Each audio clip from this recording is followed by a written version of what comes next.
Chapter 1, Title page The Maracot Deep by Arthur Conan Doyle. Imprint this ebook is the product of many hours of hard work by volunteers for Standard eBooks, and builds on the hard work of other literature lovers made possible by the public domain. The source text and artwork in this ebook are believed to be in the United States public domain. That is, they are believed to be free of copyright restrictions in the United States. They may still be copyrighted in other countries, so users located outside of the United States must check their local laws before using this ebook. The creators of and contributors to this ebook dedicate their contributions to the worldwide public domain via the terms in the CC01. 0 Universal Public Domain Dedication. For full license information, see the uncopyright at the end of this ebook. Standard eBooks is a volunteer-driven project that produces ebook editions of public domain literature using modern typography, technology, and editorial standards, and distributes them free of cost. You can download this and other ebooks carefully produced for true book lovers at standardbooks.org. Since these papers have been put into my hands to edit, I will begin by reminding the public of the sad loss of the steamship Stratford, which started a year ago upon a voyage for the purpose of oceanography and the study of deep-sea life. The expedition had been organized by Dr. Maracot, the famous author of pseudo-coralline formations and the morphology of the lamellibranchs branch. Dr. Maracot had with him Mr. Cyrus Headley, formerly assistant at the Zoological Institute of Cambridge, Massachusetts, and at the time of the voyage Rhodes Scholar at Oxford. Captain Howie, an experienced navigator, was in charge of the vessel, and there was a crew of 23 men, including an American mechanic from the Marybank Works, Philadelphia. This whole party has utterly disappeared, and the only word ever heard of the ill-fated steamer was from the report of a Norwegian bark which actually saw a ship, closely corresponding with her description, go down in the great gale of the autumn of 1926. A lifeboat marked Stratford was found later in the neighborhood of the tragedy, together with some deck gratings, a lifebuoy and a spar. This, coupled with the long silence, seemed to make it absolutely sure that the vessel and her crew would never be heard of more. Her fate is rendered more certain by the strange wireless message received at the time, which, though incomprehensible in parts, left little doubt as to the fate of the vessel. This I will quote later. There were some remarkable points about the voyage of the Stratford, which caused comment at the time. One was the curious secrecy observed by Professor Maracot. He was famous for his dislike and distrust of the press, but it was pushed to an extreme upon this occasion, when he would neither give information to reporters, nor would he permit the representative of any paper to set foot in the vessel during the weeks that it lay in the Albert Dock. There were rumours abroad of some curious and novel construction of the ship which would fit it for deep-sea work, and these rumours were confirmed from the yard of Hunter and Company of West Hartlepool, where the structural changes had actually been carried out. It was at one time said that the whole bottom of the vessel was detachable, a report which attracted the attention of the underwriters at Lloyd's, who were, with some difficulty, satisfied upon the point. The matter was soon forgotten, but it assumed an importance now when the fate of the expedition has been brought once more in so extraordinary manner to the notice of the public. So much for the beginning of the voyage of the Stratford. There are now 4 documents which cover the facts so far as they are known. The first is the letter which was written by Mr. Cyrus Headley, from the capital of the Grand Canary, to his friend, Sir James Talbot of Trinity College, Oxford, upon the only occasion, so far as is known, when the Stratford touched land after leaving the Thames. The second is the strange wireless call to which I have alluded. The third is that portion of the log of the Arabella Knowles which deals with the vitreous ball. The fourth and last is the amazing contents of that receptacle, which either represent a most cruel and complex mystification, or else open up a fresh chapter in human experience, the importance of which cannot be exaggerated. With this preamble, I will now give Mr. Headley's letter, which I owe to the courtesy of Sir James Talbot, and which has not previously been published. It is dated October 1st, 1926. I am mailing this, my dear Talbot, from Porta de la Luz, where we have put in for a few days of rest. My principal companion in the voyage has been Bill Scanlon, the head mechanic, who, as a fellow countryman and also as a very entertaining character, has become my natural associate. However, I am alone this morning, as he has what he describes as a date with a skirt. You see, he talks as Englishmen expect every real American to talk. He would be accepted as the true breed. The mere force of suggestion makes me guess and reckon when I am with my English friends. I feel that they would never really understand that I was a Yankee if I did not. However, I am not on those terms with you, so let me assure you right now that you will not find anything but pure Oxford in the epistle which I am now mailing to you. You met Maracot at the Mitre, so you know the dry chip of a man that he is. I told you, I think, how he came to pitch upon me for the job. He inquired from old Somerville of the Zoological Institute, who sent him my prize essay on the pelagic crabs, and that did the trick. Of course, it is splendid to be on such a congenial errand, but I wish it wasn't with such an animated mummy as Maracot.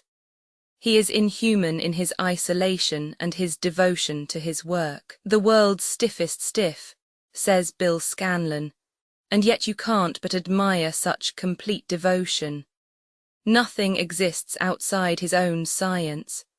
I remember that you laughed when I asked him what I ought to read as a preparation, and he said that for serious study I should read the collected edition of his own works, but for relaxation Haeckel's Planktonstudion.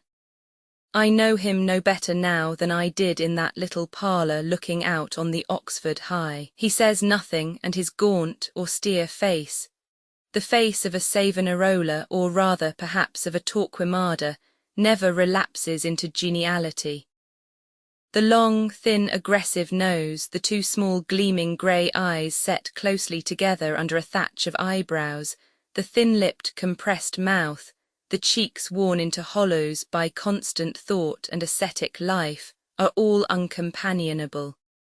He lives on some mental mountain-top, out of reach of ordinary mortals. Sometimes I think he is a little mad. For example, this extraordinary instrument that he has made, but I'll tell things in their due order, and then you can judge for yourself. I'll take our voyage from the start. The Stratford is a fine seaworthy little boat, specially fitted for her job. She is 1,200 tons, with clear decks and a good broad beam, furnished with every possible appliance for sounding, trawling, dredging and tow netting. She has, of course, powerful steam winches for hauling the trawls, and a number of other gadgets of various kinds, some of which are familiar enough and some are strange. Below these are comfortable quarters with a well-fitted laboratory for our special studies. We had the reputation of being a mystery ship before we started, and I soon found that it was not undeserved. Our first proceedings were commonplace enough. We took a turn up the North Sea and dropped our trawls for a scrape or two, but as the average depth is not much over 60 feet and we were specially fitted for very deep-sea work, it seemed rather a waste of time. Anyhow, save for familiar table fish, dogfish, squids, jellyfish and some terrigenous bottom deposits of the usual alluvial clay mud, we got nothing worth writing home about. Then we rounded Scotland, sighted the Faroes, and came down the Wyville-Thompson Ridge, where we had better luck. Thence we worked south to our proper cruising ground, which was between the African coast and these islands. We nearly grounded on Fuerteventura one moonless night, but save for that our voyage was uneventful. During these first weeks I tried to make friends with Maracot, but it was not easy work. First of all, he is the most absorbed and absent-minded man in the world. You will remember how you smiled when he gave the elevator boy a penny under the impression that he was in a street car. Half the time he is utterly lost in his thoughts and seems hardly aware of where he is or what he is doing. Then in the second place he is secretive to the last degree. He is continually working at papers and charts, which he shuffles away when I happen to enter the cabin. It is my firm belief that the man has some secret project in his mind, but that so long as we are due to touch at any port he will keep it to himself. That is the impression which I have received, and I find that Bill Scanlon is of the same opinion.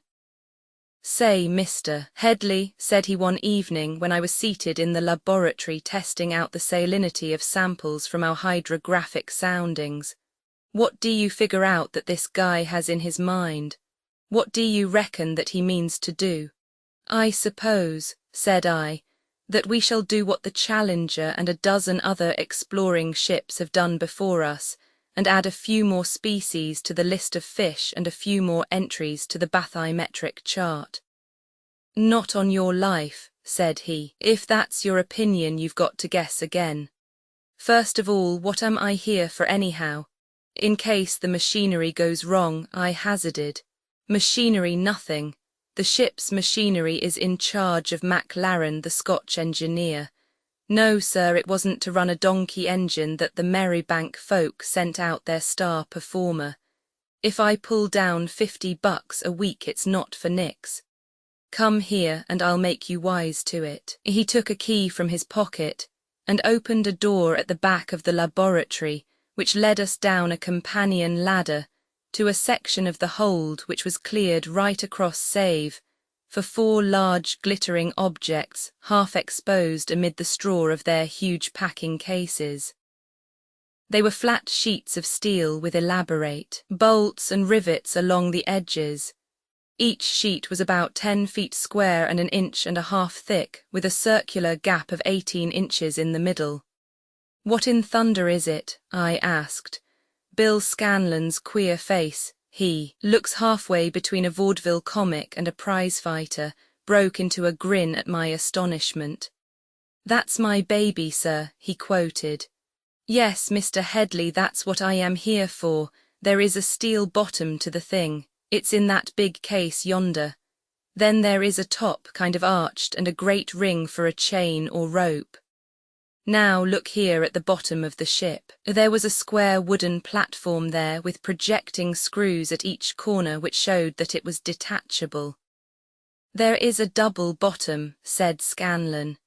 "It may be that this guy is clean loco, or it may be that he has more in his block than we know, but if I read him right, he means to build up a kind of room. The windows are in storage here, and lower it through the bottom of the ship. He's got electric searchlights here, and I allow that he plans to shine 'em through the round portholes and see what's going on around. He could have put a crystal sheet into the ship, like the Catalina Island boats, if that was all that was in his mind," said I. "You've said a mouthful," said Bill Scanlon, scratching his head. "I can't figure it out nohow. The only one sure thing is that I've been sent to be under his orders and to help him with the darn fool thing all I can. He has said nothing up to now, so I've said the same, but I'll just snoop around, and if I wait long enough I'll learn all there is to know." So that was how I first got on to the edge of our mystery. We ran into some dirty weather after that, and then we got to work doing some deep-sea trawling northwest of Cape Juba, just outside the continental slope, and taking temperature readings and salinity records. It's a sporting proposition. this deep sea dragging with a Peterson otter trawl gaping 20 feet wide for everything that comes its way. Sometimes down 1/4 of a mile and bringing up one lot of fish, sometimes 1/2 a mile and quite a different lot. Every stratum of ocean with its own inhabitants, as separate as so many continents. Sometimes from the bottom we would just bring up 1/2 a ton of clear pink jelly, the raw material of life, or maybe it would be a scoop of pteropod ooze, breaking up under the microscope into millions of tiny round reticulated balls with amorphous mud between. I won't bore you with all the brotulids and macroarids, the ascidians and holothurians and polyzoa and echinoderms. Anyhow, you can reckon that there is a great harvest in the sea, and that we have been diligent reapers. But always I had the same feeling that the heart of Maracot was not in the job, and that other plans were in that queer high, narrow Egyptian mummy of a head. It all seemed to me to be a tryout of men and things until the real business got going. I had got as far as this in my letter when I went ashore to have a last stretch, for we sail in the early morning.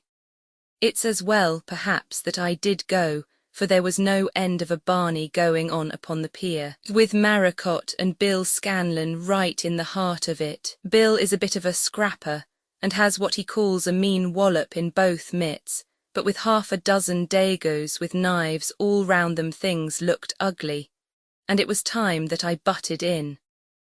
It seems that the doctor had hired one of the things they call cabs, and had driven half over the island inspecting the geology, but had clean forgotten that he had no money on him. When it came to paying, he could not make these country hicks understand, and the cabman had grabbed his watch so as to make sure. That brought Bill Scanlon into action, and they would have both been on the floor with their backs like pincushions if I had not squared the matter up, with $1 or 2 over for the driver and a $5 bonus for the chap with the mouse under his eye. So all ended well, and Maracot was more human than ever I saw him yet.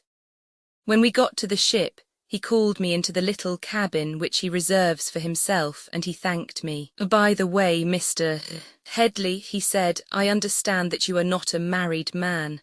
"No," said I am not. No one depending upon you. No. "Good," said he. "I have not spoken of the object of this voyage because I have, for my own reasons, desired it to be secret. One of those reasons was that I feared to be forestalled. When scientific plans get about one may be served as Scott was served by Amundsen. Had Scott kept his counsel as I have done, it would be he and not Amundsen who would have been the first at the South Pole. For my part, I have quite as important a destination as the South Pole, and so I have been silent.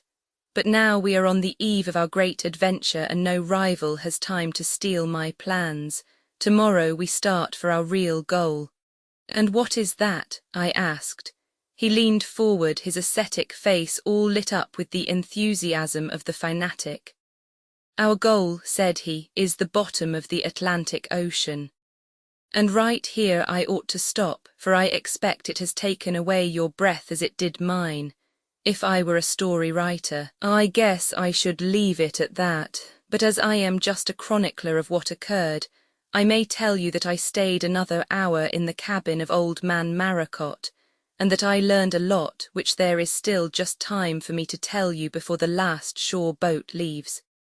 "Yes, young man," said he, "you may write freely now, for by the time your letter reaches England we shall have made the plunge." This started him sniggering, for he has a queer dry sense of humour of his own.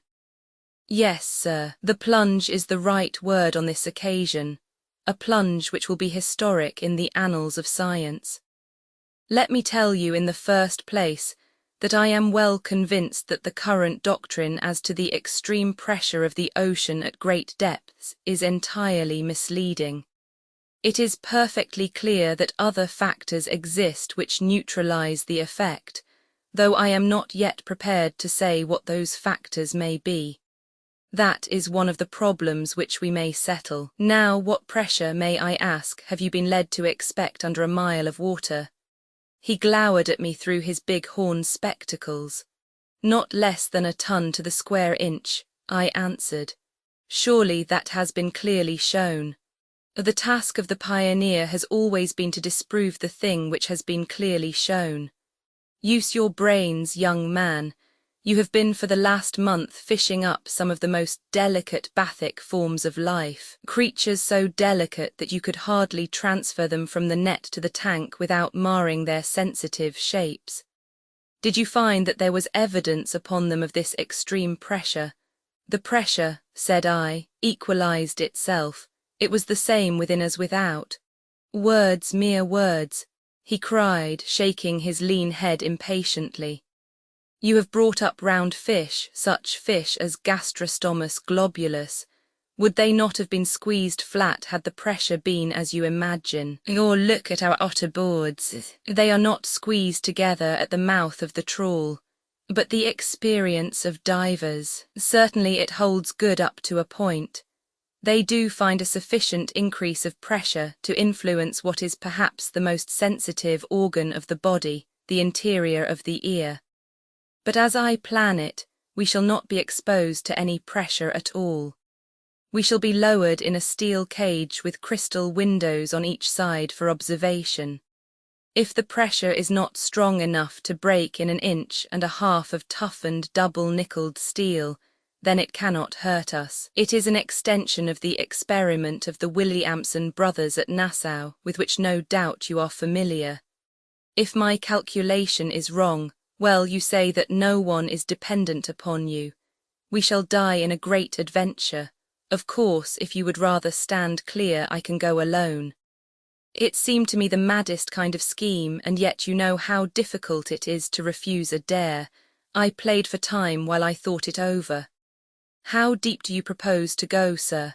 I asked. He had a chart pinned upon the table, and he placed the end of his compasses upon a point which lies to the southwest of the Canaries. Last year I did some sounding in this part, said he. There is a pit of great depth. We got 25,000 feet there. I was the first to report it. Indeed, I trust that you will find it on the charts of the future as the Maracot Deep.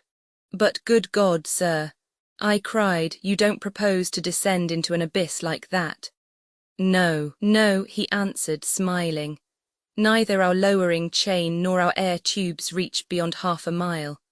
But I was going to explain to you that round this deep crevasse, which has no doubt been formed by volcanic forces long ago, there is a varied ridge or narrow plateau, which is not more than 300 fathoms under the surface.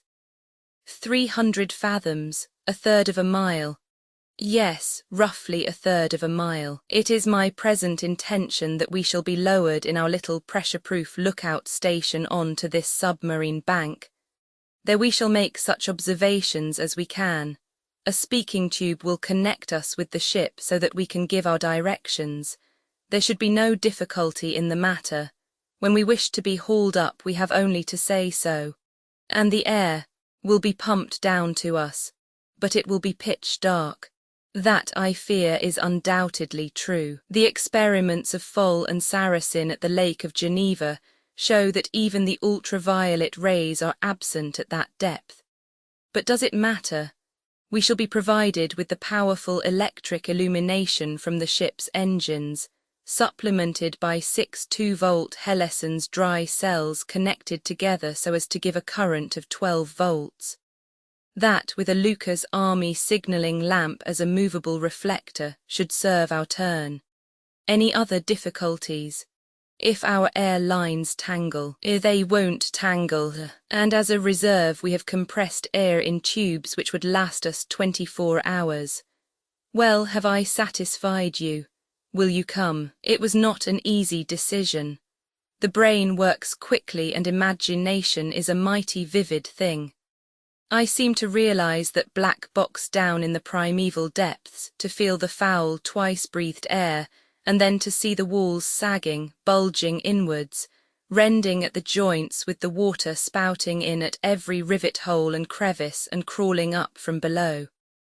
It was a slow, dreadful death to die. But I looked up, and there were the old man's fiery eyes fixed upon me with the exultation of a martyr to science.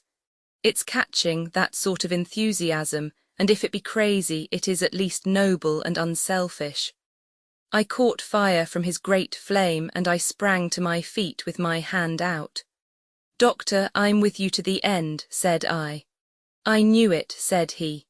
"It was not for your smattering of learning that I picked you, my young friend, nor," he added, smiling, "for your intimate acquaintance with the pelagic crabs. There are other qualities which may be more immediately useful, and they are loyalty and courage." So with that little bit of sugar I was dismissed, with my future pledged and my whole scheme of life in ruins.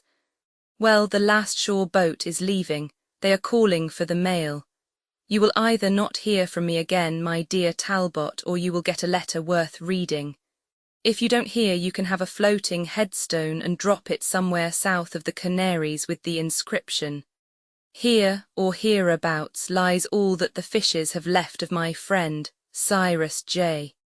Headley." The second document in the case is the unintelligible wireless message which was intercepted by several vessels, including the Royal Mail steamer Arroya. It was received at 3 p.m. October 3rd, 1926, which shows that it was dispatched only 2 days after the Stratford left the Grand Canary, as shown in the previous letter, and it corresponds roughly with the time when the Norwegian bark saw a steamer founder in a cyclone 200 miles to the southwest of Porta de la Luz. It ran thus, blown on our beam ends. Fear position hopeless. Have already lost Maracot, Headley, Scanlon, situation incomprehensible.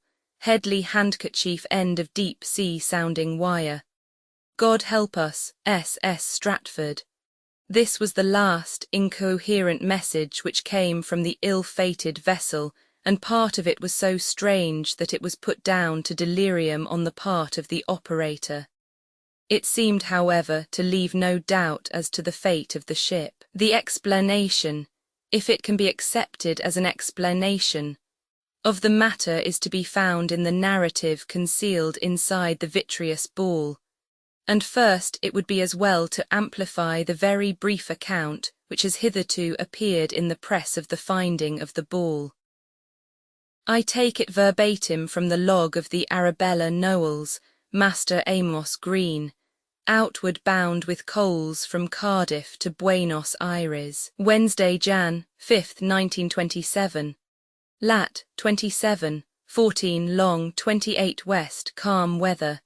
Blue sky with low banks of cirrus clouds, sea like glass. At 2 bells of the middle watch, the first officer reported that he had seen a shining object bound high out of the sea and then fall back into it. His first impression was that it was some strange fish, but on examination with his glasses he observed that it was a silvery globe or ball, which was so light that it lay rather than floated on the surface of the water. I was called and saw it, as large as a football, gleaming brightly about half a mile off on our starboard beam. I stopped the engines and called away the quarter-boat under the second mate, who picked the thing up and brought it aboard. On examination it proved to be a ball made of some sort of very tough glass, and filled with a substance so light that when it was tossed in the air it wavered about like a child's balloon. It was nearly transparent, and we could see what looked like a roll of paper inside it. The material was so tough, however, that we had the greatest possible difficulty in breaking the ball open and getting at the contents. A hammer would not crack it, and it was only when the chief engineer nipped it in the throw of the engine that we were able to smash it. Then I am sorry to say that it dissolved into sparkling dust, so that it was impossible to collect any good-sized piece for examination. We got the paper, however, and having examined it and concluded that it was of great importance, we laid it aside with the intention of handing it over to the British consul when we reached the Plate River. Man and boy, I have been at sea for 35 years, but this is the strangest thing that ever befell me, and so says every man aboard this ship. I leave the meaning of it all to wiser heads than mine. So much for the genesis of the narrative of Cyrus J. Headley, which we will now give exactly as written. Whom am I writing to? Well, I suppose I may say to the whole wide world, but as that is rather a vague address, I'll aim at my friend Sir James Talbot of Oxford University, for the reason that my last letter was to him, and this may be regarded as a continuation.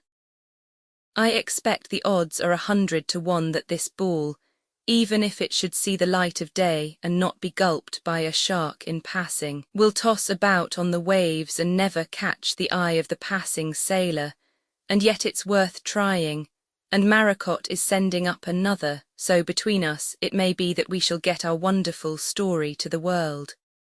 Whether the world will believe it is another matter, I guess, but when folk look at the ball with its vitrine cover, and note its contents of Levigen gas, they will surely see for themselves that there is something here that is out of the ordinary. You, at any rate, Talbot, will not throw it aside unread. If anyone wants to know how the thing began and what we were trying to do, he can find it all in a letter I wrote you on October 1st last year, the night before we left Porto de la Luz. By George, if I had known what was in store for us, I think I should have sneaked into a shore boat that night. And yet, well, maybe, even with my eyes open, I would have stood by the doctor and seen it through. On second thoughts, I have not a doubt that I would. Well, starting from the day that we left Grand Canary, I will carry on with my experiences. The moment we were clear of the port, old man Maracot fairly broke into flames. The time for action had come at last, and all the damped-down energy of the man came flaring up. I tell you, he took hold of that ship and of everyone and everything in it, and bent it all to his will. The dry, creaking, absent-minded scholar had suddenly vanished, and instead there emerged a human electrical machine, crackling with vitality and quivering from the great driving force within. His eyes gleamed behind his glasses like flames in a lantern. He seemed to be everywhere at once, working out distances on his chart, comparing reckonings with the skipper, driving Bill Scanlon along, setting me on to 100-odd jobs. But it was all full of method and with a definite end. He developed an unexpected knowledge of electricity and of mechanics, and spent much of his time working at the machinery which Scanlon, under his supervision, was now carefully piecing together. "I'll say, Mr. Headley, it's just dandy," said Bill on the morning of the second day. "Come in here and have a look. The doc is a regular fellow and a whale of a slick mechanic." I had a most unpleasant impression that it was my own coffin at which I was gazing, but even so I had to admit that it was a very adequate mausoleum. The floor had been clamped to the 4 steel walls, and the porthole windows screwed into the centre of each. A small trapdoor at the top gave admission, and there was a second one at the base. The steel cage was supported by a thin but very powerful steel hawser, which ran over a drum, and was paid out or rolled in by the strong engine which we used for our deep-sea trawls. The hawser, as I understood, was nearly half a mile in length, the slack of it coiled round bollards on the deck. The rubber breathing tubes were of the same length, and the telephone wire was connected with them, and also the wire by which the electric lights within could be operated from the ship's batteries, though we had an independent instalment as well. It was on the evening of that day that the engines were stopped. The glass was low, and a thick black cloud rising upon the horizon gave warning of coming trouble. The only ship in sight was a bark flying the Norwegian colours, and we observed that it was reefed down, as if expecting trouble. For the moment, however, all was propitious, and the Stratford rolled gently upon a deep blue ocean, white-capped here and there from the breath of the trade wind. Bill Scanlon came to me in my laboratory with more show of excitement than his easygoing temperament had ever permitted him to show. "Look it here, Mr. Headley," said he. "They've lowered that contraption into a well in the bottom of the ship. Do you figure that the boss is going down in it?" "Certain sure, Bill, and I am going with him." Well, you are sure bughouse, the two of you, to think of such a thing, but I'd feel a cheap skate if I let you go alone." "It is no business of yours, Bill." "Well, I just feel that it is." "Sure, I'd be as yellow as a chink with the jaundice if I let you go alone. Marybanks sent me here to look after the machinery, and if the machinery is down at the bottom of the sea, then it's a sure thing that it's me for the bottom. Where those steel castings are, that's the address of Bill Scanlon, whether the folk round him are crazy or no." It was useless to argue with him, so one more was added to our little suicide club, and we just waited for our orders. All night they were hard at work upon the fittings, and it was after an early breakfast that we descended into the hold ready for our adventure. The steel cage had been half lowered into the false bottom, and we now descended one by one through the upper trapdoor, which was closed and screwed down behind us, Captain Howie with a most lugubrious face having shaken hands with each of us as we passed him. We were then lowered a few more feet, the shutter drawn above our heads, and the water admitted to test how far we were really seaworthy. The cage stood the trial well, every joint fitted exactly, and there was no sign of any leakage. Then the lower flap in the hold was loosened, and we hung suspended in the ocean beneath the level of the keel. It was really a very snug little room, and I marvelled at the skill and foresight with which everything had been arranged. The electric illumination had not been turned on, but the semi-tropical sun shone brightly through the bottle-green water at either porthole. Some small fish were flickering here and there, streaks of silver against the green background. Inside there was a settee round the little room, with a bathymetric dial, a thermometer, and other instruments ranged above it. Beneath the settee was a row of pipes which represented our reserve supply of compressed air in case the tubes should fail us. Those tubes opened out above our heads and the telephonic apparatus hung beside them. We could all hear the mournful voice of the captain outside. "Are you really determined to go?" he asked. "We are quite all right," the doctor answered impatiently. "You will lower slowly and have someone at the receiver all the time. I will report conditions. When we reach the bottom, remain as you are until I give instructions. It will not do to put too much strain upon the hawser, but a slow movement of a couple of knots an hour should be well within its strength. And now lower away." He yelled out the two words with the scream of a lunatic.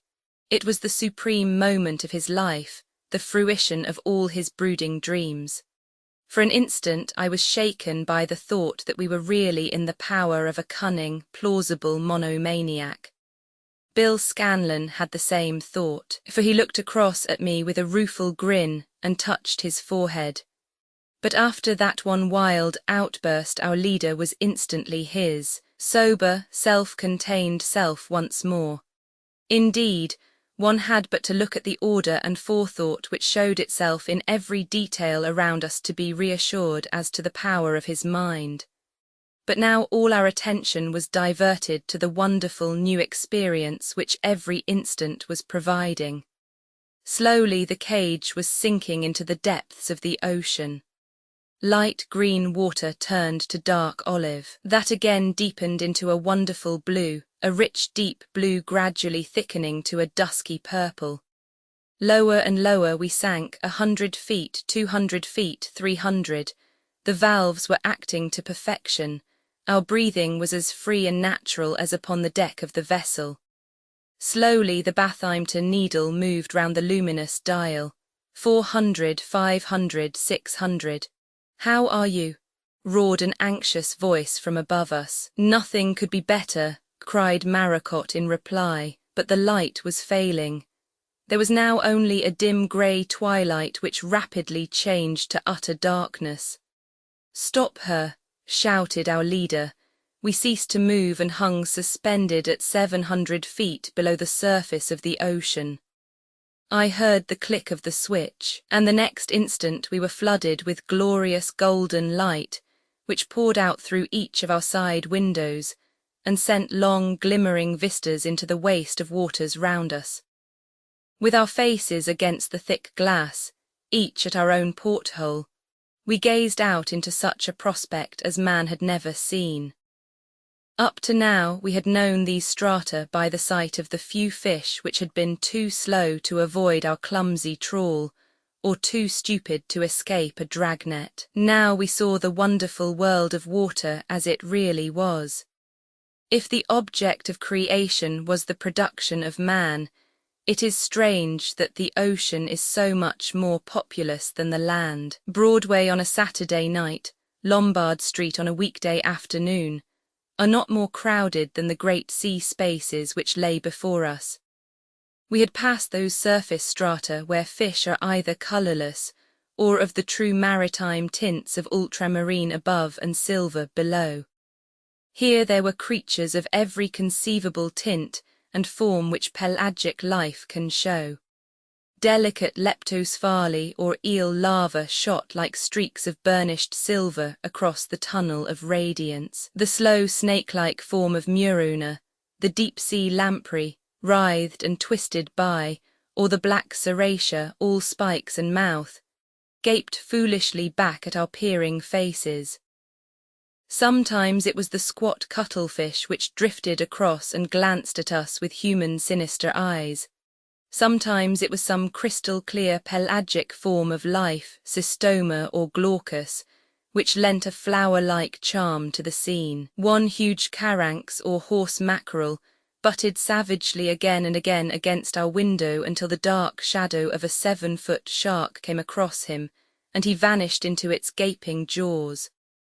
Dr. Maracot sat entranced, his notebook upon his knee, scribbling down his observations and keeping up a muttered monologue of scientific comment. "What's that? What's that?" I would hear. "Yes, Chimaera mirabilis as taken by the Michael SARS.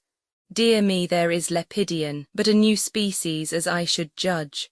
Observe that Macrourus, Mr. Headley, its colouring is quite different to what we get in the net." Once only was he taken quite aback. It was when a long oval object shot with great speed past his window from above and left a vibrating tail behind it which extended as far as we could see above us and below. I admit that I was as puzzled for the moment as the doctor, and it was Bill Scanlon who solved the mystery.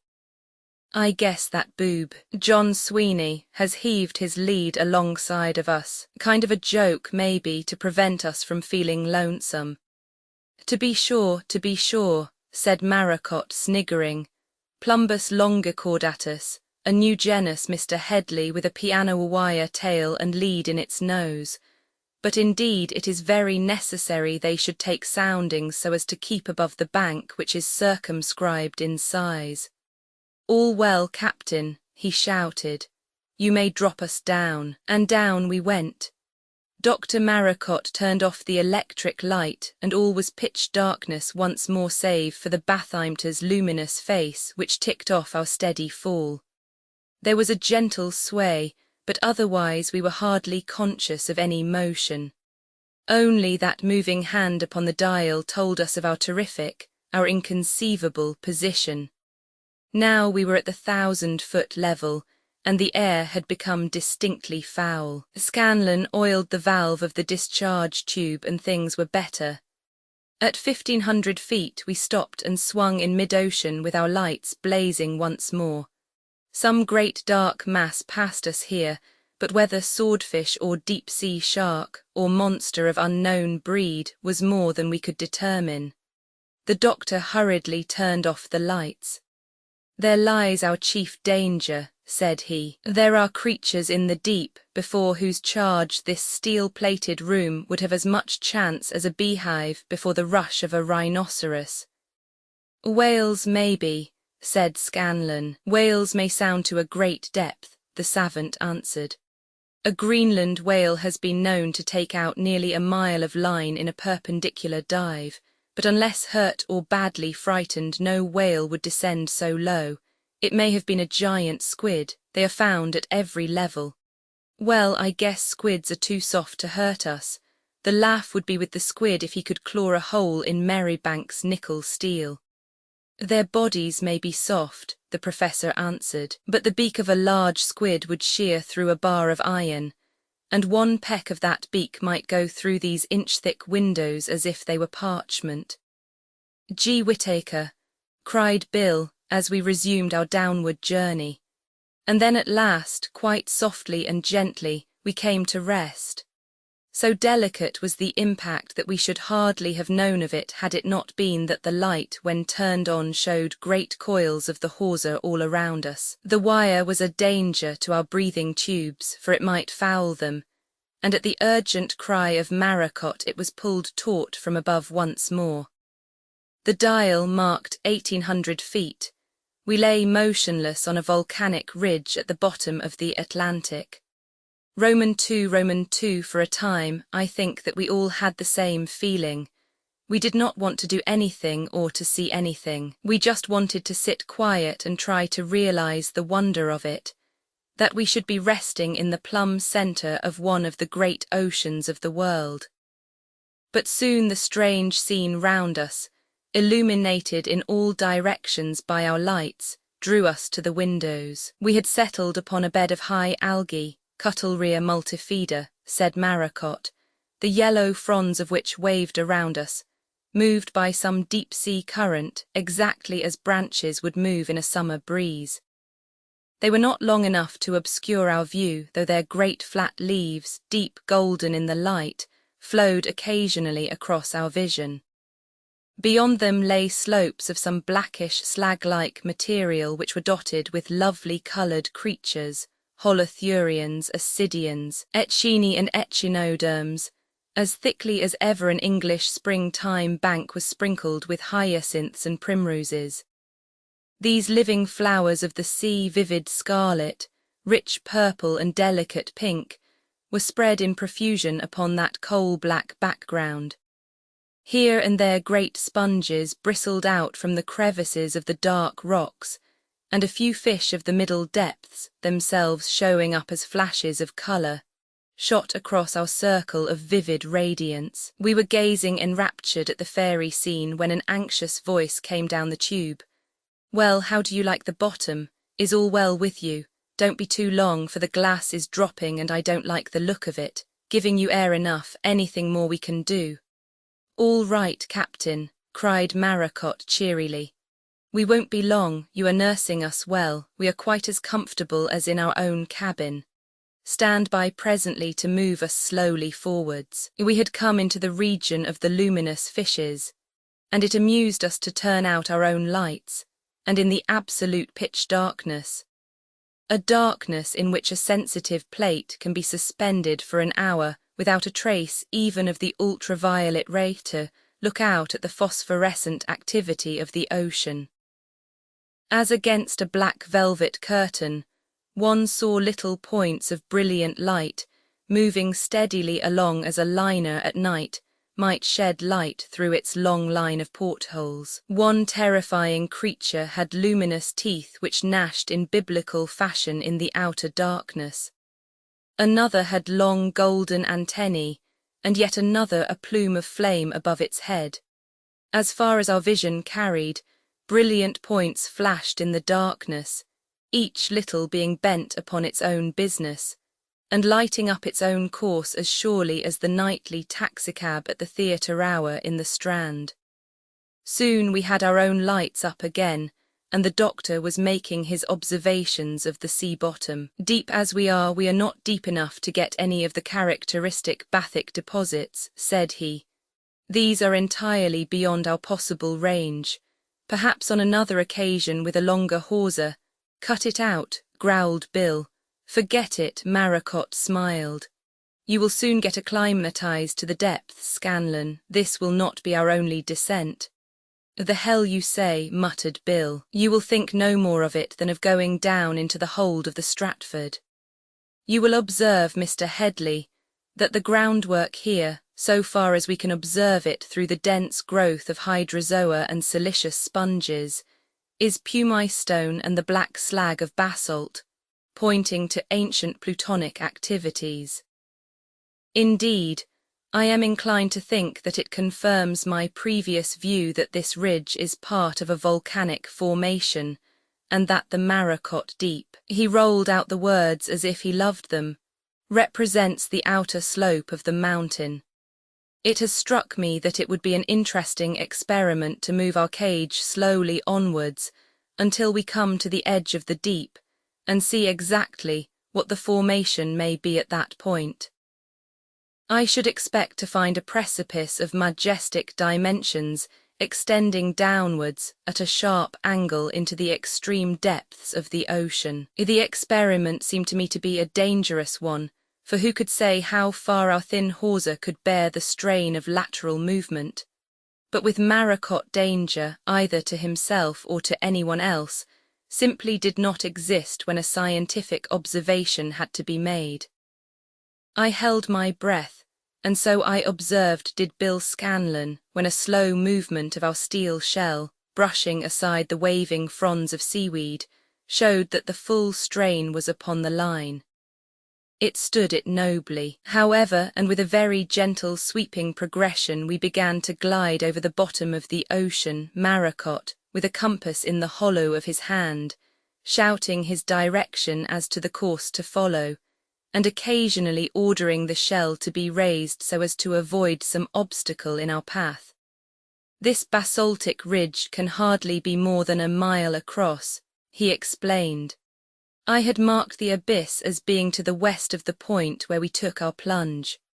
At this rate, we should certainly reach it in a very short time. We slid without any check over the volcanic plain, all feathered by the waving golden algae and made beautiful by the gorgeous jewels of nature's cutting, flaming out from their setting of jet. Suddenly the doctor dashed to the telephone. "Stop her," he cried. "We are there." A monstrous gap had opened suddenly before us. It was a fearsome place, the vision of a nightmare.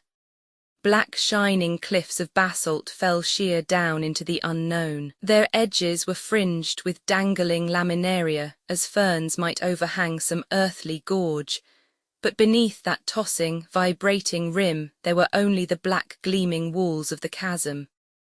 The rocky edge curved away from us, but the abyss might be of any breadth, for our lights failed to penetrate the gloom which lay before us. When a Lucas signalling lamp was turned downwards, it shot out a long golden lane of parallel beams extending down, down, down until it was quenched in the gloom of the terrible chasm beneath us. "It is indeed wonderful," cried Maracot, gazing out with a pleased proprietary expression upon his thin, eager face. For depth I need not say that it has often been exceeded. There is the Challenger Deep of 26,000 feet near the Ladrone Islands, the Planet Deep of 32,000 feet off the Philippines, and many others, but it is probable that the Maracot Deep stands alone in the declivity of its descent, and is remarkable also for its escape from the observation of so many hydrographic explorers who have charted the Atlantic. It can hardly be doubted. He had stopped in the middle of a sentence, and a look of intense interest and surprise had frozen upon his face. Bill Scanlon and I, gazing over his shoulders, were petrified by that which met our startled eyes. Some great creature was coming up the tunnel of light which we had projected into the abyss. Far down, where it tailed off into the darkness of the pit, we could dimly see the vague black lurchings and heavings of some monstrous body in slow upward progression. Paddling in clumsy fashion, it was rising with dim flickerings to the edge of the gulf. Now, as it came nearer, it was right in the beam, and we could see its dreadful form more clearly. It was a beast unknown to science, and yet with an analogy to much with which we are familiar. Too long for a huge crab and too short for a giant lobster, It was moulded more upon the lines of the crayfish, with 2 monstrous nippers outstretched on either side, and a pair of 16-foot antennae which quivered in front of its black, dull, sullen eyes. The carapace, light yellow in colour, may have been 10 feet across, and its total length apart from the antennae must have been not less than 30. "Wonderful!" cried Maracot, scribbling desperately in his notebook. "Semi-pediculated eyes, elastic lamellae, family Crustacea, species unknown. Crustaceus maracoti, why not, why not? By gosh, I'll pass its name, but it seems to me it's coming our way," cried Bill. "Say, Doc, what about putting our light out? Just one moment while I note the reticulations," cried the naturalist. Yes, that will do." He clicked off the switch and we were back in our inky darkness, with only the darting lights outside like meteors on a moonless night. "That beast is sure the world's worst," said Bill, wiping his forehead. I felt like the morning after a bottle of prohibition hoosh. "It is certainly terrible to look at," Maracot remarked, "and perhaps terrible to deal with also if we were really exposed to those monstrous claws. But inside our steel case we can afford to examine him in safety and at our ease."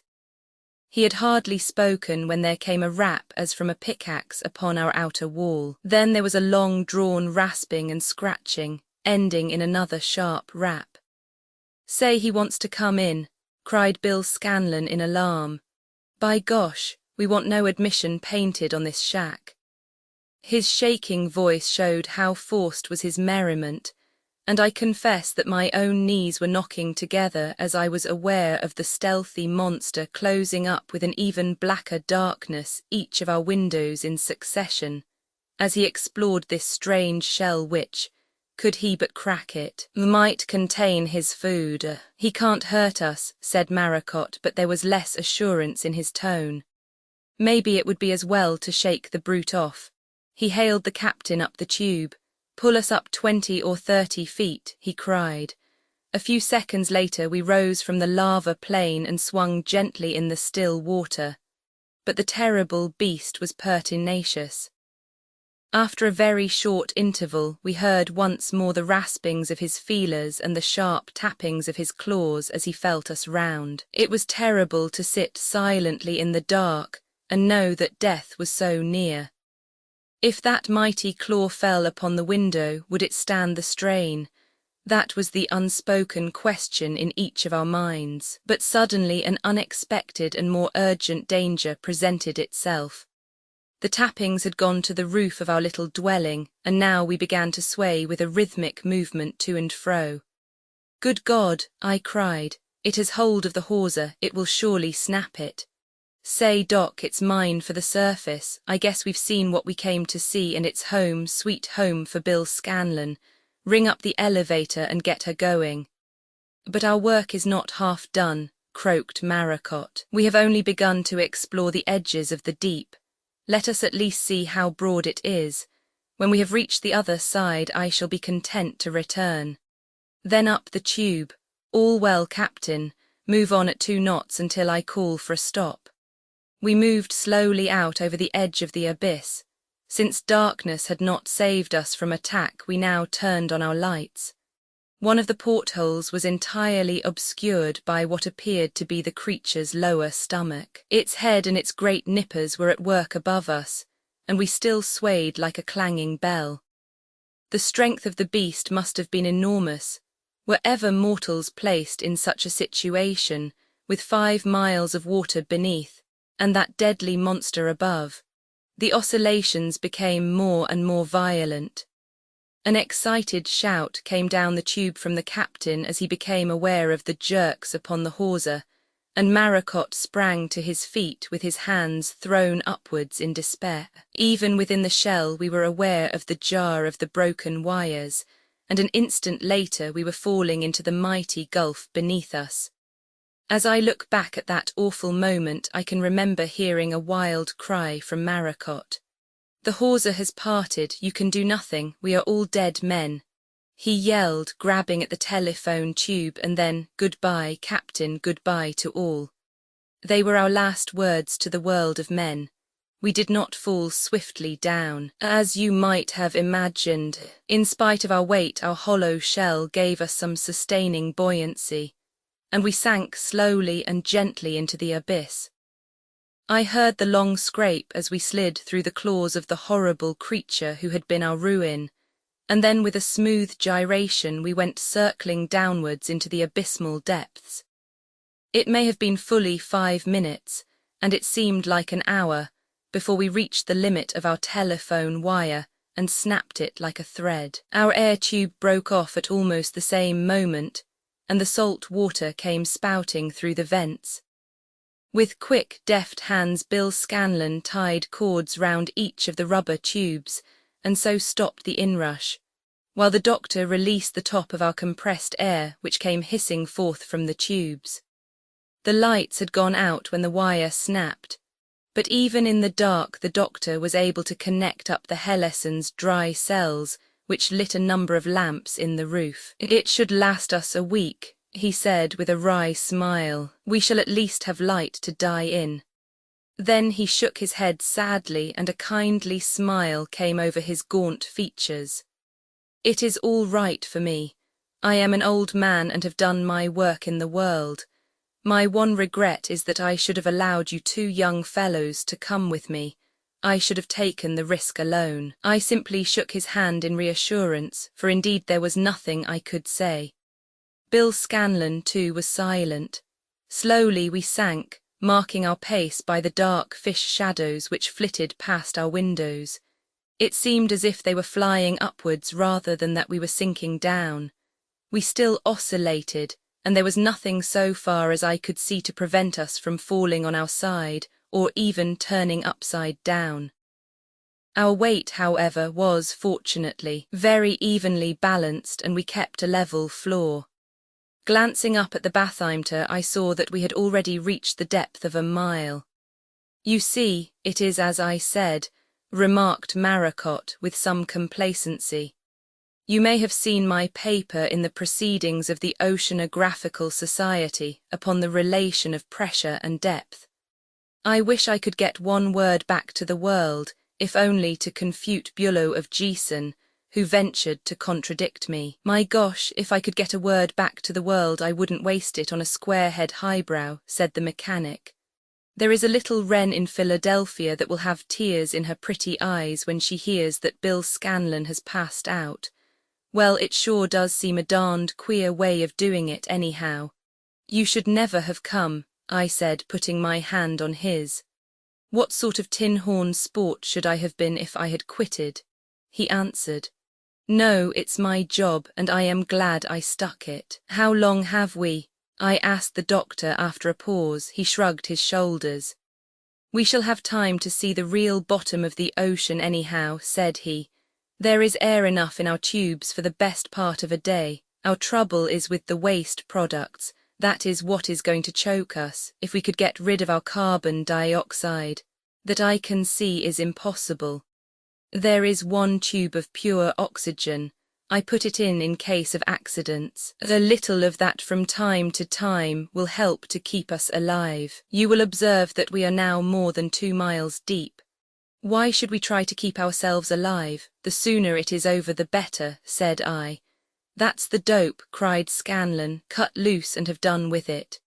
"And miss the most wonderful sight that man's eye has ever seen," said Maracot. "It would be treason to science. Let us record facts to the end, even if they should be forever buried with our bodies. Play the game out." "Some sport, the doc," cried Scanlon. "I guess he has the best guts of the bunch. Let us see the spiel to an end." We sat patiently on the settee, the 3 of us, gripping the edges of it with strained fingers as it swayed and rocked, while the fishes still flashed swiftly upwards athwart the portholes. "It is now 3 miles, remarked Maracot. "I will turn on the oxygen, Mr. Headley, for it is certainly very close. There is one thing," he added with his dry, cackling laugh. "It will certainly be the Maracot deep from this time onwards. When Captain Howie takes back the news, my colleagues will see to it that my grave is also my monument. Even Bulow of Giessen, He babbled on about some unintelligible scientific grievance. We sat in silence again, watching the needle as it crawled on to its 4th mile. At one point we struck something heavy, which shook us so violently that I feared that we would turn upon our side. It may have been a huge fish, or conceivably, we may have bumped upon some projection of the cliff over the edge of which we had been precipitated. That edge had seemed to us at the time to be such a wondrous depth, and now looking back at it from our dreadful abyss it might almost have been the surface. Still we swirled and circled lower and lower through the dark green waste of waters. 25,000 feet now was registered upon the dial. "We are nearly at our journey's end," said Maracot. "My Scots recorder gave me 26,700 last year at the deepest point. We shall know our fate within a few minutes. It may be that the shock will crush us. It may be," and at that moment we landed. There was never a babe lowered by its mother on to a feather bed who nestled down more gently than we on to the extreme bottom of the Atlantic Ocean. The soft, thick, elastic ooze upon which we lit was a perfect buffer, which saved us from the slightest jar. We hardly moved upon our seats, and it is as well that we did not, for we had perched upon some sort of a projecting hummock, clothed thickly with the viscous, gelatinous mud, and there we were balanced, rocking gently with nearly half our base projecting and unsupported. There was a danger that we would tip over on our side, but finally we steadied down and remained motionless. As we did so, Dr. Maracot, staring out through his porthole, gave a cry of surprise and hurriedly turned out our electric light. To our amazement, we could still see clearly. There was a dim, misty light outside which streamed through our porthole, like the cold radiance of a winter morning. We looked out at the strange scene, and with no help from our own lights we could see clearly for some 100 yards in each direction. It was impossible, inconceivable, but none the less the evidence of our senses told us that it was a fact. The great ocean floor is luminous. "Why not?" cried Maracot when we had stood for a minute or two in silent wonder. "Should I not have foreseen it? What is this pteropod or globigerina ooze? Is it not the product of decay, the mouldering bodies of a billion organic creatures? And is decay not associated with phosphorescent luminosity? Where in all creation would it be seen if it were not here? Ah, it is indeed hard that we should have such a demonstration and be unable to send our knowledge back to the world. And yet, I remarked, we have scooped 1/2 ton of radiolarian jelly at a time and detected no such radiance. It would lose it, doubtless, in its long journey to the surface. And what is 1/2 ton compared to these far-stretching plains of slow putrescence? And see, he cried in uncontrollable excitement, the deep-sea creatures graze upon this organic carpet even as our herds on land graze upon the meadows. As he spoke, a flock of big black fish, heavy and squat, came slowly over the ocean bed towards us, nuzzling among the spongy growths and nibbling away as they advanced. Another huge red creature, like a foolish cow of the ocean, was chewing the cud in front of my porthole, and others were grazing here and there, raising their heads from time to gaze at this strange object which had so suddenly appeared among them. I could only marvel at Maracot, who in that foul atmosphere, seated under the very shadow of death, still obeyed the call of science and scribbled his observations in his notebook. Without following his precise methods, I none the less made my own mental notes, which will remain forever as a picture stamped upon my brain. The lowest plains of ocean consist of red clay, but here it was overlaid by the grey bathybian slime which formed an undulating plain as far as our eyes could reach. This plain was not smooth, but was broken by numerous strange rounded hillocks like that upon which we had perched, all glimmering in the spectral light.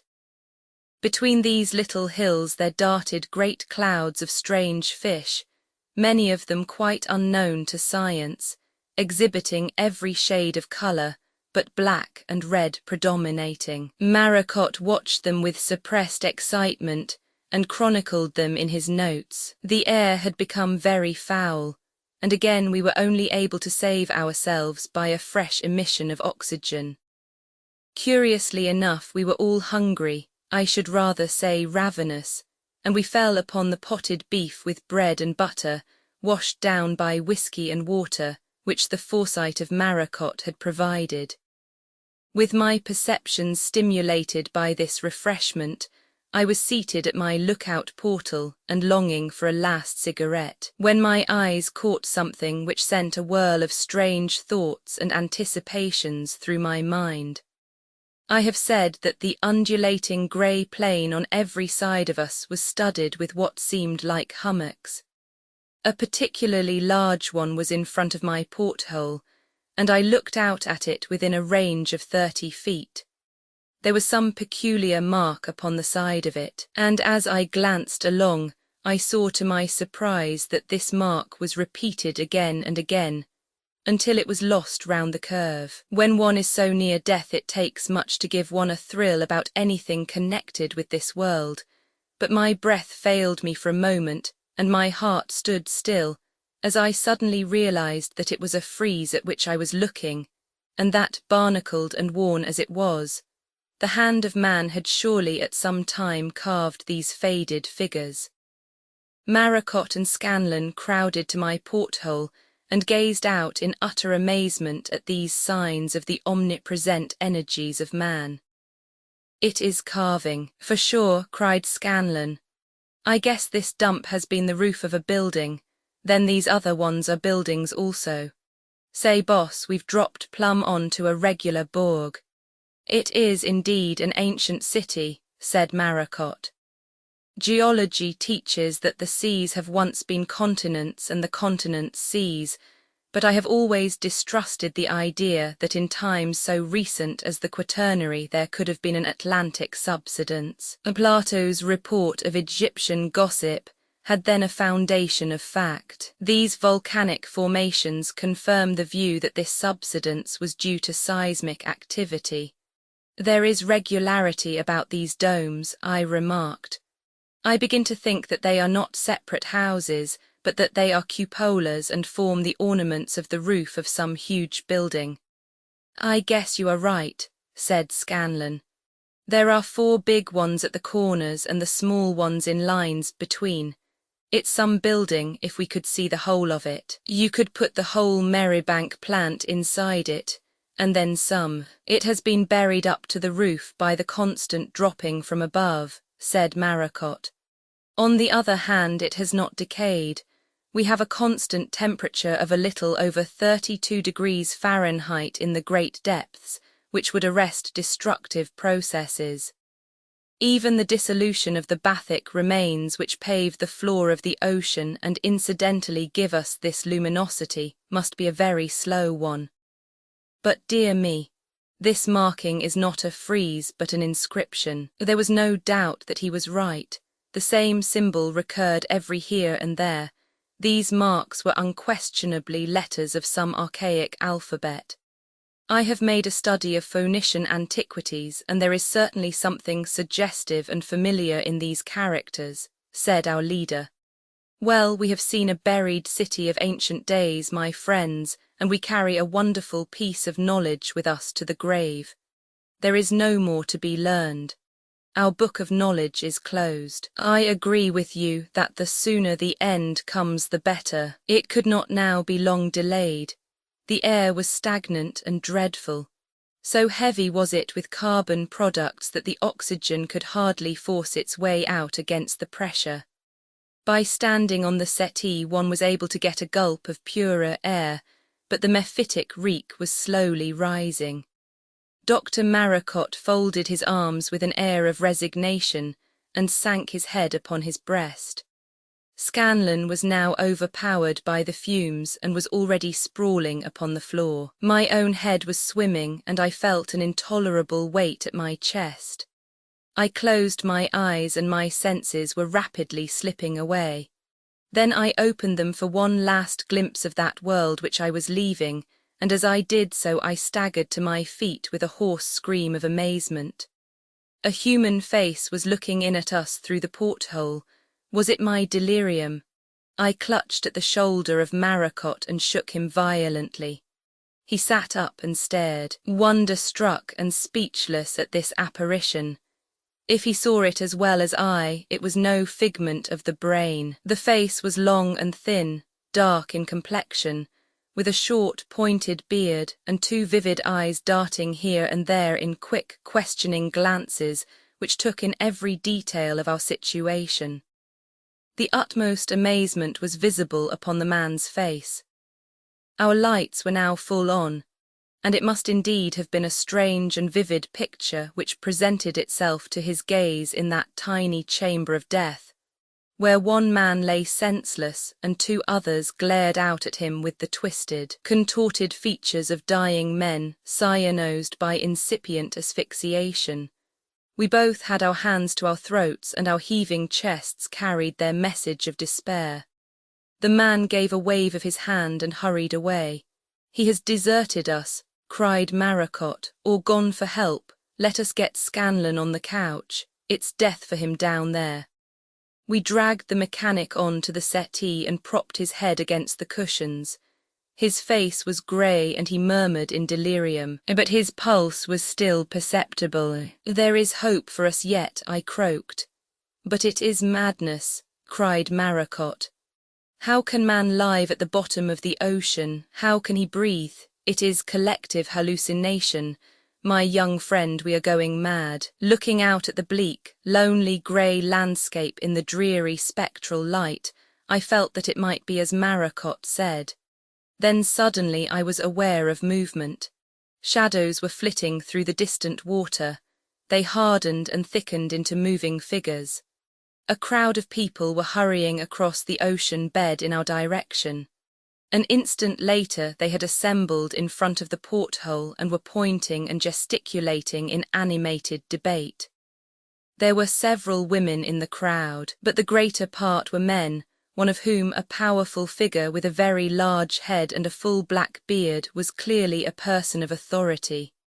He made a swift inspection of our steel shell, and since the edge of our base projected over the place on which we rested, he was able to see that there was a hinged trapdoor at the bottom. He now sent a messenger flying back while he made energetic and commanding signs to us to open the door from within. "Why not?" I asked. "We may as well be drowned as be smothered. I can stand it no longer." "We may not be drowned," said Maracot. "The water entering from below cannot rise above the level of the compressed air. Give Scanlon some brandy. He must make an effort if it is his last one." I forced a drink down the mechanic's throat. He gulped and looked round him with wondering eyes. Between us we got him erect on the settee and stood on either side of him. He was still half dazed, but in a few words I explained the situation. "There is a chance of chlorine poisoning if the water reaches the batteries," said Maracot. "Open every air tube, for the more pressure we can get the less water may enter. Now help me while I pull upon the lever." We bent our weight upon it and yanked up the circular plate from the bottom of our little home, though I felt like a suicide as I did so. The green water, sparkling and gleaming under our light, came gurgling and surging in. It rose rapidly to our feet, to our knees, to our waists, and there it stopped. But the pressure of the air was intolerable. Our heads buzzed and the drums of our ears were bursting. We could not have lived in such an atmosphere for long. Only by clutching at the rack could we save ourselves from falling back into the waters beneath us. From our higher position we could no longer see through the portholes, nor could we imagine what steps were being taken for our deliverance. Indeed, that any effective help could come to us seemed beyond the power of thought, and yet there was a commanding and purposeful air about these people, and especially about that squat bearded chieftain, which inspired vague hopes. Suddenly we were aware of his face looking up at us through the water beneath, and an instant later he had passed through the circular opening and had clambered on to the settee so that he was standing by our side. A short, sturdy figure, not higher than my shoulder, but surveying us with large brown eyes, which were full of a half-amused confidence, as who should say, "You poor devils, you think you are in a very bad way, but I can clearly see the road out." Only now was I aware of a very amazing thing. The man, if indeed he was of the same humanity as ourselves, had a transparent envelope all round him which enveloped his head and body, while his arms and legs were free.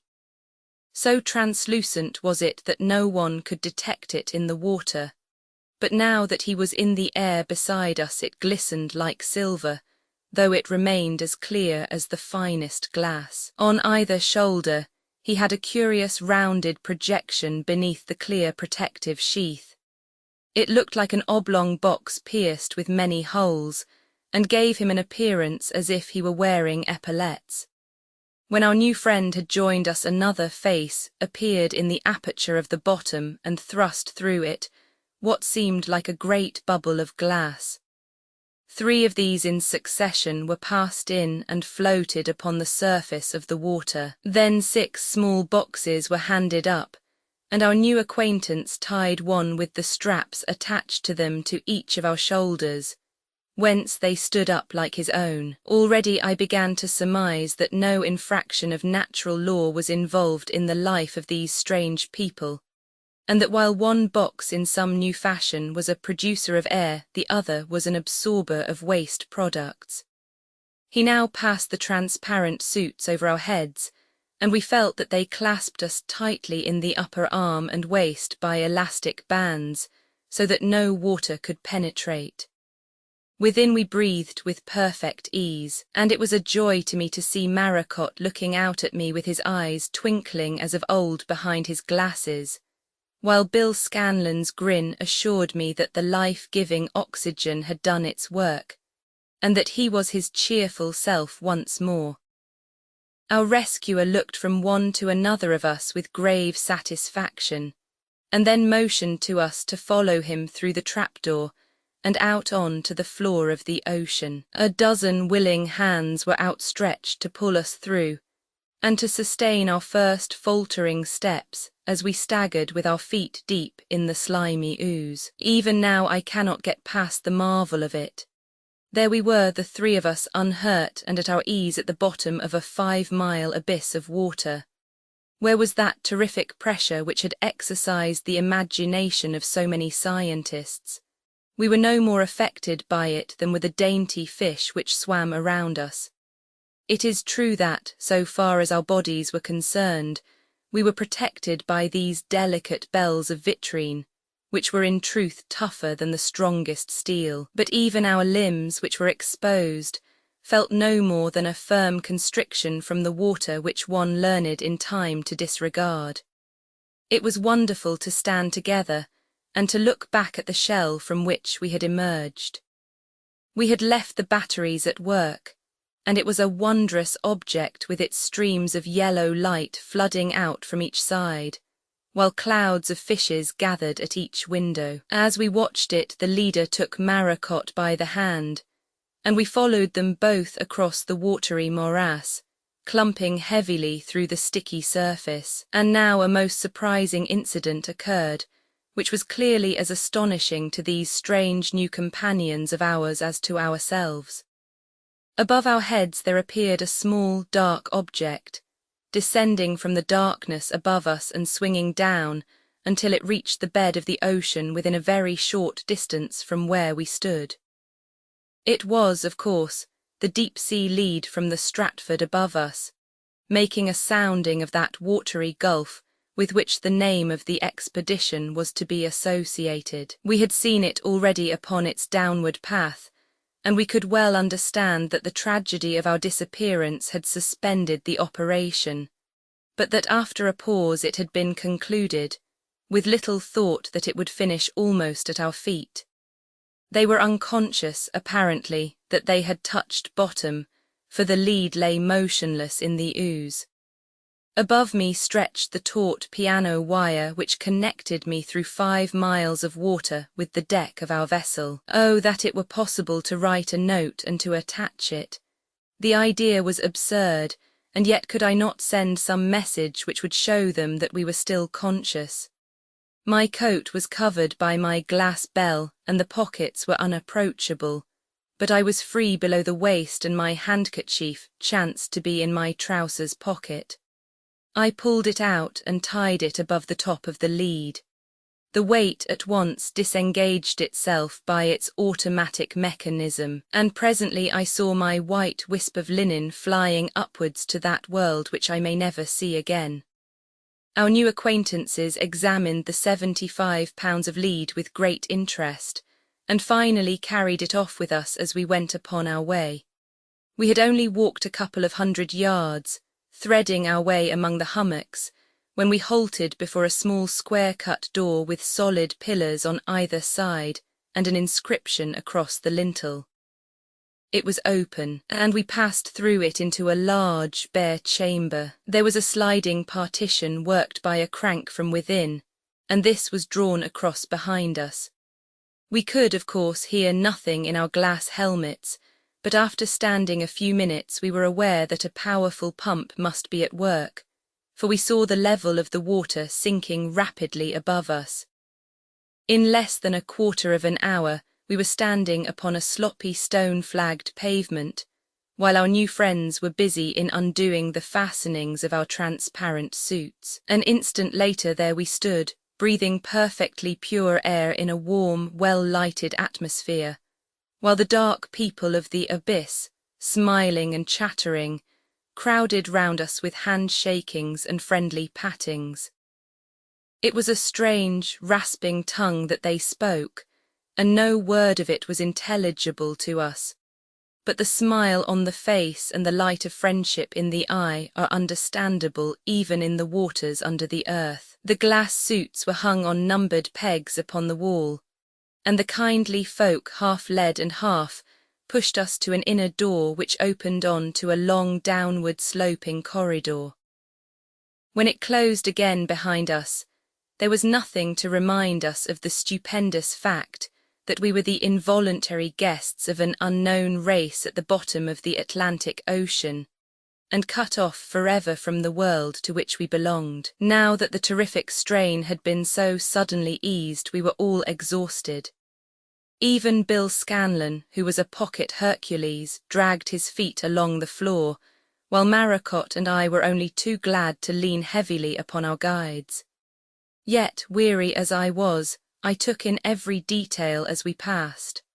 That the air came from some air-making machine was very evident, for it issued in puffs from circular openings in the walls. The light was diffused, and was clearly an extension of that floor system, which was already engaging the attention of our European engineers when the filament and lamp were dispensed with. It shone from long cylinders of clear glass which were suspended along the cornices of the passages. So much I had observed when our descent was checked, and we were ushered into a large sitting room, thickly carpeted and well furnished with gilded chairs and sloping sofas, which brought back vague memories of Egyptian tombs. The crowd had been dismissed, and only the bearded man with 2 attendants remained. Manda, he repeated several times, tapping himself upon the chest. Then he pointed to each of us in turn and repeated the words Maracot, Headley and Scanlon until he had them perfect.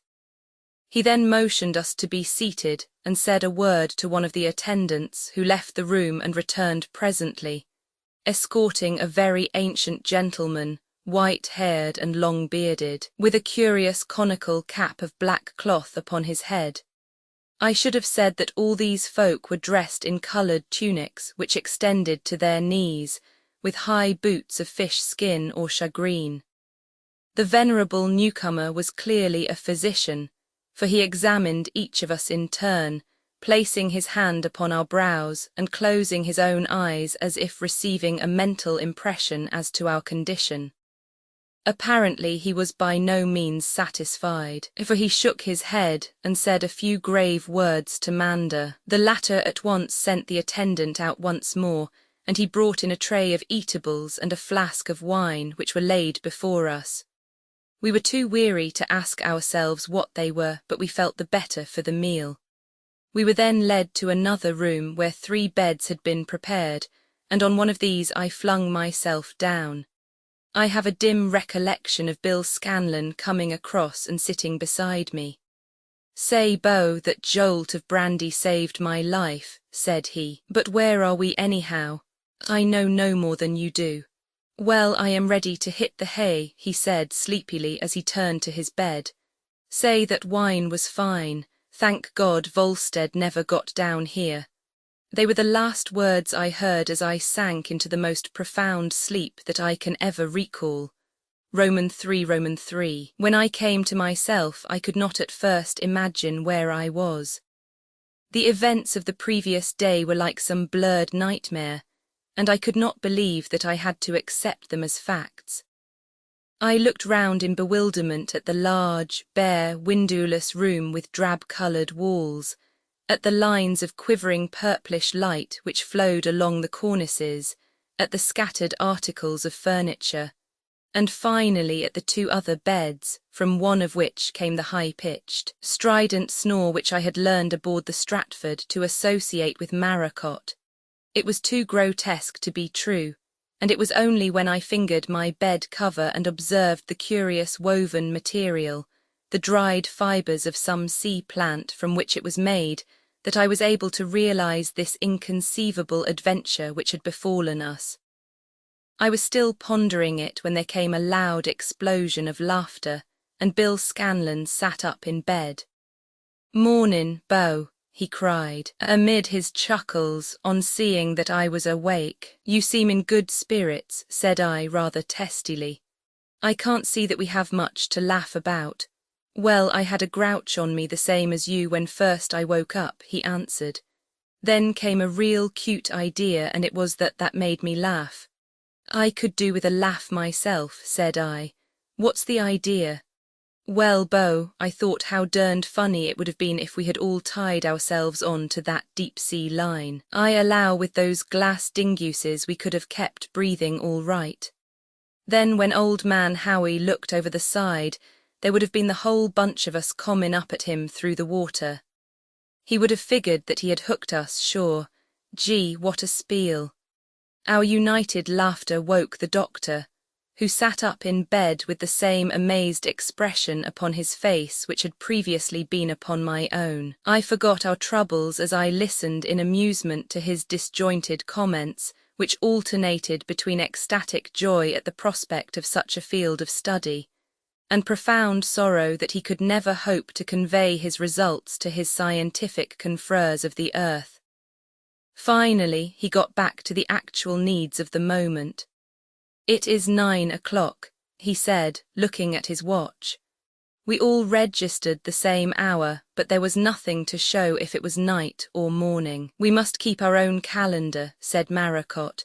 "We descended upon October 3rd. We reached this place on the evening of the same day. How long have we slept?" "My gosh, it may have been a month," said Scanlon. "I've not been so deep since Mickey Scott got me on the point in the 6-round tryout at the works." We dressed and washed, for every civilized convenience was at hand. The door, however, was fastened, and it was clear that we were prisoners for the time. In spite of the apparent absence of any ventilation, the atmosphere kept perfectly sweet, and we found that this was due to a current of air which came through small holes in the wall. There was some source of central heating too, for though no stove was visible, the temperature was pleasantly warm. Presently I observed a knob upon one of the walls and pressed it. This was, as I expected, a bell, for the door instantly opened, and a small, dark man, dressed in a yellow robe, appeared in the aperture. He looked at us inquiringly with large, brown, kindly eyes. "We are hungry," said Maracot. "Can you get us some food?" The man shook his head and smiled. It was clear that the words were incomprehensible to him. Scanlon tried his luck with a flow of American slang, which was received with the same blank smile. When, however, I opened my mouth and thrust my finger into it, our visitor nodded vigorously and hurried away. 10 minutes later the door opened and 2 of the yellow attendants appeared, rolling a small table before them. Had we been at the Biltmore Hotel, we could not have had better fare. There were coffee, hot milk, rolls, delicious flat fish and honey. For half an hour we were far too busy to discuss what we ate or whence it was obtained. At the end of that time the 2 servants appeared once more, rolled out the tray and closed the door carefully behind them. "I'm fair black and blue with pinching myself," said Scanlon. "Is this a pipe dream or what? Say, Doc, you got us down here, and I guess it is up to you to tell us just how you size it all up." The doctor shook his head. "It is like a dream to me also, but it is a glorious dream. What a story for the world if we could but get it to them." "One thing is clear," said I. "There was certainly truth in this legend of Atlantis, and some of the folk have in a marvellous way managed to carry on." "Well, even if they carried on," cried Bill Scanlon, scratching his bullet head, "I am darned if I can understand how they could get air and fresh water and the rest. Maybe if that queer duck with the beard that we saw last night comes to give us a once-over, he will put us wise to it. How can he do that when we have no common language?" "Well, we shall use our own observation," said Maracot. "One thing I can already understand. I learned it from the honey at breakfast. That was clearly synthetic honey, such as we have already learned to make upon the earth. But if synthetic honey, why not synthetic coffee or flour? The molecules of the elements are like bricks, and these bricks lie all around us. We have only to learn how to pull out certain bricks, sometimes just a single brick, in order to make a fresh substance. Sugar becomes starch or either becomes alcohol just by a shifting of the bricks. What is it that shifts them? Heat, electricity, other things perhaps of which we know nothing. Some of them will shift themselves and radium becomes lead or uranium becomes radium without our touching them. You think then that they have an advanced chemistry? I'm sure of it. After all, there is no elemental brick which is not ready to their hands. Hydrogen and oxygen come readily from the sea water. There are nitrogen and carbon in those masses of sea vegetation, and there are phosphorus and calcium in the bathybic deposit. With skillful management and adequate knowledge, what is there which could not be produced? The doctor had launched upon a chemical lecture when the door opened and Mander entered, giving us a friendly greeting. There came with him the same old gentleman of venerable appearance whom we had met the night before. He may have had a reputation for learning, for he tried several sentences, which were probably different languages, upon us, but all were equally unintelligible. Then he shrugged his shoulders and spoke to Mander, who gave an order to the 2 yellow-clad servants, still waiting at the door. They vanished, but returned presently with a curious screen, supported by 2 side posts. It was exactly like one of our cinema screens, but it was coated with some sparkling material which glittered and shimmered in the light. This was placed against one of the walls. The old man then paced out very carefully a certain distance and marked it upon the floor. Standing at this point, he turned to Maracot and touched his forehead, pointing to the screen. "Clean dippy," said Scanlon. "Bats in the belfry." Maracot shook his head to show that we were nonplussed, so was the old man for a moment. An idea struck him, however, and he pointed to his own figure. Then he turned towards the screen, fixed his eyes upon it, and seemed to concentrate his attention. In an instant a reflection of himself appeared on the screen before us. Then he pointed to us, and a moment later our own little group took the place of his image. It was not particularly like us. Scanlon looked like a comic Chinaman and Maracot like a decayed corpse, but it was clearly meant to be ourselves as we appeared in the eyes of the operator. "It's a reflection of thought," I cried. "Exactly," said Maracot. "This is certainly a most marvelous invention, and yet it is but a combination of such telepathy and television as we dimly comprehend upon Earth. I never thought I'd live to see myself on the movies, if that cheese-faced chink is really meant for me." We said Scanlon, "Say if we could get all this news to the editor of the Ledger, he'd cough up enough to keep me for life. We've sure got the goods if we could deliver them." "That's the trouble," said I. "By George, we could stir the whole world if we could only get back to it. But what is he beckoning about? The old guy wants you to try your hand at it, Doc." Maracot took the place indicated, and his strong, clear-cut brain focused his picture to perfection. We saw an image of Manda, and then another one of the Stratford as we had left her. Both Manda and the old scientist nodded their great approval at the sight of the ship, and Manda made a sweeping gesture with his hands, pointing first to us and then to the screen. "To tell them all about it, that's the idea," I cried. "They want to know in pictures who we are and how we got here."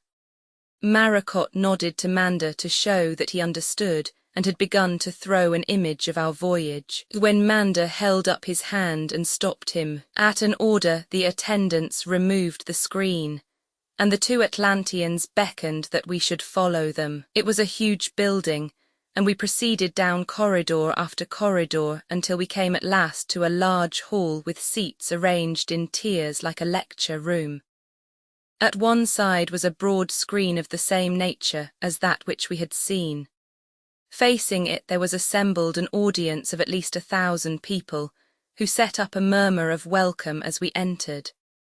They were of both sexes and of all ages, the men dark and bearded, the women beautiful in youth and dignified in age. We had little time to observe them, for we were led to seats in the front row, and Maracot was then placed on a stand opposite the screen. The lights were in some fashion turned down, and he had the signal to begin. And excellently well he played his part.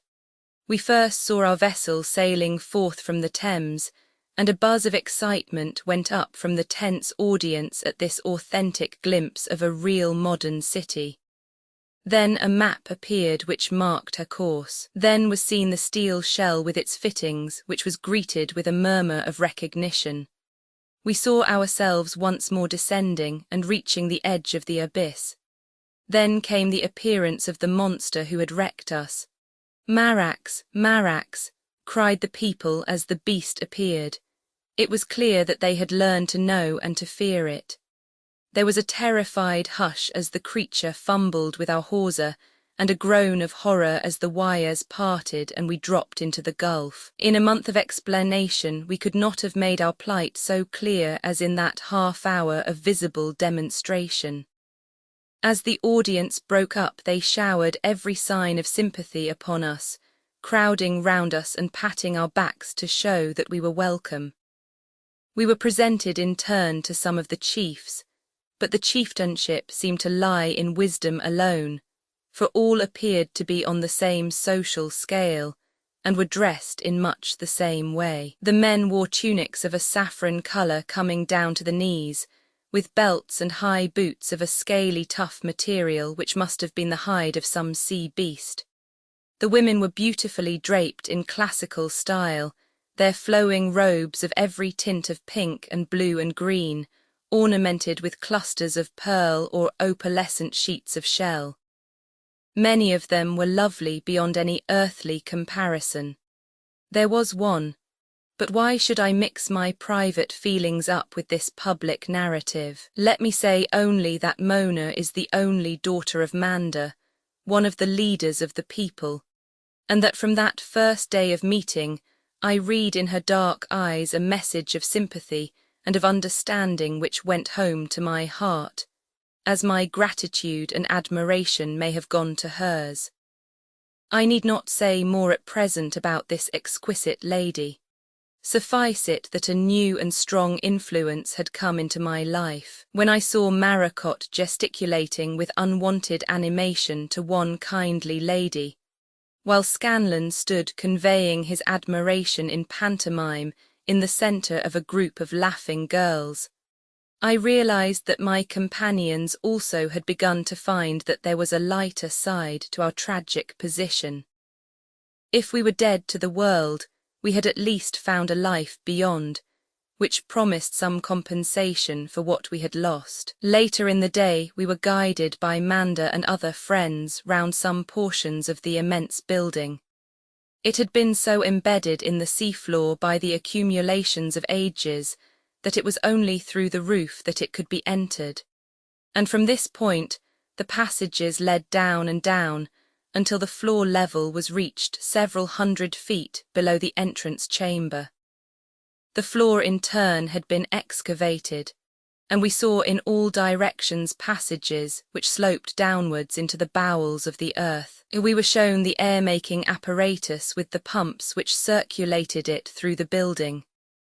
Maracot pointed out with wonder and admiration that not only was the oxygen united with the nitrogen, but that smaller retorts supplied other gases, which could only be the argon, neon, and other little-known constituents of the atmosphere, which we are only just beginning to understand. The distilling vats for making fresh water and the enormous electrical installments were other objects of interest, but much of the machinery was so intricate that it was difficult for us to follow the details.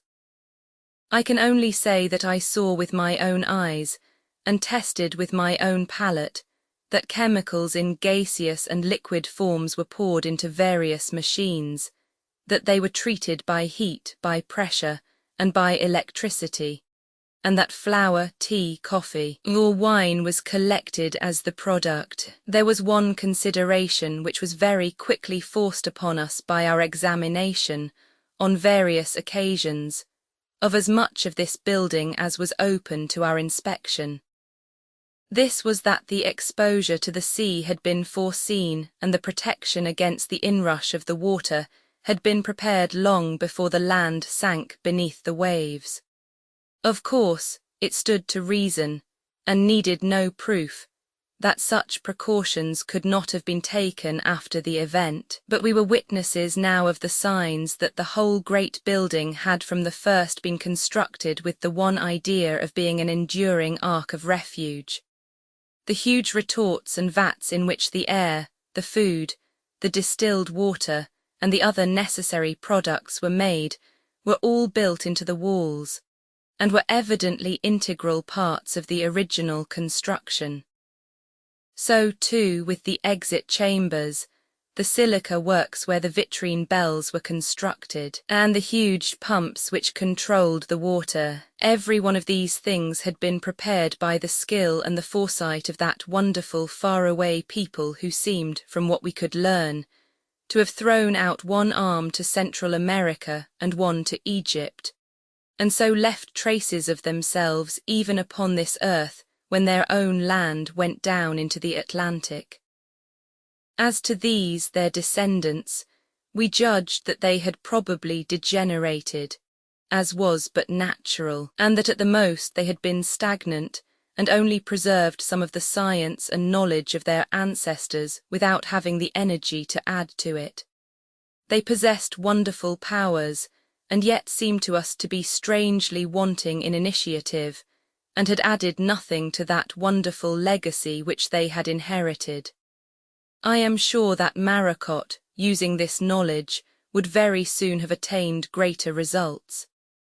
As to Scanlan, with his quick brain and mechanical skill, he was continually putting in touches which probably seemed as remarkable to them as their powers to us. He had a beloved mouth organ in his coat pocket when we made our descent, and his use of this was a perpetual joy to our companions, who sat around in entranced groups, as we might listen to a Mozart, while he handed out to them the crooning coon songs of his native land. I have said that the whole building was not open to our inspection, and I might give a little further detail upon that subject. There was one well-worn corridor down which we saw folk continually passing, but which was always avoided by our guides in our excursions. As was natural, our curiosity was aroused, and we determined one evening that we would take a chance and do a little exploring upon our own account.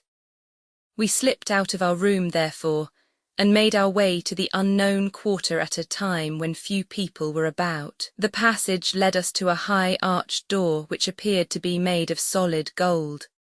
When we pushed it open, we found ourselves in a huge room, forming a square of not less than 200 feet. All around, the walls were painted with vivid colours and adorned with extraordinary pictures and statues of grotesque creatures with enormous headdresses, like the full dress regalia of our American Indians. At the end of this great hall there was one huge seated figure, the legs crossed like a Buddha, but with none of the benignity of aspect which is seen on the Buddha's placid features. On the contrary, this was a creature of wrath, open-mouthed and fierce-eyed, the latter being red and their effect exaggerated by 2 electric lights which shone through them.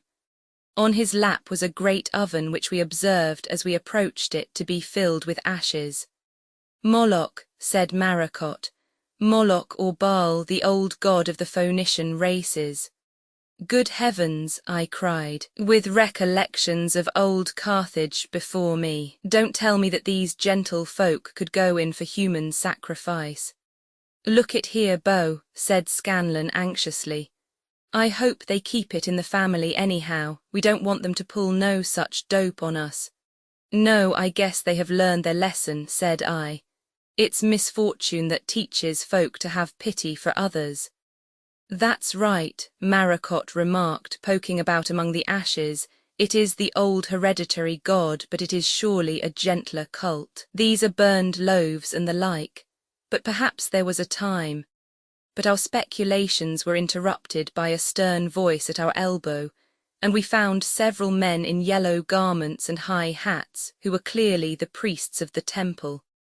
From the expression on their faces, I should judge that we were very near to being the last victims to Baal, and one of them had actually drawn a knife from his girdle. With fierce gestures and cries they drove us roughly out of their sacred shrine. "By gosh," cried Scanlan, "I'll sock that duck if he keeps crowding me. Look it here, you bindle stiff, keep your hands off my coat." For a moment I feared that we should have had what Scanlan called a rough house within the sacred precincts.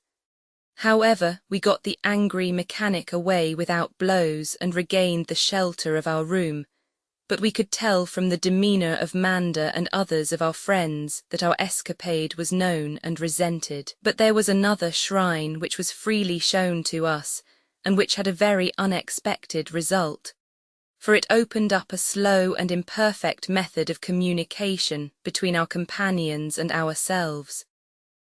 This was a room in the lower quarter of the temple, with no decorations or distinction, save that at one end there stood a statue of ivory yellow with age, representing a woman holding a spear, with an owl perched upon her shoulder. A very old man was the guardian of the room, and in spite of his age it was clear to us that he was of a very different race, and one of a finer, larger type than the men of the temple.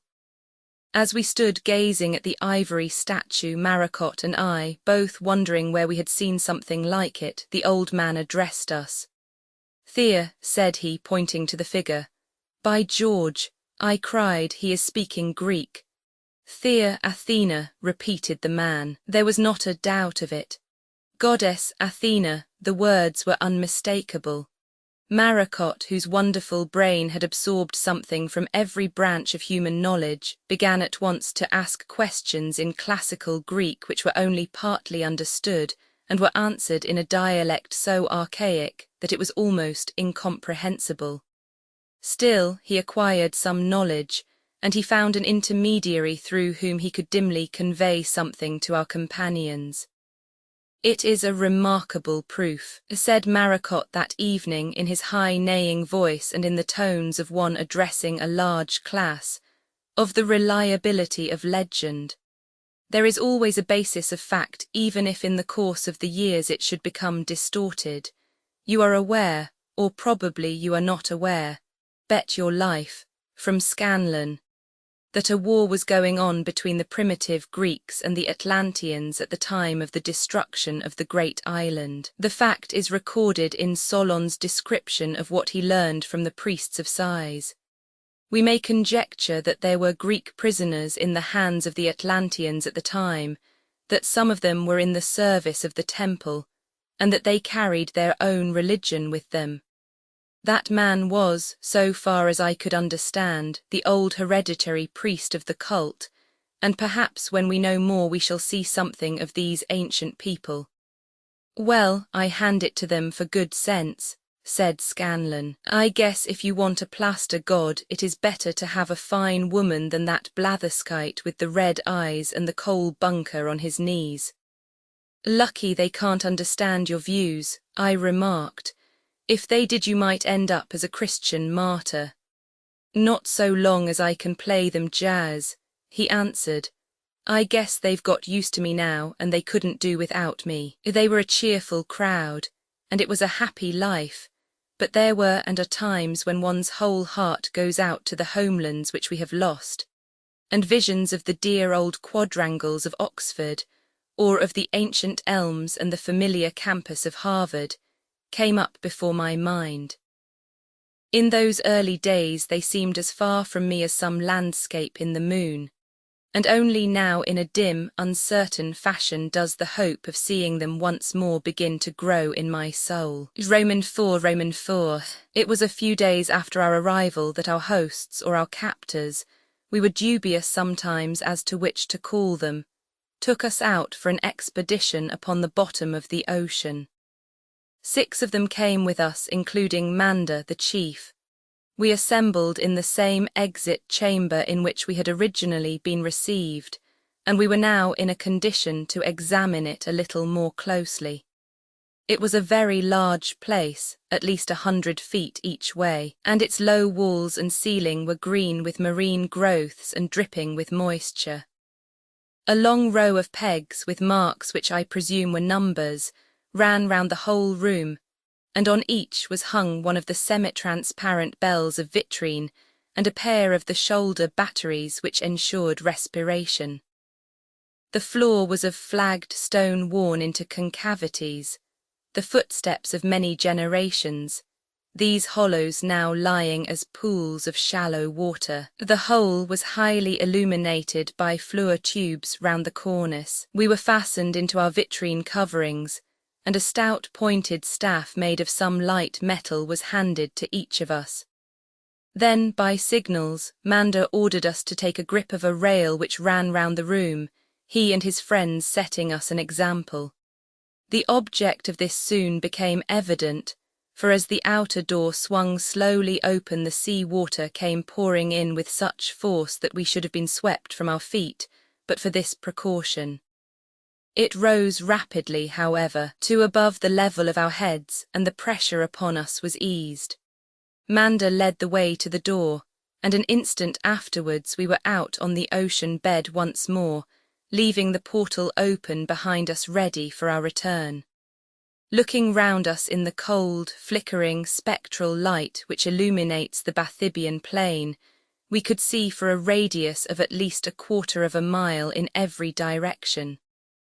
What amazed us was to observe, on the very limit of what was visible, a very brilliant glow of radiance. It was towards this that our leader turned his steps, our party walking in single file behind him. It was slow going, for there was the resistance of the water, and our feet were buried deeply in the soft slush with every step. But soon we were able to see clearly what the beacon was which had attracted us. It was our own shell, our last reminder of terrestrial life, which lay tilted upon one of the cupolas of the far-flung building, with all its lights still blazing. It was 3/4 full of water, but the imprisoned air still preserved that portion in which our electric instalment lay. It was strange indeed as we gazed into it to see the familiar interior with our settees and instruments still in position, while several good-sized fish like minnows in a bottle swam round and round inside it. One after the other our party clambered in through the open flap, Maracot to rescue a book of notes which floated on the surface, Scanlan and I to pick up some personal belongings. Manda came also with one or two of his comrades, examining with the greatest interest the bathymeter and thermometer, with the other instruments which were attached to the wall. The latter we detached and took away with us. It may interest scientists to know that 40 degrees Fahrenheit represents the temperature at the greatest sea depths to which man has ever descended, and that it is higher on account of the chemical decomposition of the ooze than the upper strata of the sea. Our little expedition had, it seems, a definite object besides that of allowing us a little exercise upon the bed of the ocean. We were hunting for food. Every now and then I saw our comrades strike sharply down with their pointed sticks, impaling each time a large brown flat fish, not unlike a turbot, which was numerous, but lay so closely in the ooze that it took practised eyes to detect it. Soon each of the little men had 2 or 3 of these dangling at his side. Scanlan and I soon got the knack of it and captured a couple each, but Maracot walked as one in a dream, quite lost in his wonder at the ocean beauties around him, and making long and excited speeches which were lost to the ear, but visible to the eyes from the contortion of his features.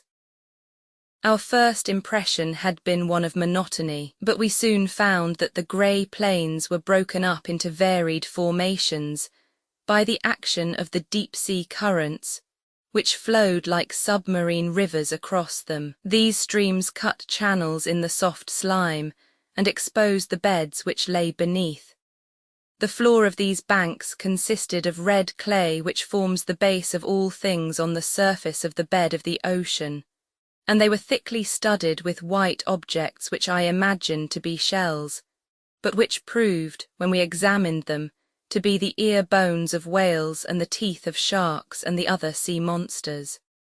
One of these teeth which I picked up was 15 inches long, and we could but be thankful that so fearful a monster frequented the higher levels of ocean. It belonged, according to Maracot, to a giant-killing grampus or orca gladiator. It recalled the observation of Mitchell Hedges that even the most terrible sharks that he had caught bore upon their bodies the marks which showed that they had encountered creatures larger and more formidable than themselves. There was one peculiarity of the ocean depths which impresses itself upon the observer. There is, as I have said, a constant cold light rising up from the slow phosphorescent decay of the great masses of organic matter. But above, all is black as night. The effect is that of a dim winter day, with a heavy black thundercloud lying low above the earth. Out of this black canopy there falls slowly an incessant snowstorm of tiny white flakes, which glimmer against the sombre background. These are the shells of sea snails and other small creatures, who live and die in the 5 miles of water which separate us from the surface. And though many of these are dissolved as they fall and add to the lime salts in the ocean, the rest go in the course of ages to form that deposit which had entombed the great city in the upper part of which we now dwelt. Leaving our last link with earth beneath us, we pushed on into the gloom of the submarine world, and soon we were met by a completely new development. A moving patch appeared in front of us, which broke up as we approached it into a crowd of men, each in his vitrine envelope, who were dragging behind them broad sledges heaped with coal. It was heavy work, and the poor devils were bending and straining, tugging hard at the sharkskin ropes which served as traces. With each gang of men there was one who appeared to be in authority, and it interested us to see that the leaders and the workers were clearly of a different race. The latter were tall men, fair, with blue eyes and powerful bodies. The others were, as already described, dark and almost negroid, with squat, broad frames. We could not inquire into the mystery at that moment, but the impression was left upon my mind that the one race represented the hereditary slaves of the other, and Maracot was of the opinion that they may have been the descendants of those Greek prisoners whose goddess we had seen in the temple.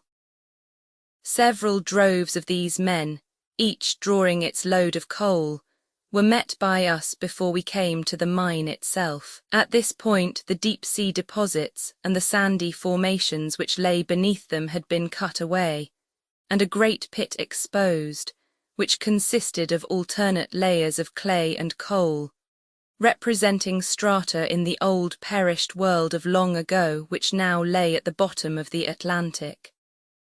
At the various levels of this huge excavation, we could see gangs of men at work hewing the coal, while others gathered it into loads and placed it in baskets, by means of which it was hoisted up to the level above. The whole mine was on so vast a scale that we could not see the other side of the enormous pit, which so many generations of workers had scooped in the bed of the ocean.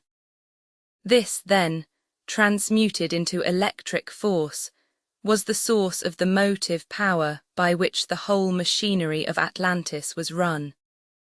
It is interesting, by the way, to record that the name of the old city had been correctly preserved in the legends, for when we had mentioned it to Manda and others, they first looked greatly surprised that we should know it, and then nodded their heads vigorously to show that they understood. Passing the great coal pit, or rather branching away from it to the right, we came on a line of low cliffs of basalt, their surface as clear and shining as on the day when they were shot up from the bowels of the earth, while their summit, some hundreds of feet above us, loomed up against the dark background. The base of these volcanic cliffs was draped in a deep jungle of high seaweed, growing out of tangled masses of crinoid corals laid down in the old terrestrial days. Along the edge of this thick undergrowth we wandered for some time, our companions beating it with their sticks, and driving out for our amusement an extraordinary assortment of strange fishes and crustacea, now and again securing a specimen for their own tables. For a mile or more we wandered along in this happy fashion, when I saw Manda stop suddenly and look round him with gestures of alarm and surprise. These submarine gestures formed a language in themselves, for in a moment his companions understood the cause of his trouble, and then with a shock we realized it also. Dr. Maracot had disappeared. He had certainly been with us at the coal pit, and he had come as far as the basalt cliffs. It was inconceivable that he had got ahead of us, so it was evident that he must be somewhere along the line of jungle in our rear. Though our friends were disturbed, Scanlon and I, who knew something of the good man's absent-minded eccentricities, were confident that there was no cause for alarm, and that we should soon find him loitering over some sea form which had attracted him. We all turned to retrace our steps and had hardly gone 100 yards before we caught sight of him. But he was running with an agility which I should have thought impossible for a man of his habits. Even the least athletic can run, however, when fear is the pacemaker. His hands were outstretched for help, and he stumbled and blundered forward with clumsy energy. He had good cause to exert himself, for 3 horrible creatures were close at his heels. They were tiger crabs, striped black and white, each about the size of a Newfoundland dog. Fortunately, they were themselves not very swift travellers, and were scurrying along the soft sea bottom in a curious sidelong fashion which was little faster than that of the terrified fugitive. Their wind was better, however, and they would probably have had their horrible claws upon him in a very few minutes had not our friends intervened. They dashed forward with their pointed sticks, and Manda flashed a power electric lantern, which he carried in his belt, in the face of the loathsome monsters, who scuttled into the jungle and were lost to view. Our comrade sat down on a lump of coral, and his face showed that he was exhausted by his adventure. He told us afterwards that he had penetrated the jungle in the hope of securing what seemed to him to be a rare specimen of the deep-sea chimera, and that he had blundered into the nest of these fierce tiger crabs, who had instantly dashed after him. It was only after a long rest that he was able to resume the journey. Our next stage after skirting the basalt cliffs led us to our goal.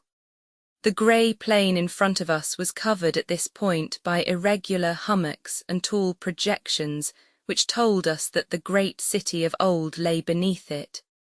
It would all have been completely buried forever by the ooze, as Herculaneum has been by lava or Pompeii by ashes, had an entrance to it not been excavated by the survivors of the temple.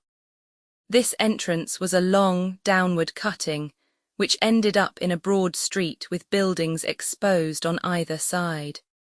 The walls of these buildings were occasionally cracked and shattered, for they were not of the solid construction which had preserved the temple, but the interiors were in most cases exactly as they had been when the catastrophe occurred, save that sea changes of all sorts, beautiful and rare in some cases and horrifying in others, had modified the appearances of the rooms. Our guides did not encourage us to examine the first ones which we reached, but hurried us onwards until we came to that which had clearly been the great central citadel or palace round which the whole town centred.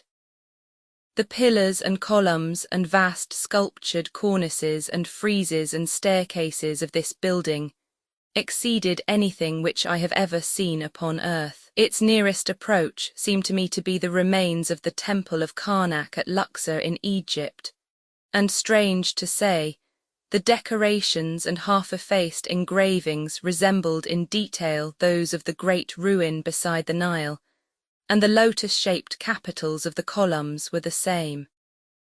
It was an amazing experience to stand on the marble tessellated floors of those vast halls, with great statues looming high above one on every side, and to see, as we saw that day, huge silvery eels gliding above our heads and frightened fish darting away in every direction from the light which was projected before us.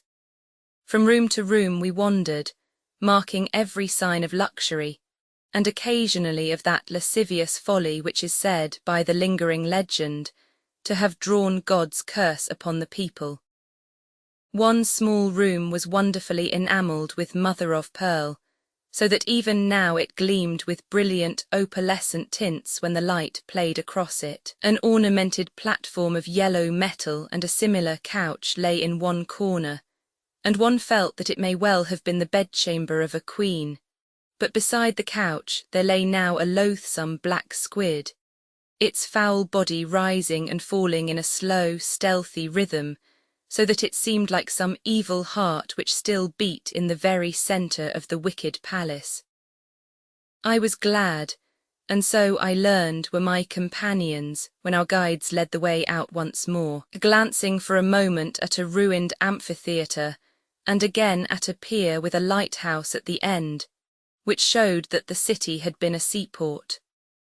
Soon we had emerged from these places of ill omen, and were out on the familiar Bathybian plain once more. Our adventures were not quite over, for there was one more which was as alarming to our companions as to ourselves. We had nearly made our way home when one of our guides pointed upwards with alarm. Gazing in that direction, we saw an extraordinary sight. Out of the black gloom of the waters, a huge, dark figure was emerging, falling rapidly downwards. At first it seemed a shapeless mass, but as it came more clearly into the light we could see that it was the dead body of a monstrous fish, which had burst so that the entrails were streaming up behind it as it fell. No doubt the gases had buoyed it up in the higher reaches of the ocean until, having been released by putrefaction or by the ravages of sharks, there was nothing left but dead weight, which sent it hurtling down to the bottom of the sea. Already in our walk we had observed several of these great skeletons picked clean by the fish, but this creature was still, save for its disembowelment, even as it had lived. Our guides seized us with the intention of dragging us out of the path of the falling mass, but presently they were reassured and stood still, for it was clear that it would miss us. Our vitrine helmets prevented our hearing the thud, but it must have been prodigious when the huge body struck the floor of the ocean, and we saw the Globigerina ooze fly upwards as the mud splashes when a heavy stone is hurled into it. It was a sperm whale, some 70 feet long, and from the excited and joyful gestures of the submarine folk, I gathered that they would find plenty of use for the spermaceti and the fat. For the moment, however, we left the derelict creature, and with joyful hearts, for we unpractised visitors were weary and aching, found ourselves once more in front of the engraved portal of the roof, and finally standing safe and sound, divested of our vitrine bells, on the sloppy floor of the entrance chamber. A few days, as we reckon time, after the occasion when we had given the community a cinema view of our own proceedings, we were present at a very much more solemn and august exhibition of the same sort, which gave us in a clear and wonderful way the past history of this remarkable people. I cannot flatter myself that it was given entirely on our behalf, for I rather think that the events were publicly rehearsed from time to time in order to carry on the record, and that the part to which we were admitted was only some intermezzo of a long religious ceremony. However that may be, I will describe it exactly as it occurred. We were led to the same great hall or theatre where Dr. Maracot had thrown our own adventures upon the screen.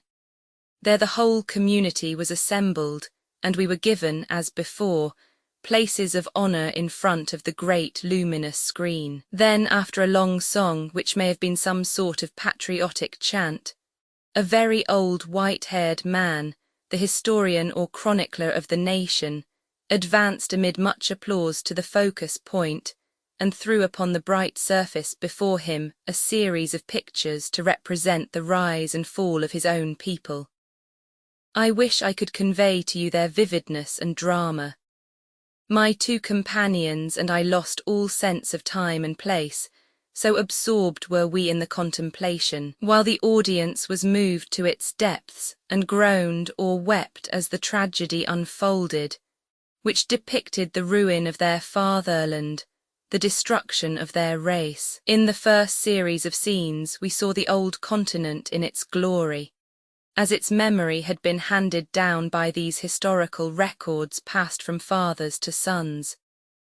We had a bird's-eye view of a glorious rolling country, enormous in extent, well-watered and cleverly irrigated, with great fields of grain, waving orchards, lovely streams and woody hills, still lakes and occasional picturesque mountains. It was studded with villages and covered with farmhouses and beautiful private residences.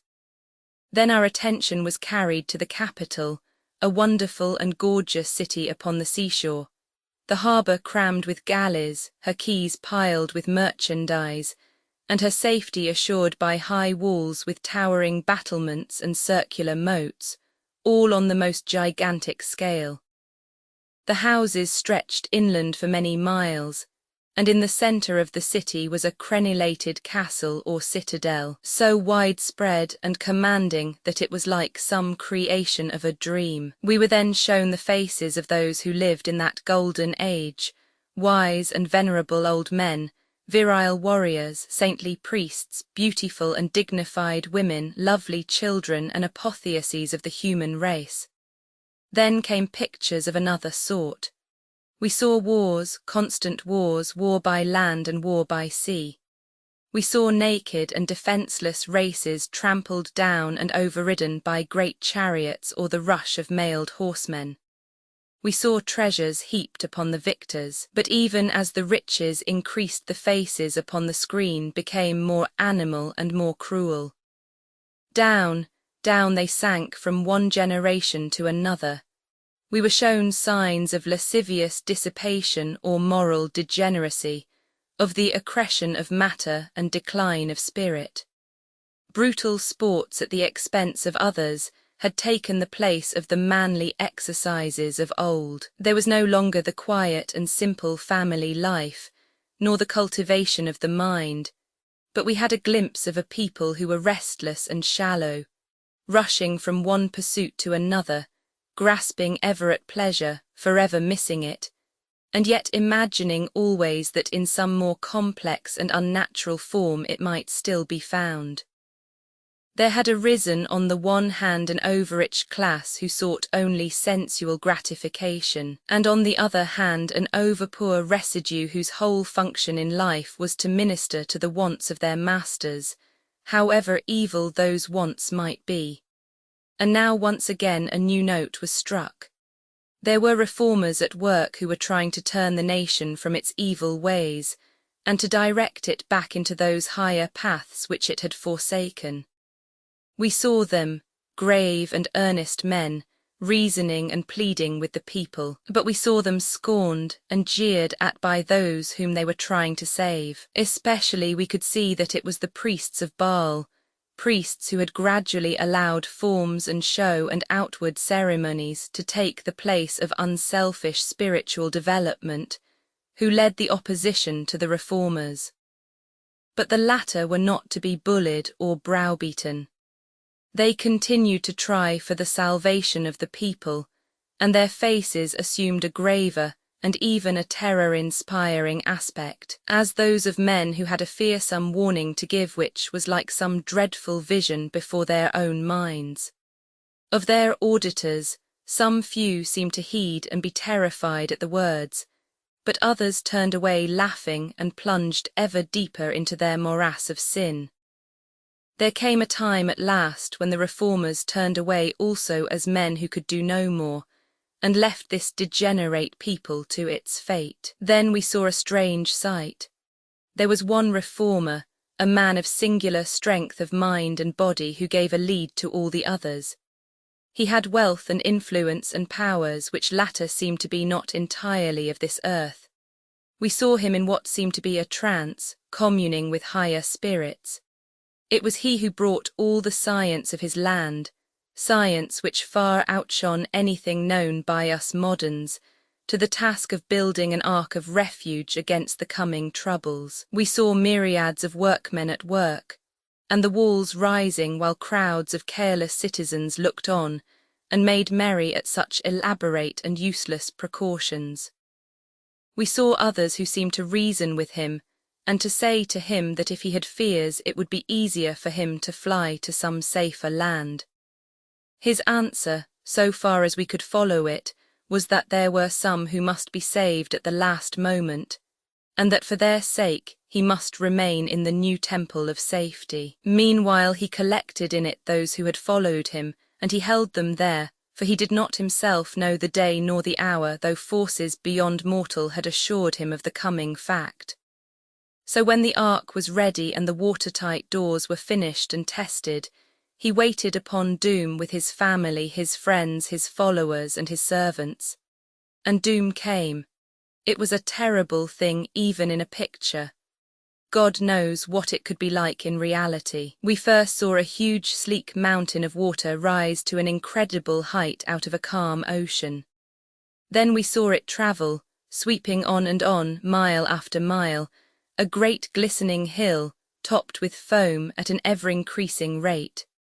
Two little ships tossing among the snowy fringe upon the summit became, as the wave rolled towards us, a couple of shattered galleys. Then we saw it strike the shore and sweep over the city, while the houses went down before it like a field of corn before a tornado. We saw the folk upon the housetops glaring out at the approaching death, their faces twisted with horror, their eyes staring, their mouths contorted, gnawing at their hands and gibbering in an insanity of terror. The very men and women who had mocked at the warning were now screaming to heaven for mercy, grovelling with their faces on the ground, or kneeling with frenzied arms raised in wild appeal. There was no time now to reach the ark, which stood beyond the city, but thousands dashed up to the citadel, which stood upon higher ground, and the battlement walls were black with people. Then suddenly the castle began to sink. Everything began to sink. The water had poured down into the remote recesses of the earth, the central fires had expanded it into steam, and the very foundations of the land were blown apart. Down went the city and ever down, while a cry went up from ourselves and the audience at the terrible sight. The pier broke in two and vanished. The high pharos collapsed under the waves. The roofs looked for a while like successive reefs of rock forming lines of spouting breakers, until they too went under. The citadel was left alone upon the surface like some monstrous ship, and then it also slid sideways down into the abyss, with a fringe of helpless waving hands upon its summit. The awful drama was over, and an unbroken sea lay across the whole continent, a sea which bore no life upon it, but which among its huge smoking swirls and eddies showed all the wrack of the tragedy tossed hither and thither. Dead men and animals, chairs, tables, articles of clothing, floating hats and bales of goods, all bobbing and heaving in one huge liquid fermentation. Slowly we saw it die away, and a great wide expanse as smooth and bright as quicksilver, with a murky sun low on the horizon, showed us the grave of the land that God had weighed and found wanting. The story was complete.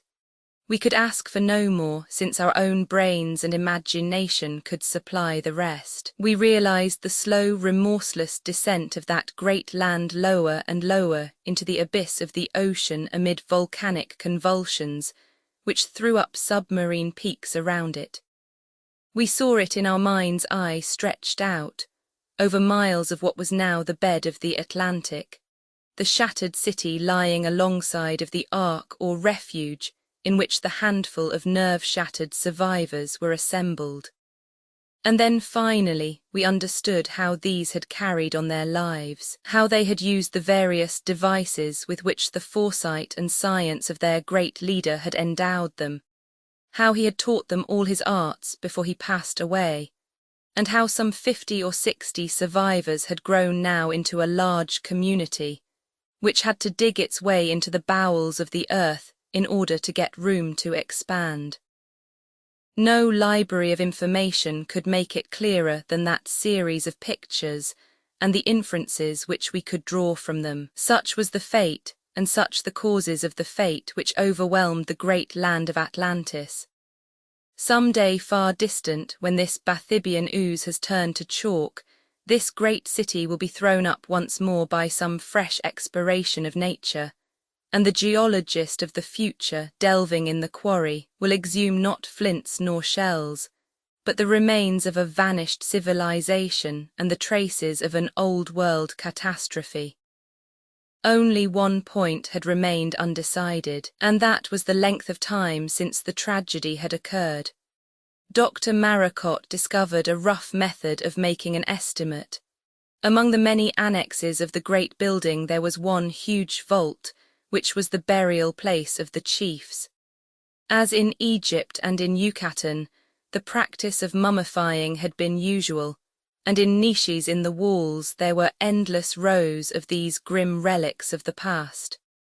Manda pointed proudly to the next one in the succession, and gave us to understand that it was specially arranged for himself. If you take an average of the European kings, said Maracot in his best professional manner, you will find that they run to above 5 in the century.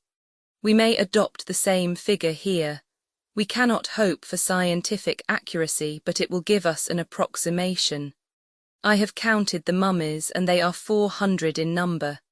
Then it would be 8,000 years. Exactly, and this agrees to some extent with Plato's estimate.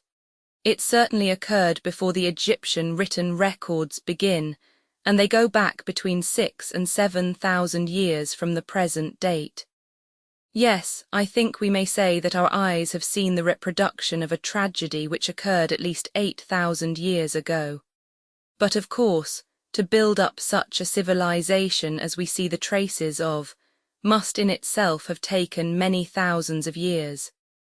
Thus, he concluded, and I pass the claim on to you, we have extended the horizon of ascertained human history as no men have ever done since history began.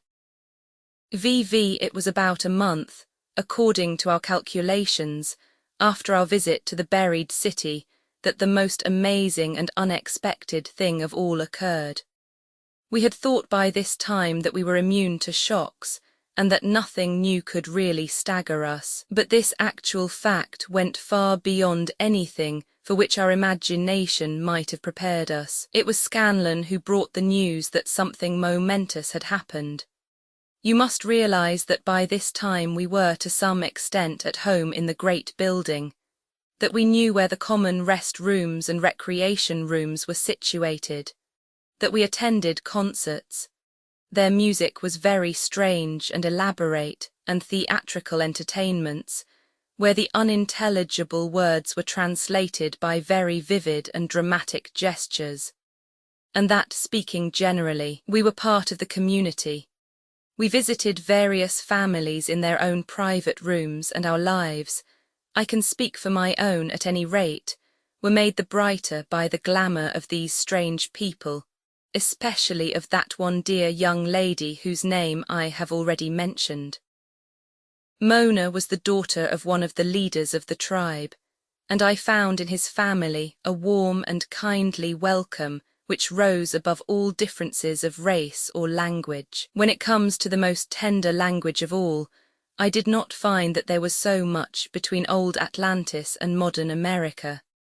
I guess that what would please a Massachusetts girl of Brown's College is just about what would please my lady under the waves. But I must get back to the fact that Scanlon came into our room with news of some great happening. Say, there is one of them just blown in, and he's that excited that he clean forgot to take his glass lid off, and he was jabbering for some minutes before he understood that no one could hear him. Then it was blah blah blah as long as his breath would hold, and they are all following him now to the jumping off place.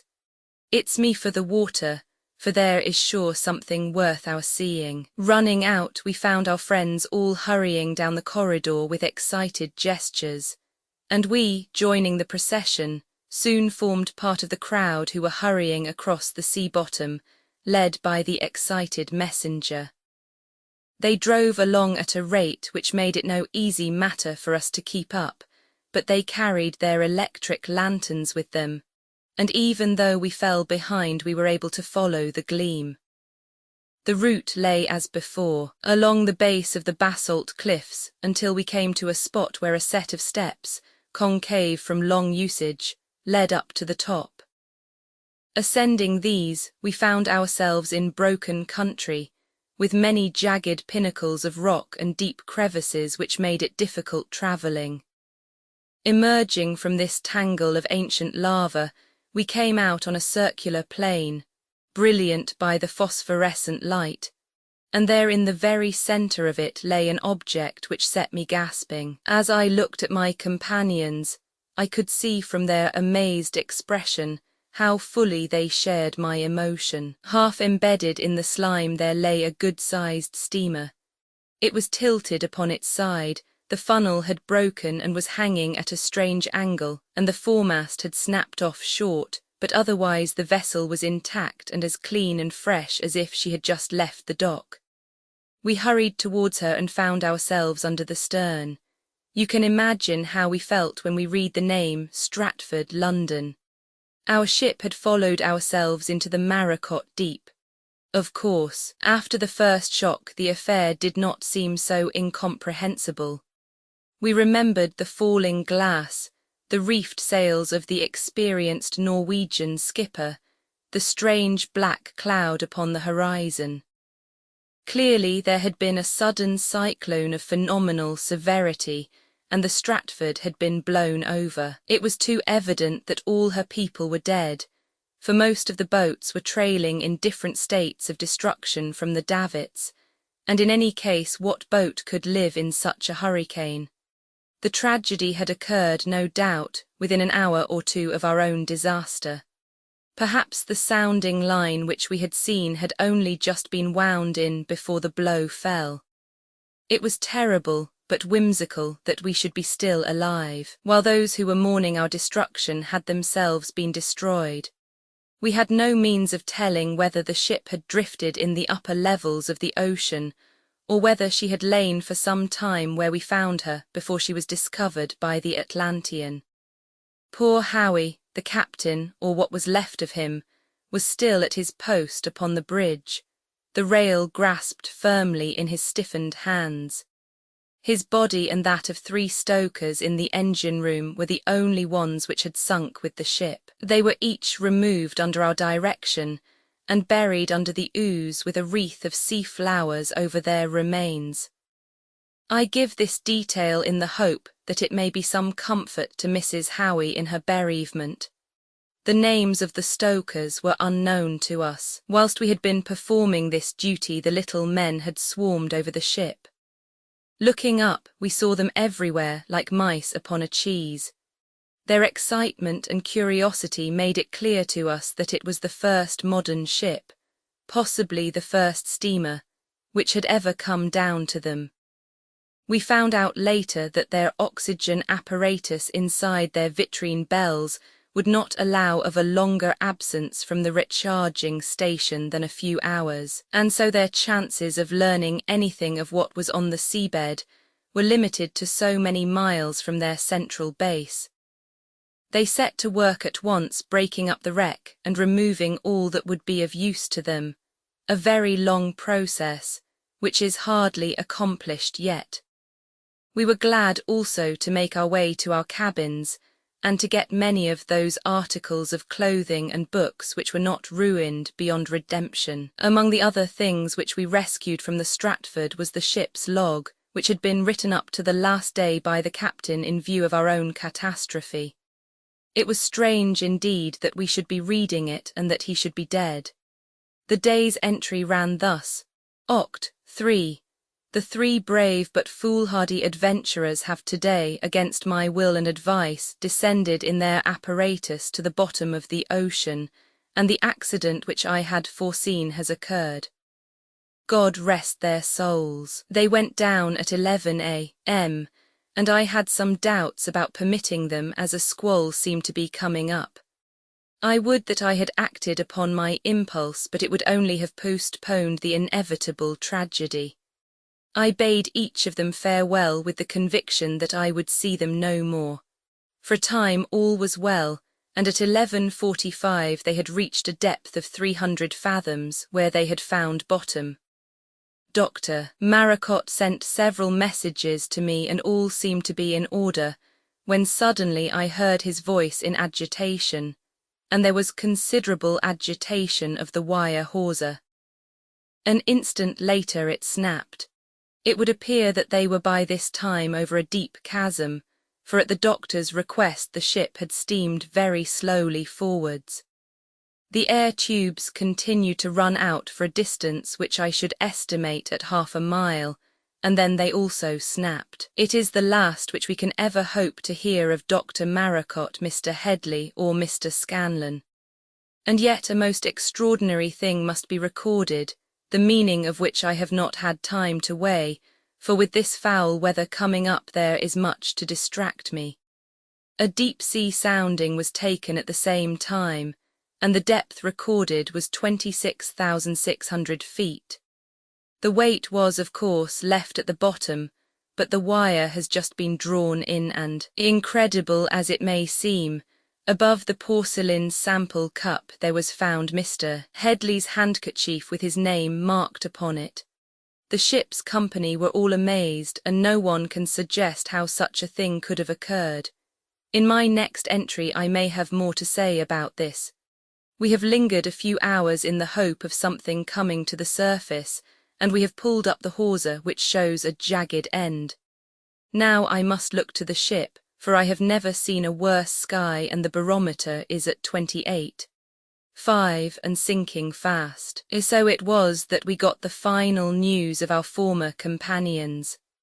A terrific cyclone must have struck her and destroyed her immediately afterwards. We stayed at the wreck until a certain stuffiness within our vitrine bells and a feeling of increasing weight upon our chests warned us that it was high time to begin our return. Then it was, on our homeward journey, that we had an adventure which showed us the sudden dangers to which these submarine folk are exposed, and which may explain why their numbers, in spite of the lapse of time, were not greater than they were. Including the Grecian slaves, we cannot reckon those numbers at more than 4,000 or 5,000 at the most. We had descended the staircase and were making our way along the edge of the jungle which skirts the basalt cliffs, when Manda pointed excitedly upwards and beckoned furiously to one of our party who was some distance out in the open. At the same time, he and those around him ran to the side of some high boulders, pulling us along with them. It was only when we were in their shelter that we saw the cause of the alarm. Some distance above us, but descending rapidly, was a huge fish of a most peculiar shape. It might have been a great floating featherbed, soft and bulging, with a white undersurface and a long red fringe, the vibration of which propelled it through the water. It appeared to have neither mouth nor eyes, but it soon showed that it was formidably alert. The member of our party who was out in the open ran for the same shelter that we had taken, but he was too late. I saw his face convulsed with terror as he realized his fate. The horrible creature descended upon him, enveloped him on all sides, and lay upon him, pulsing in a dreadful way as if it were thrusting his body against the coral rocks and grinding it to pieces.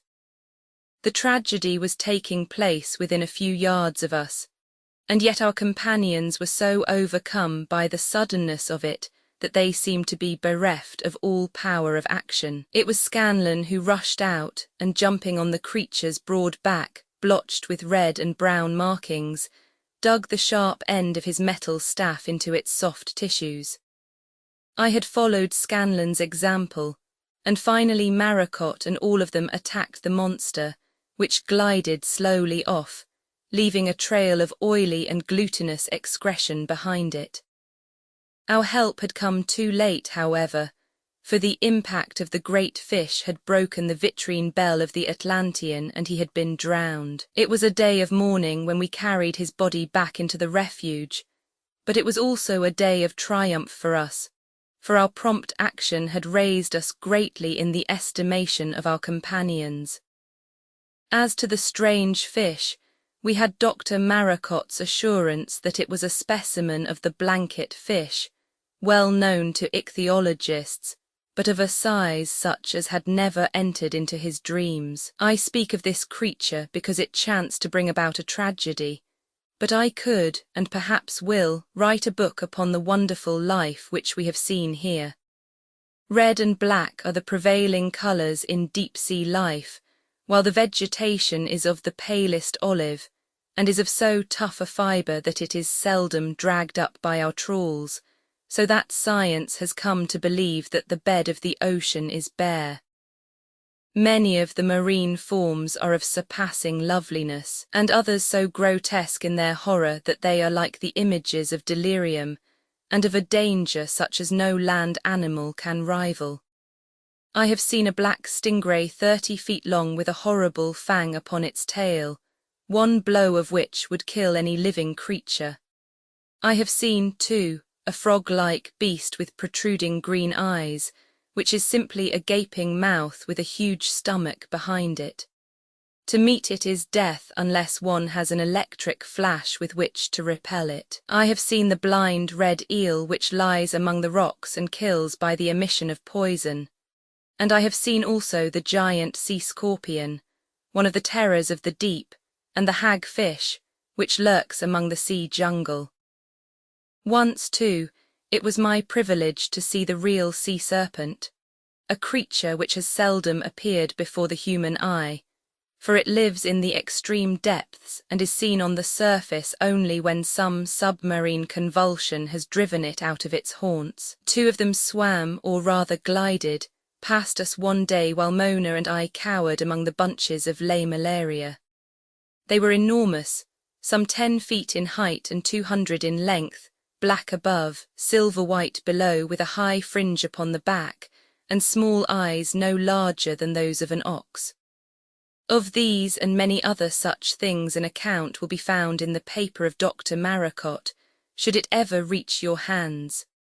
Week glided into week in our new life. It had become a very pleasant one, and we were slowly picking up enough of this long-forgotten tongue to enable us to converse a little with our companions. There were endless subjects both for study and for amusement in the refuge, and already Maracot has mastered so much of the old chemistry that he declares that he can revolutionize all worldly ideas if he can only transmit his knowledge. Among other things, they have learned to split the atom, and though the energy released is less than our scientists had anticipated, it is still sufficient to supply them with a great reservoir of power. Their acquaintance with the power and nature of the ether is also far ahead of ours, and indeed that strange translation of thought into pictures, by which we had told them our story and they theirs, was due to an etheric impression translated back into terms of matter. And yet, in spite of their knowledge, there were points connected with modern scientific developments which had been overlooked by their ancestors. It was left to Scanlon to demonstrate the fact. For weeks he was in a state of suppressed excitement, bursting with some great secret, and chuckling continually at his own thoughts. We only saw him occasionally during this time, for he was extremely busy, and his one friend and confidant was a fat and jovial Atlantean named Berbrix, who was in charge of some of the machinery. Scanlon and Berbrix, though their intercourse was carried on chiefly by signs and mutual backslapping, had become very close friends and were now continually closeted together. One evening Scanlon came in radiant. "Look here, Doc," he said to Maracot, "I've a dope of my own that I want to hand to these folk. They've shown us a thing or two and I figure that it is up to us to return it. What's the matter with calling them together tomorrow night for a show? Jazz or the Charleston?" I asked. "Charleston nothing. Wait till you see it. Man, it's the greatest stunt, but there, I won't say a word more. Just this, Beau, I won't let you down, for I've got the goods and I mean to deliver them." Accordingly, the community were assembled next evening in the familiar hall. Scanlon and Berbrix were on the platform, beaming with pride.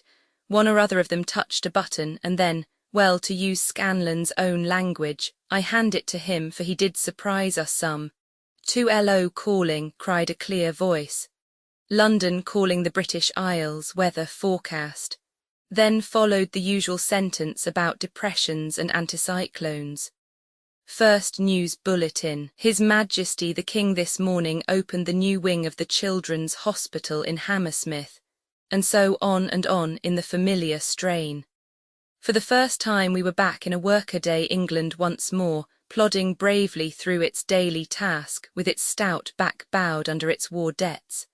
Then we heard the foreign news, the sporting news. The old world was droning on the same as ever.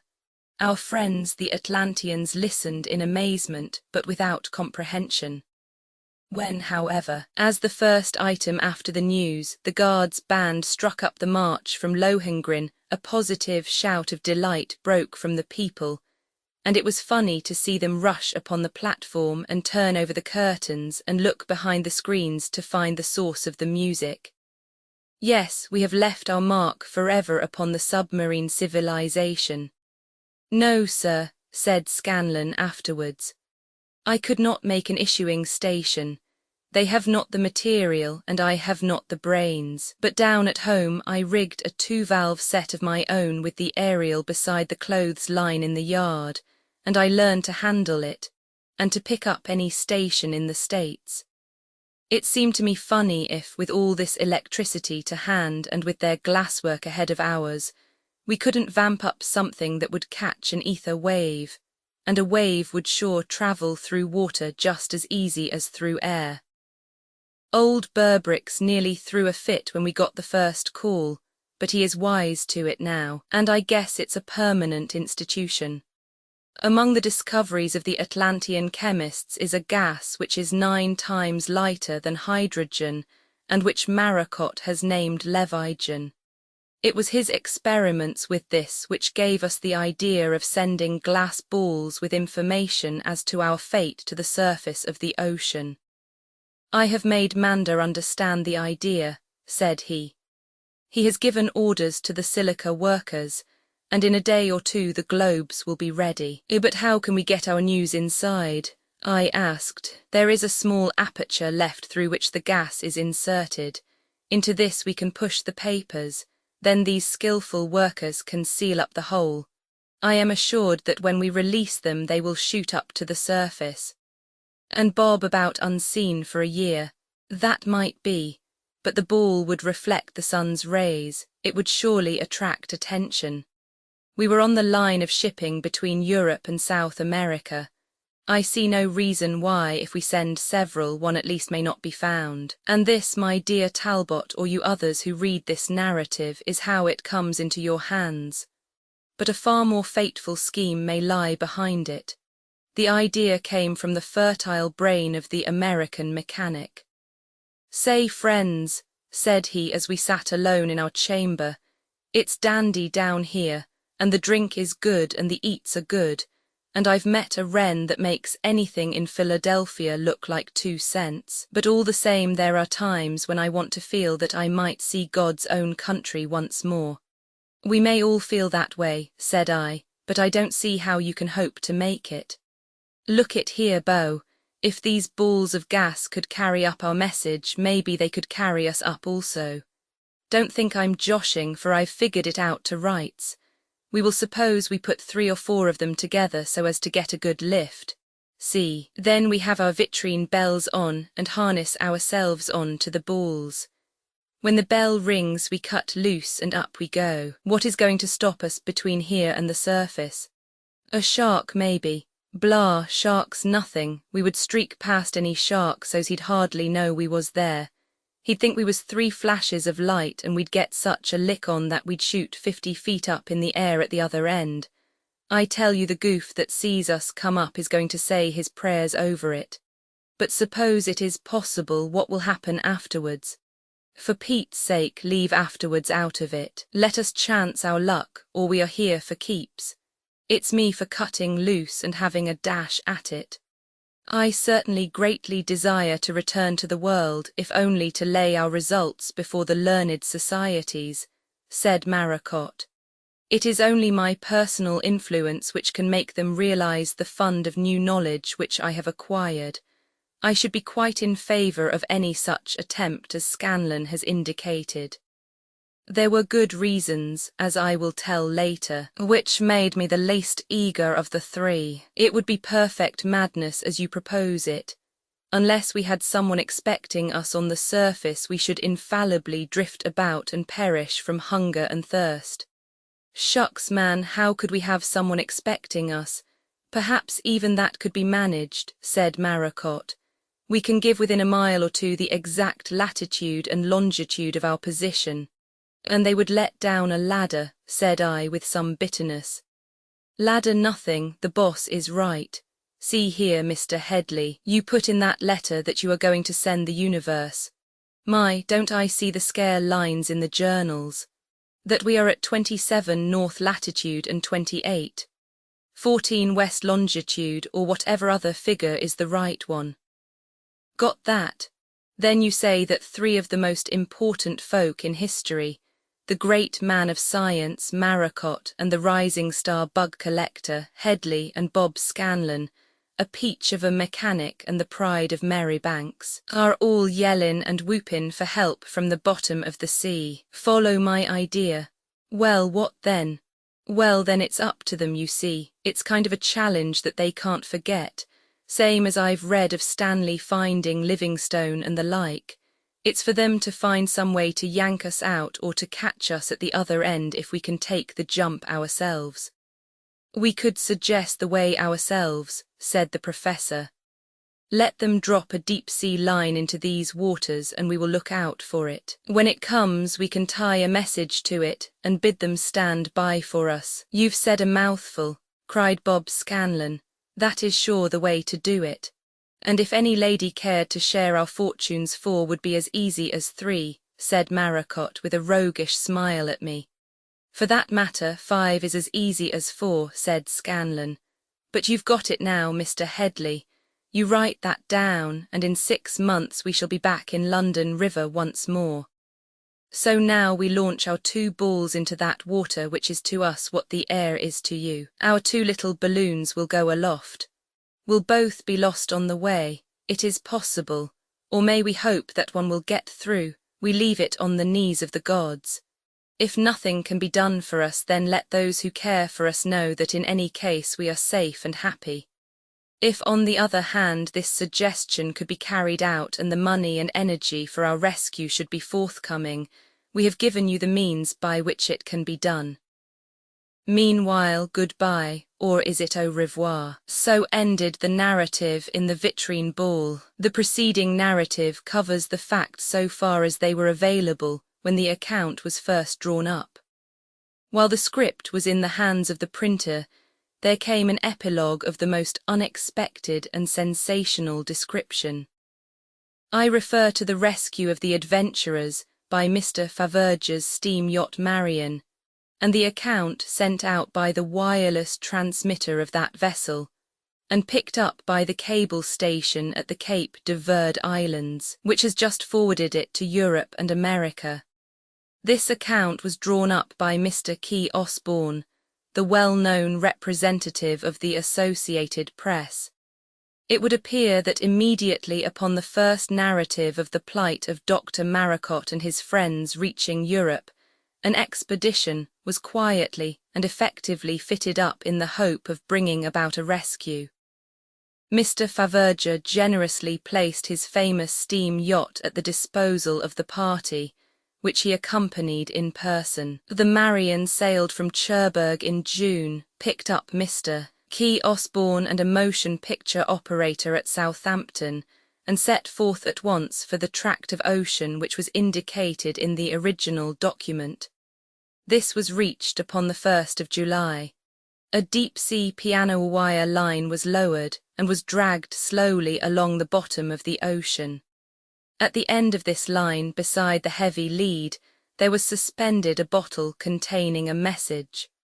The message ran, "Your account has been received by the world, and we are here to help you. We duplicate this message by our wireless transmitter in the hope that it may reach you. We will slowly traverse your region. When you have detached this bottle, please replace your own message in it. We will act upon your instructions." For 2 days the Marion cruised slowly to and fro without result.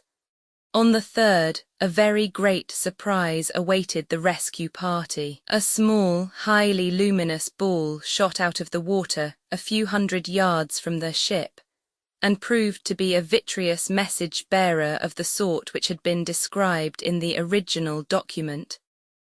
Having been broken with some difficulty, the following message was read. "Thanks, dear friends. We greatly appreciate your grand loyalty and energy. We receive your wireless messages with facility and are in a position to answer you in this fashion. We have endeavoured to get possession of your line, but the currents lift it high, and it sweeps along rather faster than even the most active of us can move against the resistance of the water. We propose to make our venture at 6 tomorrow morning, which should, according to our reckoning, be Tuesday, July 5th. We will come one at a time so that any advice arising from our experience can be wirelessed back to those who come later. Once again, heartfelt thanks. Maracot, Headley, Scanlon. Mr. Key Osborne now takes up the narrative. It was a perfect morning and the deep sapphire sea lay as smooth as a lake, with the glorious arch of the deep blue sky unbroken by the smallest cloud. The whole crew of the Marion was early astir and awaited events with the most tense interest. As the hour of 6 drew near, our anticipation was painful. A lookout had been placed upon our signal mast, and it was just 5 minutes to the hour when we heard him shouting and saw him pointing to the water on our port bow. We all crowded to that side of the deck, and I was able to perch myself on one of the boats, from which I had a clear view.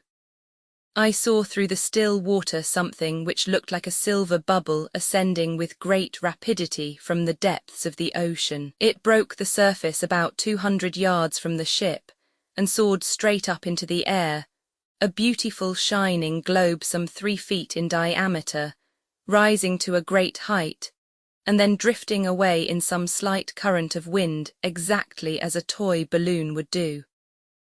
It was a marvellous sight, but it filled us with apprehension, for it seemed as if the harness might have come loose, and the burden which this tractor should have borne through the waters had been shaken loose upon the way. A wireless was at once dispatched. "Your messenger has appeared close to the vessel. It had nothing attached and has flown away." Meanwhile we lowered a boat so as to be ready for any development. Just after 6 o'clock there was another signal from our watchman, and an instant later I caught sight of another silver globe which was swimming up from the depths very much more slowly than the last.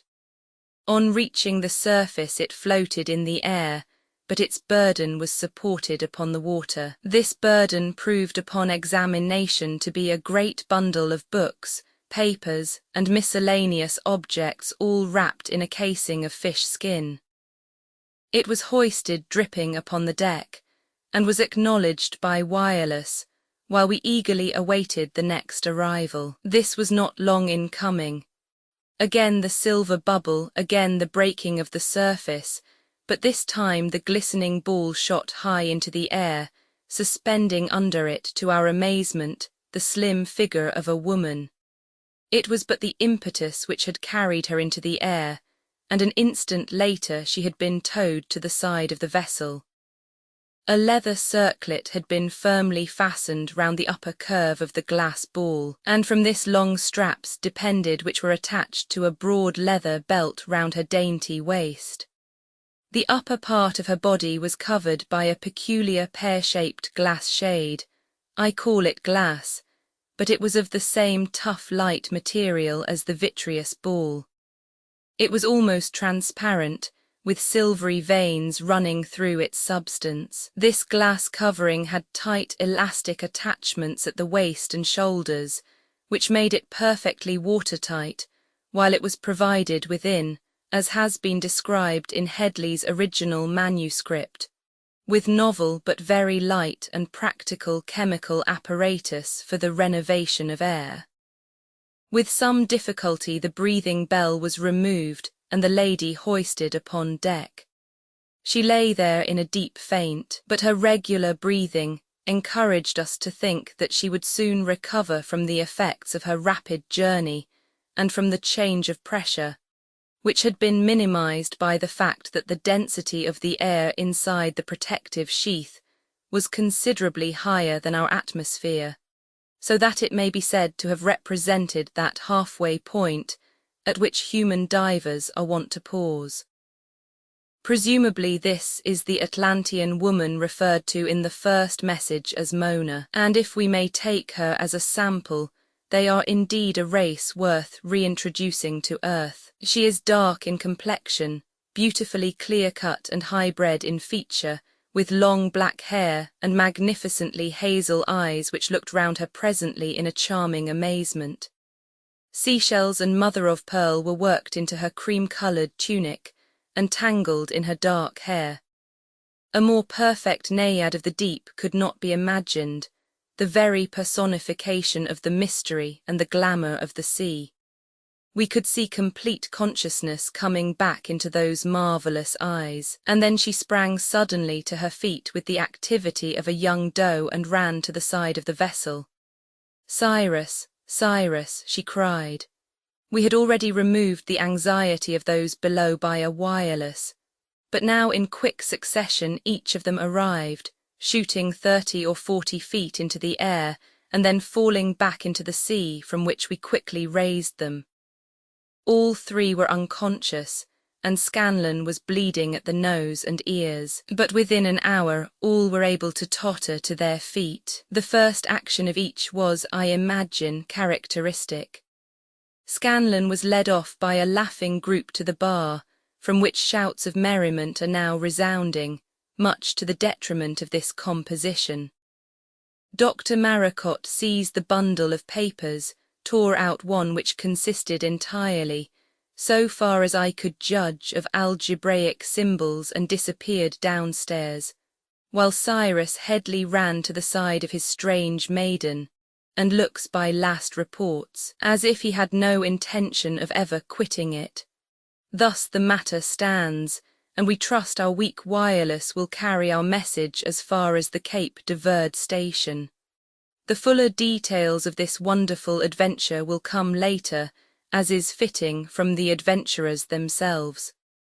VIVI. There are very many people who have written both to me, Cyrus Headley, Rhodes Scholar of Oxford, and to Professor Maracot, and even to Bill Scanlon, since our very remarkable experience at the bottom of the Atlantic, where we were able at a point 200 miles southwest of the Canaries to make a submarine descent, which has not only led to a revision of our views concerning deep-sea life and pressures, but has also established the survival of an old civilization under incredibly difficult conditions. In these letters, we have been continually asked to give further details about our experiences. It will be understood that my original document was a very superficial one, and yet it covered most of the facts. There were some, however, which were withheld, and above all the tremendous episode of the Lords of the Dark Face. This involved some facts and some conclusions of so utterly extraordinary a nature that we all thought it was best to suppress it entirely for the present. Now, however, that science has accepted our conclusions, and I may add, since society has accepted my bride, our general veracity is established, and we may perhaps venture upon a narrative which might have repulsed public sympathy in the first instance. Before I get to the one tremendous happening, I would lead up to it by some reminiscences of those wonderful months in the buried home of the Atlanteans, who by means of their vitrine oxygen bells are able to walk the ocean floor with the same ease as those Londoners whom I see now from my windows in the Hyde Park Hotel are strolling among the flower beds. When first we were taken in by these people, after our dreadful fall from the surface, we were in the position of prisoners rather than of guests. I wish now to set upon record how this came to change, and how through the splendour of Dr. Maracot we have left such a name down there, that the memory of us will go down in their annals as of some celestial visitation. They knew nothing of our leaving, which they would certainly have prevented if they could, so that no doubt there is already a legend that we have returned to some heavenly sphere, taking with us the sweetest and choicest flower of their flock.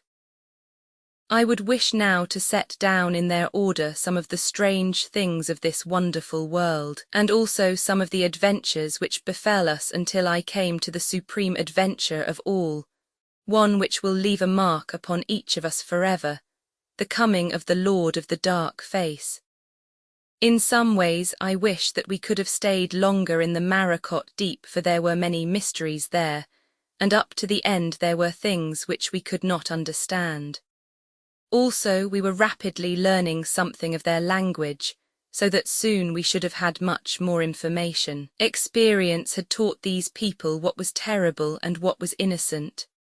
One day I remember that there was a sudden alarm, and that we all ran out in our oxygen bells on to the ocean bed, though why we ran or what we meant to do was a mystery to us. There could be no mistake, however, as to the horror and distraction upon the faces of those around us. When we got out onto the plain, we met a number of the Greek coal workers who were hastening towards the door of our colony. They had come at such a pace and were so weary that they kept falling down in the ooze, and it was clear that we were really a rescue party for the purpose of picking up these cripples and hurrying up the laggards. We saw no sign of weapons and no show of resistance against the coming danger. Soon the colliers were hustled along, and when the last one had been shoved through the door, we looked back along the line that they had traversed. All that we could see was a couple of greenish wisp-like clouds, luminous in the centre and ragged at the edges, which were drifting rather than moving in our direction. At the clear sight of them, though they were quite half a mile away, my companions were filled with panic and beat at the door so as to get in the sooner. It was surely nervous work to see these mysterious centres of trouble draw nearer, but the pumps acted swiftly, and we were soon in safety once more. There was a great block of transparent crystal, 10 feet long and 2 feet broad, above the lintel of the door, with lights so arranged that they threw a strong glare outside. Mounted on the ladders kept for the purpose, several of us, including myself, looked through this rude window. I saw the strange shimmering green circles of light pause before the door. As they did so, the Atlanteans on either side of me simply gibbered with fear. Then one of the shadowy creatures outside came flicking up through the water and made for our crystal window. Instantly my companions pulled me down below the level of vision, but it seems that in my carelessness some of my hair did not get clear from whatever the maleficent influence may be which these strange creatures send forth. There is a patch there which is withered and white to this day. It was not for a long time that the Atlanteans dared to open their door, and when at last a scout was sent forth, he went amid handshakings and slaps on the back as one who does a gallant deed. His report was that all was clear, and soon joy had returned to the community, and this strange visitation seemed to have been forgotten. We only gathered from the word praxa, repeated in various tones of horror, that this was the name of the creature. The only person who derived real joy from the incident was Professor Maracot, who could hardly be restrained from sallying out with a small net and a glass vase. A new order of life, partly organic, partly gaseous but clearly intelligent, was his general comment.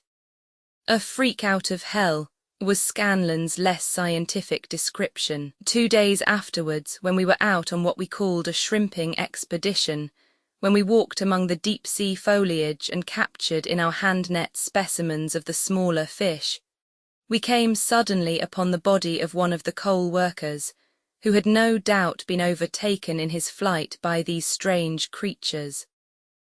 The glass bell had been broken, a matter which called for enormous strength, for this vitrine substance is extraordinarily tough, as you realized when you attempted to reach my first documents. The man's eyes had been torn out, but otherwise he had been uninjured. A dainty feeder, said the professor after our return. There is a hawk parrot in New Zealand which will kill the lamb in order to get at a particular morsel of fat above the kidney. So this creature will slay the man for his eyes.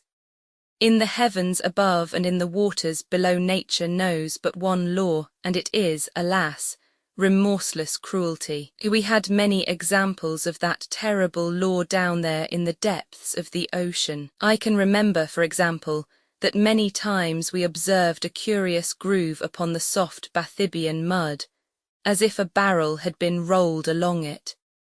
We pointed it out to our Atlantean companions, and when we could interrogate them, we tried to get from them some account of what this creature could be.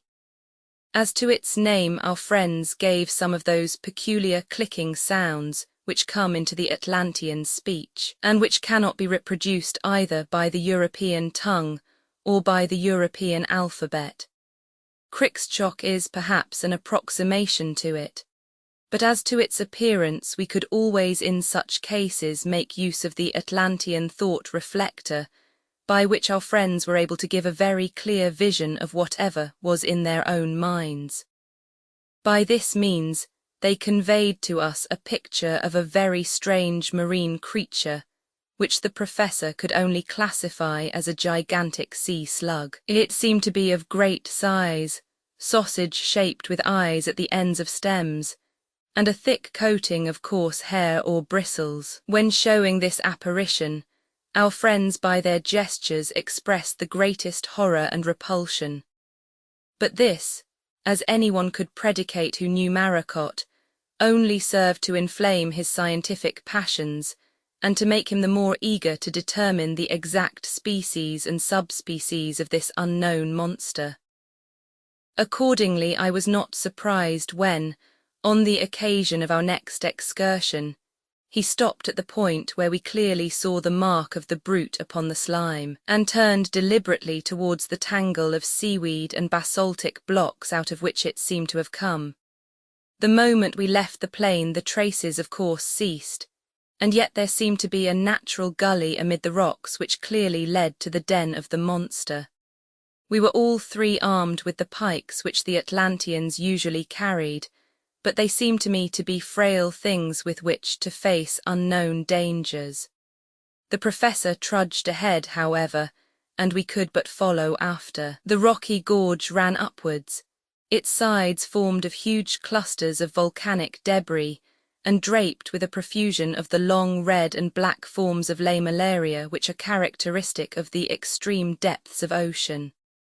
1,000 beautiful ascidians and echinoderms of every joyous colour and fantastic shape peeped out from amid this herbage, which was alive with strange crustaceans and low forms of creeping life.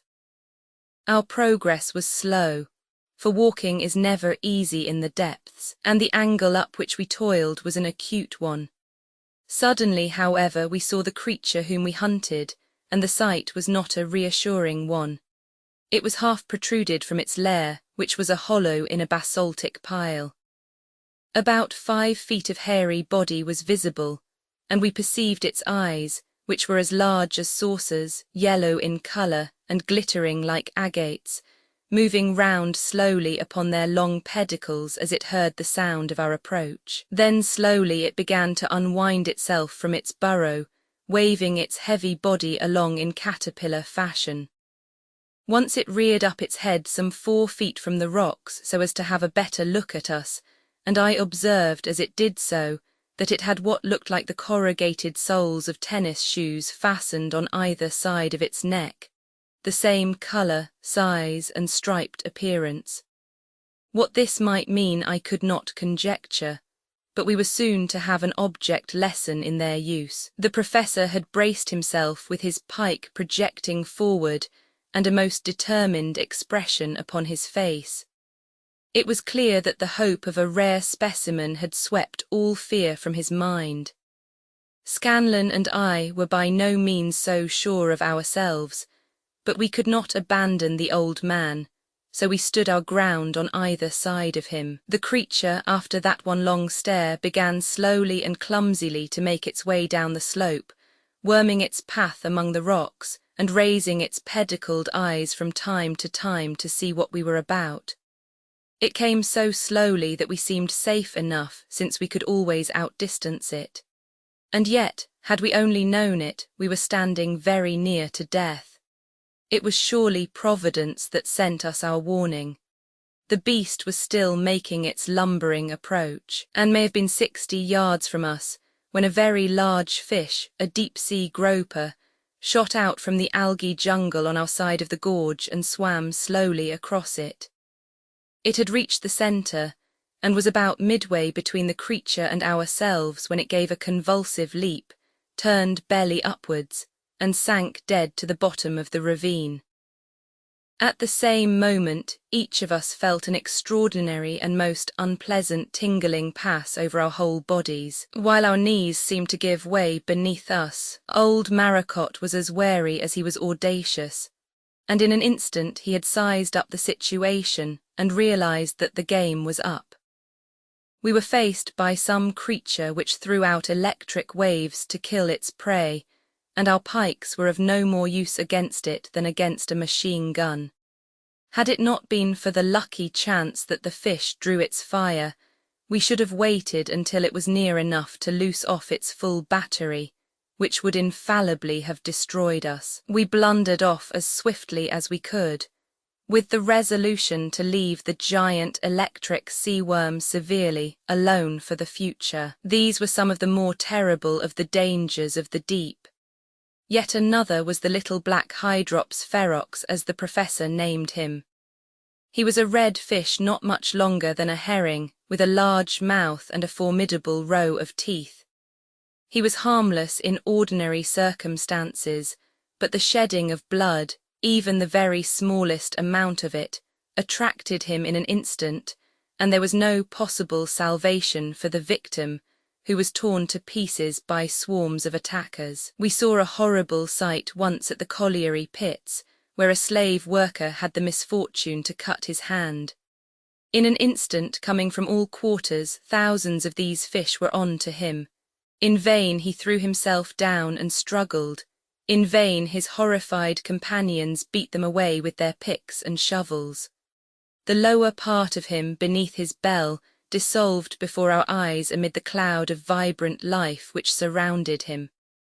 One instant we saw a man. The next there was a red mass with white protruding bones. A minute later the bones only were left below the waist, and half a clean-picked skeleton was lying at the bottom of the sea. The sight was so horrifying that we were all ill, and the hard-boiled Scanlan actually fell down in a faint, and we had some difficulty in getting him home. But the strange sights which we saw were not always horrifying. I have in mind one which will never fade from our memory. It was on one of those excursions which we delighted to take, sometimes with an Atlantean guide, and sometimes by ourselves when our hosts had learned that we did not need constant attendance and nursing. We were passing over a portion of the plain with which we were quite familiar, when we perceived, to our surprise, that a great patch of light yellow sand, half an acre or so in extent, had been laid down or uncovered since our last visit. We were standing in some surprise, wondering what submarine current or seismic movement could have brought this about, when to our absolute amazement the whole thing rose up and swam with slow undulations immediately above our heads. It was so huge that the great canopy took some appreciable time, a minute or two, to pass from over us. It was a gigantic flat fish, not different, so far as the professor could observe from one of our own little dabs, but grown to this enormous size upon the nutritious food which the bathybian deposits provide. It vanished away into the darkness above us, a great, glimmering, flickering white and yellow expanse, and we saw it no more. There was one other phenomenon of the deep sea which was very unexpected. That was the tornadoes which frequently occur. They seem to be caused by the periodical arrival of violent submarine currents which set in with little warning and are terrific while they last, causing as much confusion and destruction as the highest wind would do upon land. No doubt without these visitations there would be that putridity and stagnation which absolute immobility must give, so that, as in all nature's processes, there was an excellent object in view.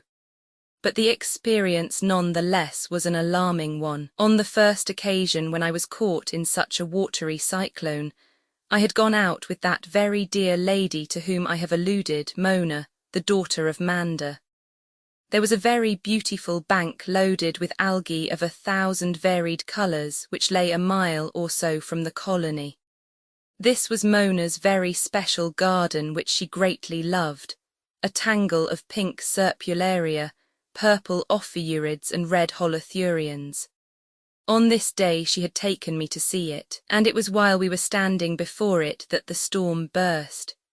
So strong was the current which suddenly flowed upon us that it was only by holding together and getting behind the shelter of rocks that we could save ourselves from being washed away.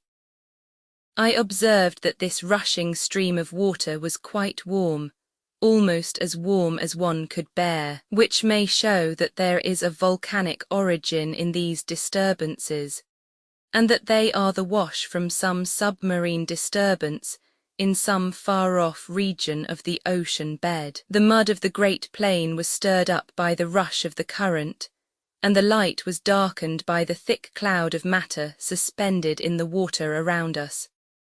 To find our way back was impossible, for we had lost all sense of direction, and in any case could hardly move against the rush of the water.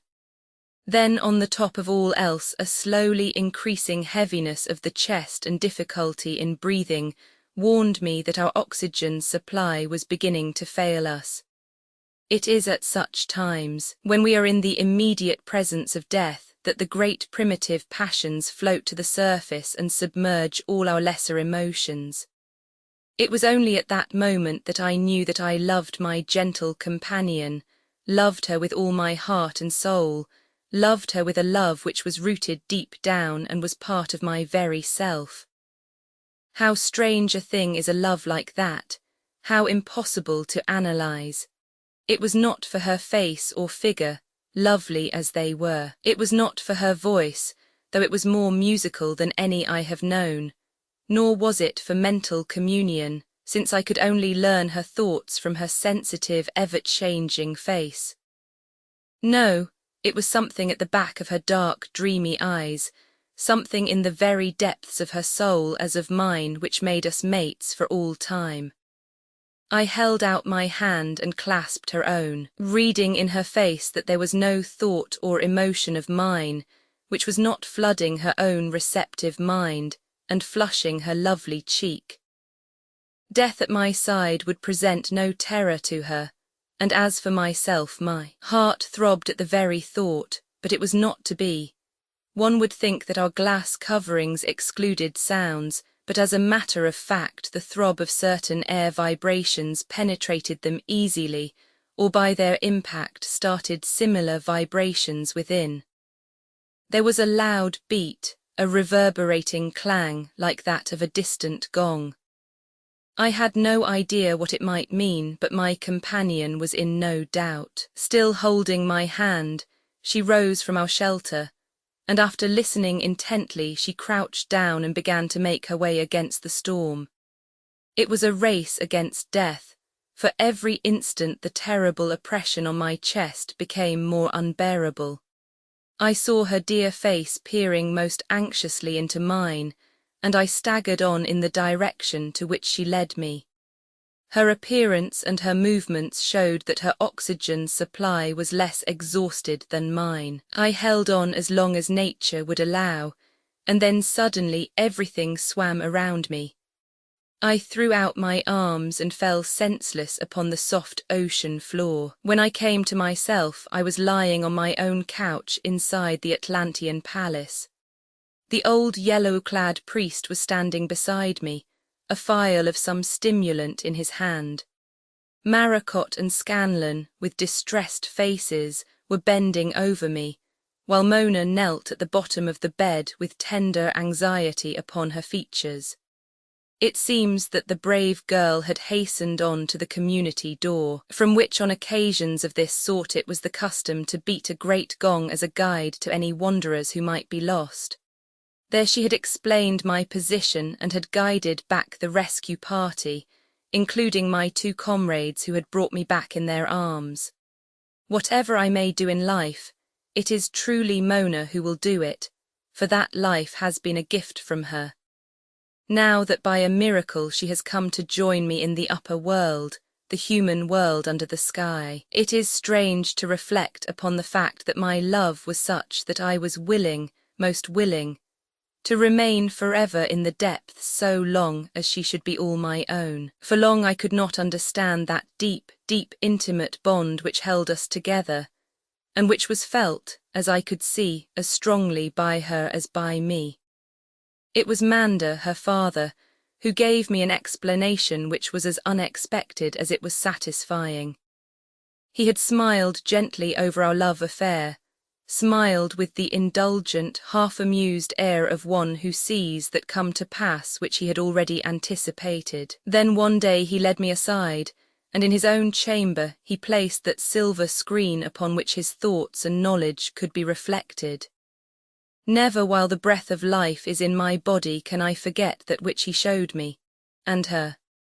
Seated side by side, our hands clasped together, we watched entranced while the pictures flickered up before our eyes, formed and projected by that racial memory of the past which these Atlanteans possess. There was a rocky peninsula jutting out into a lovely blue ocean. I may not have told you before that in these thought cinemas, if I may use the expression, colour is produced as well as form. On this headland was a house of quaint design, widespread, red-roofed, white-walled and beautiful. A grove of palm trees surrounded it. In this grove there appeared to be a camp, for we could see the white sheen of tents and here and there the glimmer of arms as of some sentinel keeping ward. Out of this grove there walked a middle-aged man clad in mail armour, with a round light shield on his arm.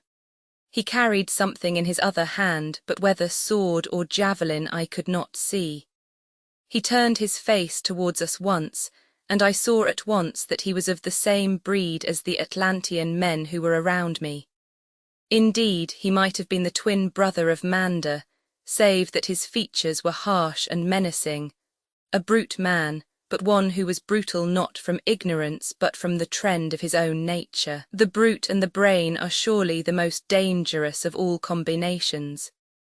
In this high forehead and sardonic, bearded mouth one sensed the very essence of evil. If this were indeed some previous incarnation of Manda himself, and by his gestures he seemed to wish us to understand that it was, then in soul, if not in mind, he has risen far since then. As he approached the house, we saw in the picture that a young woman came out to meet him. She was clad as the old Greeks were clad, in a long clinging white garment, the simplest, and yet the most beautiful and dignified dress that woman has ever yet devised. Her manner as she approached the man was one of submission and reverence, the manner of a dutiful daughter to a father. He repulsed her savagely, however, raising his hand as if to strike her. As she shrank back from him, the sun lit up her beautiful, tearful face, and I saw that it was my Mona. The silver screen blurred, and an instant later another scene was forming. It was a rock-bound cove which I sensed to belong to that very peninsula which I had already seen. A strange-shaped boat with high-pointed ends was in the foreground. It was night, but the moon shone very brightly on the water. The familiar stars, the same to Atlantis as to us, glittered in the sky. Slowly and cautiously the boat drew in. There were 2 rowers, and in the bows a man enveloped in a dark cloak. As he came close to the shore he stood up and looked eagerly around him. I saw his pale, earnest face in the clear moonlight. It did not need the convulsive clasp of Mona or the ejaculation of Manda to explain that strange, intimate thrill which shot over me as I looked. The man was myself. Yes, I, Cyrus Headley, now of New York and of Oxford. I, the latest product of modern culture, had myself once been part of this mighty civilization of old. I understood now why many of the symbols and hieroglyphs which I had seen around had impressed me with a vague familiarity. Again and again I had felt like a man who strains his memory because he feels that he is on the edge of some great discovery, which is always awaiting him, and yet is always just outside his grasp.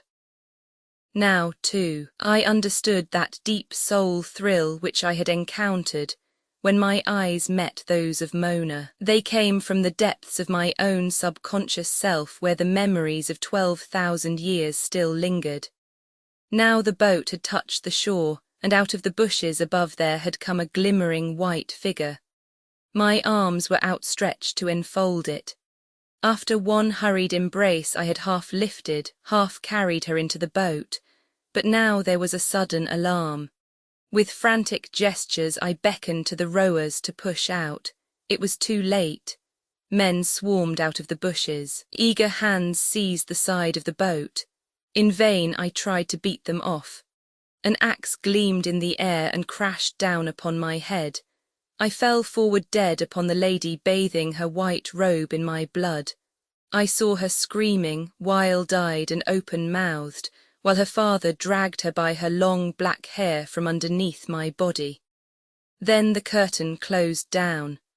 Once again a picture flickered up upon the silver screen. It was inside the house of refuge which had been built by the wise Atlantean for a place of refuge on the day of doom, that very house in which we now stood.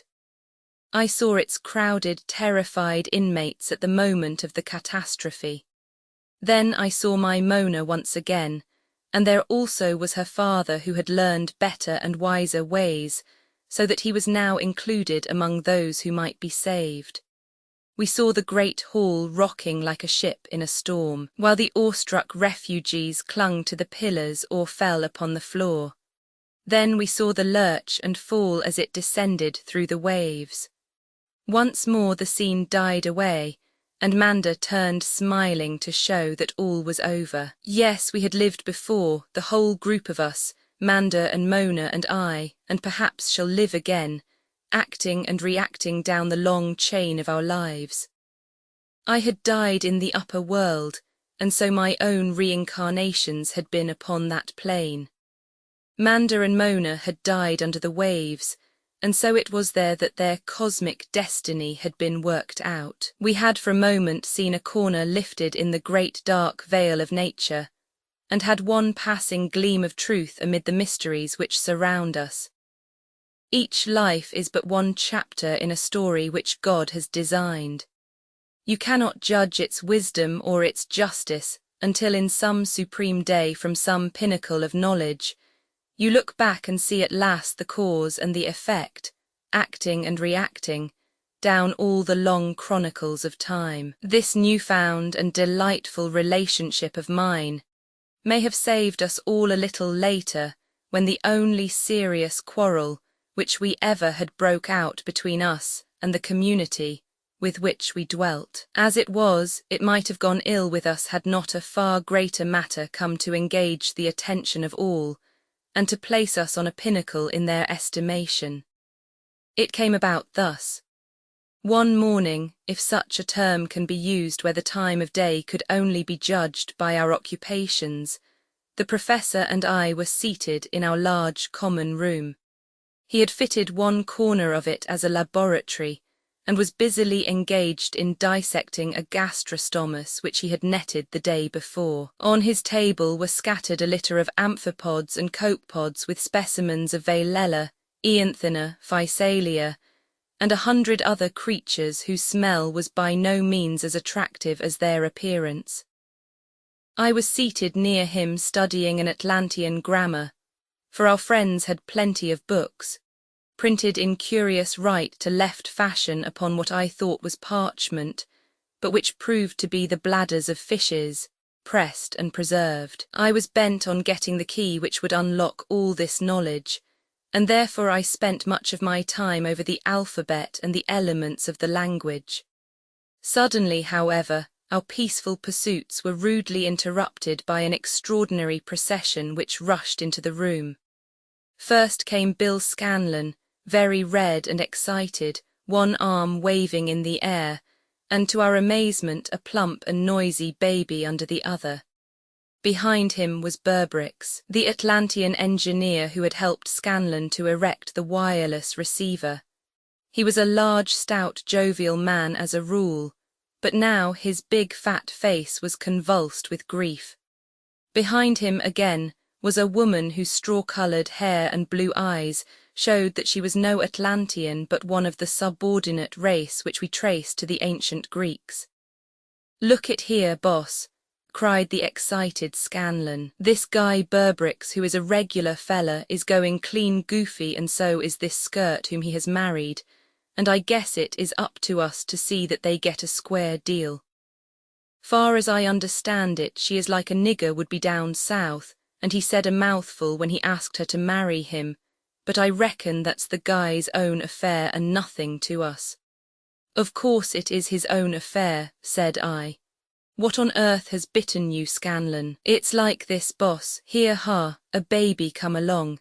It seems the folk here don't want a breed of that sort nohow, and the priests are out to offer up the baby to that darn image down yonder.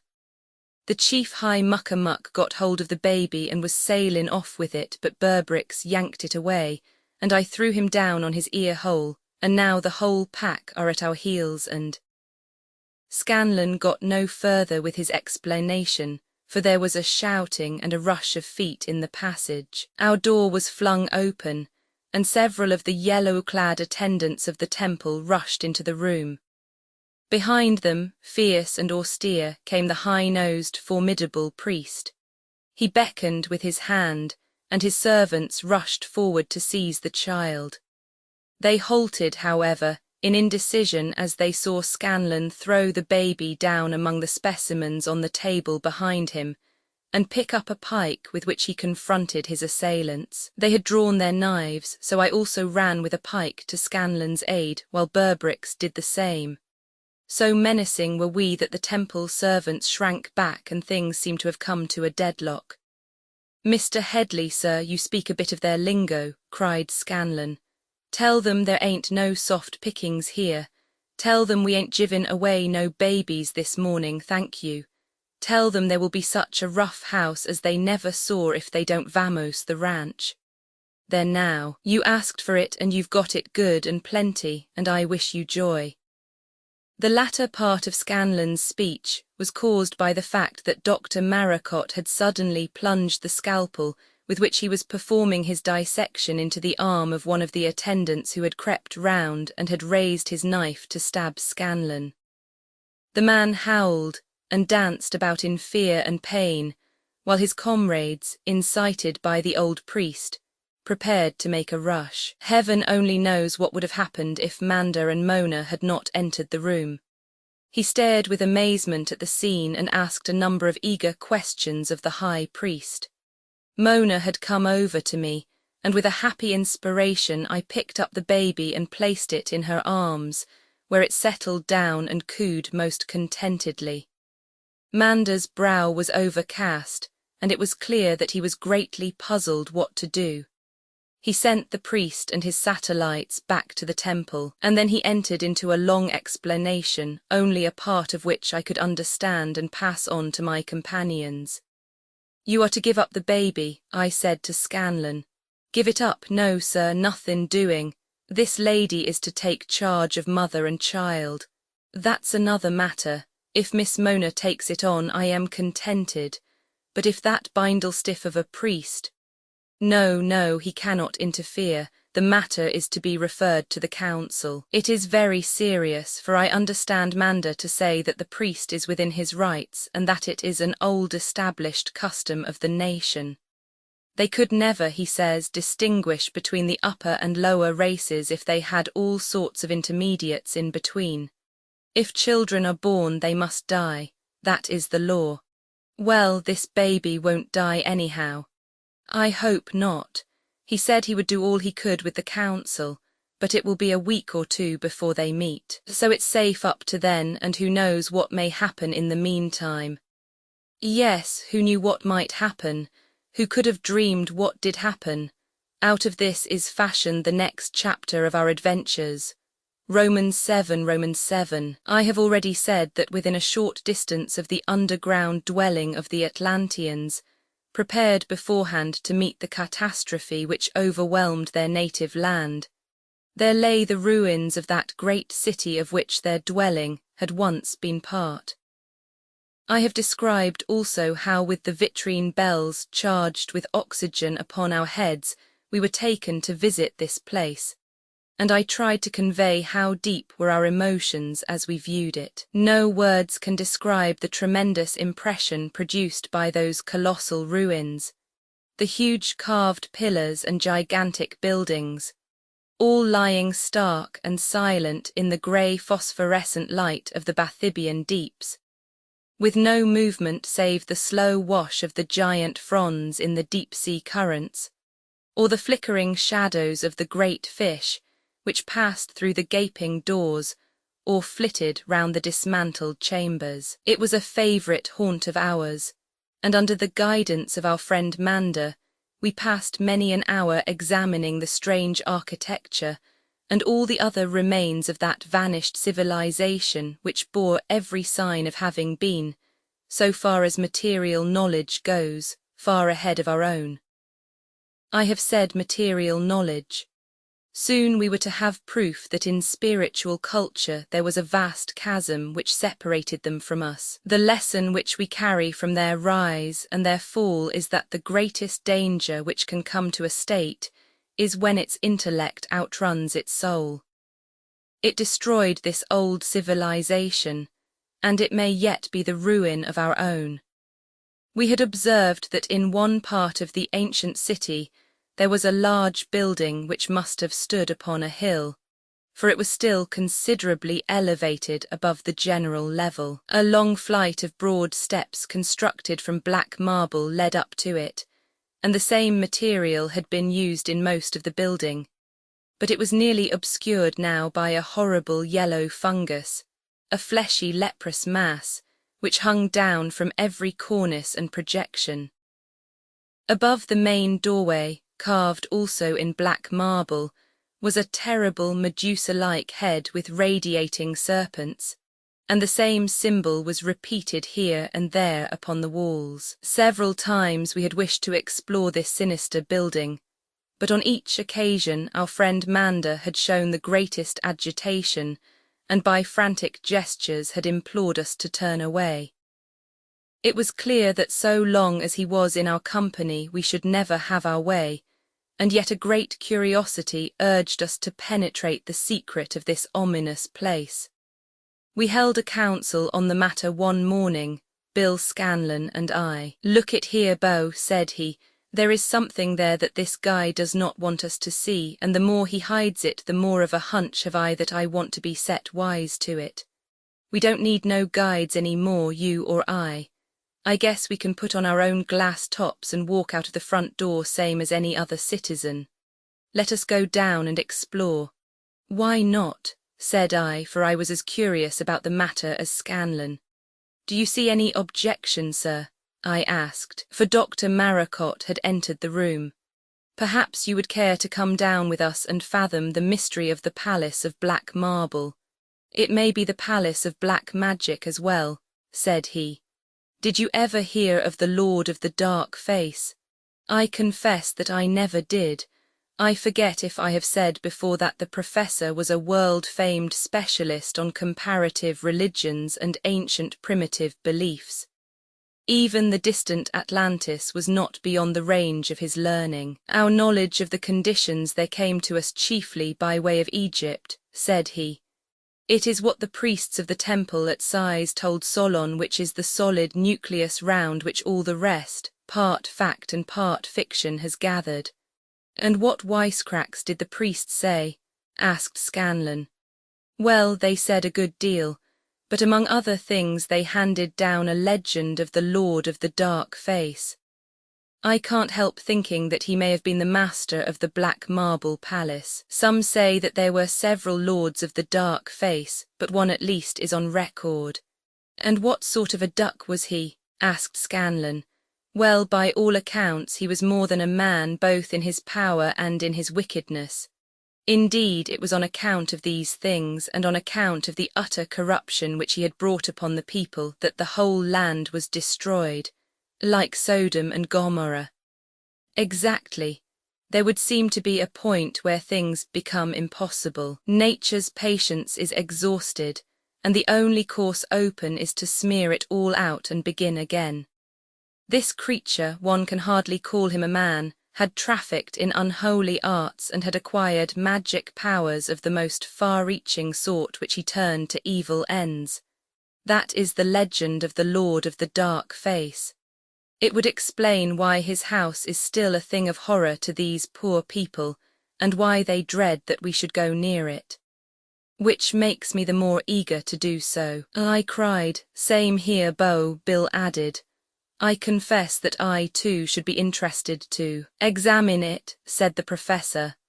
I cannot see that our kind hosts here will be any the worse if we make a little expedition of our own, since their superstition makes it difficult for them to accompany us.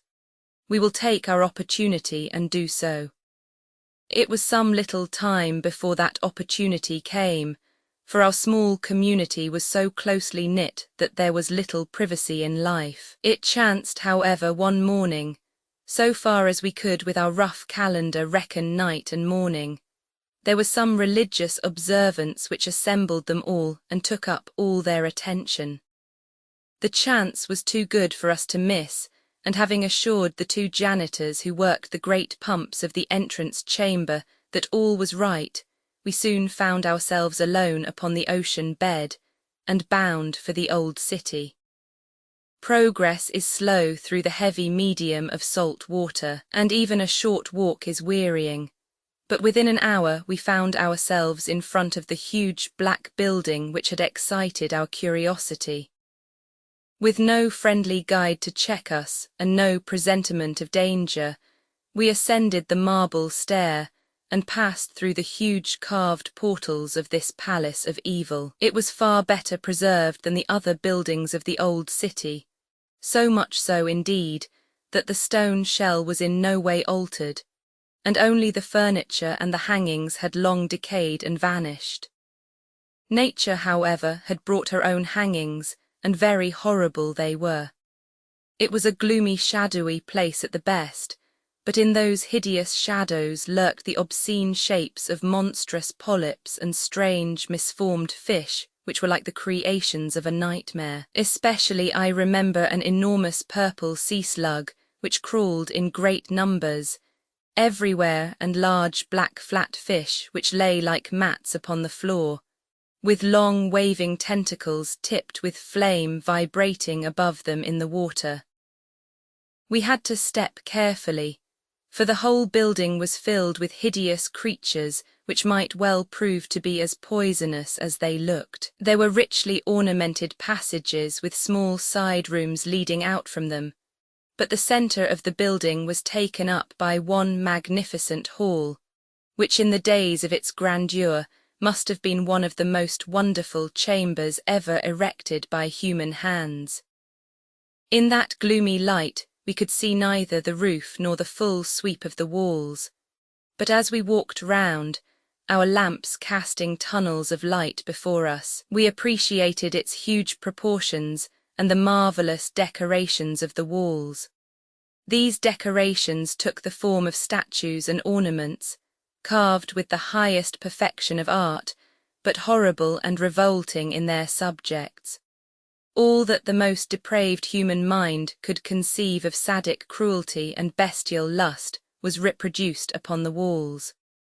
Through the shadows, monstrous images and horrible imaginings loomed round us on every side. As if ever the devil had a temple erected in his honour, it was there. So too was the devil himself, for at one end of the room, under a canopy of discoloured metal which may well have been gold, and on a high throne of red marble, there was seated a dreadful deity, the very impersonation of evil, savage, scowling and relentless, modelled upon the same lines as the Baal whom we had seen in the Atlantean colony, but infinitely stranger and more repulsive. There was a fascination in the wonderful vigour of that terrible countenance, and we were standing with our lamps playing upon it, absorbed in our reflections, when the most amazing, the most incredible thing came to break in upon our reflections. From behind us there came the sound of a loud, derisive human laugh. Our heads were, as I have explained, enclosed in our glass bells, from which all sound was excluded, nor was it possible for anyone wearing a bell to utter any sound. And yet that mocking laugh fell clear upon the ears of each of us. We sprang round and stood amazed at what was before us. Against one of the pillars of the hall a man was leaning, his arms folded upon his chest, and his malevolent eyes fixed with a threatening glare upon ourselves. I have called him a man, but he was unlike any man whom I have ever seen, and the fact that he both breathed and talked as no man could breathe or talk, and made his voice carry as no human voice could carry, told us that he had that in him which made him very different from ourselves. Outwardly he was a magnificent creature, not less than 7 feet in height and built upon the lines of a perfect athlete, which was more noticeable as he wore a costume which fitted tightly upon his figure, and seemed to consist of black glazed leather. His face was that of a bronze statue, a statue wrought by some master craftsman in order to depict all the power and also all the evil which the human features could portray. It was not bloated or sensual, for such characteristics would have meant weakness, and there was no trace of weakness there. On the contrary, it was extraordinarily clean-cut and aquiline, with an eagle nose, dark bristling brows, and smouldering black eyes which flashed and glowed with an inner fire. It was those remorseless, malignant eyes, and the beautiful but cruel straight hard-lipped mouth, set like fate, which gave the terror to his face. One felt as one looked at him that magnificent as he was in his person, he was evil to the very marrow, his glance a threat, his smile a sneer, his laugh a mockery. "Well, gentlemen," he said, talking excellent English in a voice which sounded as clear as if we were all back upon earth, "you have had a remarkable adventure in the past, and are likely to have an even more exciting one in the future, though it may be my pleasant task to bring it to a sudden end. This, I fear, is a rather one-sided conversation, but as I am perfectly well able to read your thoughts, and as I know all about you, you need not fear any misunderstanding. But you have a great deal, a very great deal to learn." We looked at each other in helpless amazement. It was hard indeed to be prevented from comparing notes as to our reactions to this amazing development. Again we heard that rasping laugh. "Yes, it is indeed hard, but you can talk when you return, for I wish you to return and to take a message with you. If it were not for that message, I think that this visit to my home would have been your end. But first of all I have a few things which I wish to say to you. I will address you, Dr. Maracot, as the oldest and presumably the wisest of the party, though none could have been very wise to make such an excursion as this. You hear me very well, do you not? That is right, a nod or a shake is all I ask. Of course you know who I am. I fancy you discovered me lately. No one can speak or think of me that I do not know it. No one can come into this my old home, my innermost intimate shrine, that I am not summoned. That is why these poor wretches down yonder avoid it, and wanted you to avoid it also. You would have been wiser if you had followed their advice. You have brought me to you, and when once I am brought I do not readily leave. Your mind with its little grain of earth science is worrying itself over the problems which I present. How is it that I can live here without oxygen? I do not live here. I live in the great world of men under the light of the sun. I only come here when I am called as you have called me. But I am an ether-breathing creature. There is as much ether here as on a mountain top. Some of your own people can live without air. The cataleptic lies for months and never breathes. I'm even as he, but I remain, as you see me, conscious and active. Now you worry as to how you can hear me. Is it not the very essence of wireless transmission that it turns from the ether to the air? So I, too, can turn my words from my etheric utterance to impinge upon your ears through the air which fills those clumsy bells of yours. And my English, well, I hope it is fairly good. I have lived some time on earth, oh, a weary, weary time. How long is it? Is this the 11,000 or the 12,000 year? The latter, I think. I have had time to learn all human tongues. My English is no better than the rest. Have I resolved some of your doubts? That is right. I can see if I cannot hear you, but now I have something more serious to say. I am Baal Seeper. I am the Lord of the Dark Face. I am he who went so far into the inner secrets of nature that I could defy death himself. I have so handled things that I could not die if I would. Some will stronger than my own is to be found if I am ever to die. O mortals, never pray to be delivered from death. It may seem terrible, but eternal life is infinitely more so. To go on and on and on while the endless procession of humanity goes past you. To sit ever at the wayside of history and to see it go, ever moving onwards and leaving you behind. Is it a wonder that my heart is black and bitter, and that I curse the whole foolish drove of them? I injure them when I can. Why should I not? You wonder how I can injure them. I have powers, and they are not small ones. I can sway the minds of men. I am the master of the mob. Where evil has been planned, there have I ever been. I was with the Huns when they laid half Europe in ruins. I was with the Saracens when under the name of religion they put to the sword all who gainsayed them. I was out on Bartholomew's night. I lay behind the slave trade. It was my whisper which burned 10,000 old crones whom the fools called witches. I was the tall dark man who led the mob in Paris when the streets swam in blood. Rare times those, but they have been even better of late in Russia. That is whence I have come. I had half forgotten this colony of sea rats who burrow under the mud and carry on a few of the arts and legends of that grand land where life flourished as never since. It is you who reminded me of them, for this old home of mine is still united by personal vibrations of which your science knows nothing to the man who built and loved it. I knew that strangers had entered it. I inquired, and here I am. So now, since I am here, and it is the first time for 1,000 years, it has reminded me of these people. They have lingered long enough. It is time for them to go. They are sprung from the power of one who defied me in his life, and who built up this means of escape from the catastrophe which engulfed all but his people and myself. His wisdom saved them, and my powers saved me.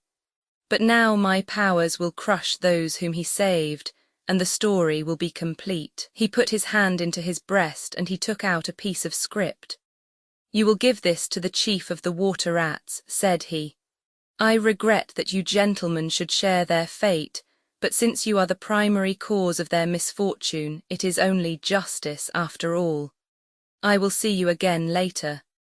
Meanwhile, I would commend a study of these pictures and carvings, which will give you some idea of the height to which I had raised Atlantis during the days of my rule. Here you will find some record of the manners and customs of the people when under my influence. Life was very varied, very highly coloured, very many-sided. In these drab days they would call it an orgy of wickedness. Well, call it what you will, I brought it about. I rejoiced in it, and I have no regrets. Had I my time again, I would do even so and more, save only for this fatal gift of eternal life. Warder, whom I curse and whom I should have killed before he grew strong enough to turn people against me, was wiser than I in this. He still revisits earth, but it is as a spirit, not a man, and now I go. You came here from curiosity, my friends. I can but trust that that curiosity is satisfied. And then we saw him disappear. Yes, before our very eyes he vanished. It was not done in an instant. He stood clear of the pillar against which he had been leaning. His splendid, towering figure seemed blurred at the edges. The light died out of his eyes and his features grew indistinct. Then in a moment he had become a dark, whirling cloud which swept upwards through the stagnant water of this dreadful hall. Then he was gone, and we stood gazing at each other and marvelling at the strange possibilities of life. We did not linger in that horrible palace. It was not a safe place in which to loiter. As it was, I picked one of those noxious purple slugs off the shoulder of Bill Scanlon, and I was myself badly stung in the hand by the venom spat at me by a great yellow lamelli branch. As we staggered out, I had one last impression of those dreadful carvings, the devil's own handiwork, upon the walls, and then we almost ran down the darksome passage, cursing the day that ever we had been fools enough to enter it. It was joy indeed to be out in the phosphorescent light of the Bathybian plain, and to see the clear, translucent water once again around us. Within an hour we were back in our home once more. With our helmets removed, we met in consultation in our own chamber. The professor and I were too overwhelmed with it all to be able to put our thoughts into words. It was only the irrepressible vitality of Bill Scanlon which rose superior. "Holy smoke," said he. "We are up against it now. I guess this guy is the big noise out of hell. Seems to me with his pictures and statues and the rest, he would make the wardsman of a red light precinct look like 2 cents. How to handle him, that's the question." Dr. Maracot was lost in thought. Then he rang the bell and summoned our yellow-clad attendant. "Manda," said he. A minute later our friend was in the room. Maracot handed him the fateful letter. Never have I admired a man as I did Manda at that moment. We had brought threatened ruin upon his people and himself by our unjustifiable curiosity. We, the strangers whom he had rescued when everything was hopelessly lost. And yet, though he turned a ghastly colour as he read the message, there was no touch of reproach upon the sad brown eyes which turned upon us. He shook his head, and despair was in every gesture. "Baal Seeper, Baal Seeper," he cried, and pressed his hands convulsively to his eyes, as if shutting out some horrible vision. He ran about the room like a man distracted with his grief, and finally rushed away to read the fatal message to the community. We heard a few minutes later the clang of the great bell which summoned them all to conference in the central hall. "Shall we go?" I asked. Dr. Maracot shook his head. "What can we do? For that matter, what can they do? What chance have they against one who has the powers of a demon?" "As much chance as a bunch of rabbits against a weasel," said Scanlon. "But by gosh, it's up to us to find a way out. I guess we can't go out of our way to raise the devil and then pass the buck to the folk that saved us." "What do you suggest?" I asked eagerly, for behind all his slang and his levity I recognized the strong, practical ability of this modern man of his hands. "Well, you can search me," said he, "and yet maybe this guy is not as safe as he thinks. A bit of it may have got worn out with age, and he's getting on in years if we can take his word for it." "You think we might attack him?" "Lunacy," interjected the doctor. Scanlon went to his locker. When he faced round, he had a big 6-shooter in his hand. "What about this?" he said. "I laid hold of it when we got our chance at the wreck. I thought maybe it might come useful. I've a dozen shells here. Maybe if I made as many holes in the big stiff it would let out some of his magic." "Lord save us, what is it?" The revolver clattered down upon the floor, and Scanlon was writhing in agonies of pain, his left hand clasping his right wrist. Terrible cramps had seized his arm, and as we tried to alleviate them we could feel the muscles knotted up as hard as the roots of a tree. The sweat of agony streamed down the poor fellow's brow. Finally, utterly cowed and exhausted, he fell upon his bed. "That lets me out," he said. "I'm through, yes, thank you, the pain is better, but it is K.O. to William Scanlon. I've learned my lesson. You don't fight hell with 6-shooters, and it's no use to try. I give him best from now onwards." "Yes, you have had your lesson," said Maracot, "and it has been a severe one. Then you think our case is hopeless? What can we do when, as it would seem, he is aware of every word and action? And yet we will not despair." He sat in thought for a few moments. "I think," he resumed, "that you, Scanlon, had best lie where you are for a time. You have had a shock from which it will take you some time to recover. If there is anything doing, count me in, though I guess we can cut out the rough stuff," said our comrade bravely, but his drawn face and shaking limbs showed what he had endured. "There is nothing doing so far as you are concerned. We at least have learned what is the wrong way to go to work. All violence is useless. We are working on another plane, the plane of spirit. Do you remain here, Headley? I am going to the room which I use as a study. Perhaps if I were alone I could see a little more clearly what we should do. Both Scanlon and I had learned to have a great confidence in Maracot. If any human brain could solve our difficulties, it would be his. And yet surely we had reached a point which was beyond all human capacity. We were as helpless as children in the face of forces which we could neither understand nor control. Scanlon had fallen into a troubled sleep. My own one thought as I sat beside him was not how we should escape, but rather what form the blow would take, and when it would fall. At any moment I was prepared to see the solid roof above us sink in, the walls collapse, and the dark waters of the lowest deep close in upon those who had defied them so long. Then suddenly the great bell pealed out once more. Its harsh clamour jarred upon every nerve. I sprang to my feet, and Scanlon sat up in bed.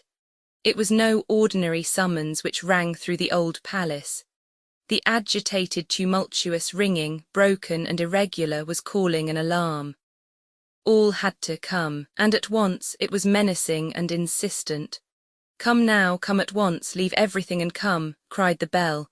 "Say, Beau, we should be with them," said Scanlon. "I guess they're up against it now. And yet what can we do? Maybe just the sight of us will give them a bit of heart. Anyhow, they must not think that we are quitters. Where is the doc?" He went to his study. "But you are right, Scanlon, we should be with the others and let them see that we are ready to share their fate. The poor boobs seem to lean on us in a way. It may be that they know more than we, but we seem to have more sand in our craw than they. I guess they have taken what was given to them, and we have had to find things for ourselves. Well, it's me for the deluge, if the deluge has got to be." But as we approached the door a most unexpected interruption detained us. Dr. Maracot stood before us. But was it indeed the Dr. Maracot whom we had known? This self-assured man with strength and resolution shining from every feature of his masterful face. The quiet scholar had been submerged, and here was a superman, a great leader, a dominant soul who might mould mankind to his desires. "Yes, friends, we shall be needed. All may yet be well, but come at once or it may be too late. I will explain everything later if there is any later for us. Yes, yes, we are coming." The latter words, with appropriate gesture, were spoken to some terrified Atlanteans who had appeared at the door and were eagerly beckoning to us to come. It was a fact, as Scanlon had said, that we had shown ourselves several times to be stronger in character and prompter in action than these secluded people, and at this hour of supreme danger they seemed to cling to us. I could hear a subdued murmur of satisfaction and relief as we entered the crowded hall, and took the places reserved for us in the front row. It was time that we came, if we were indeed to bring any help. The terrible presence was already standing upon the dais, and facing with a cruel, thin-lipped, demoniacal smile the cowering folk before him. Scanlon's simile of a bunch of rabbits before a weasel came back to my memory as I looked round at them.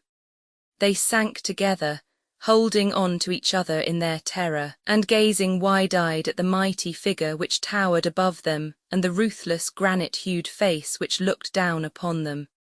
Never can I forget the impression of those semicircular rows, tier above tier, of haggard, wide-eyed faces with their horrified gaze all directed towards the central dais. It would seem that he had already pronounced their doom, and that they stood in the shadow of death waiting for its fulfillment. Manda was standing in abject submission, pleading in broken accents for his people, but one could see that the words only gave an added zest to the monster who stood sneering before him. The creature interrupted him with a few rasping words and raised his right hand in the air while a cry of despair rose from the assembly. And at that moment Dr. Maracot sprang upon the dais. It was amazing to watch him. Some miracle seemed to have altered the man. He had the gait and the gesture of a youth, and yet upon his face there was a look of such power as I have never seen upon human features yet. He strode up to the swarthy giant, who glared down at him in amazement. "Well, little man, what have you to say?" he asked. "I have this to say," said Maracot.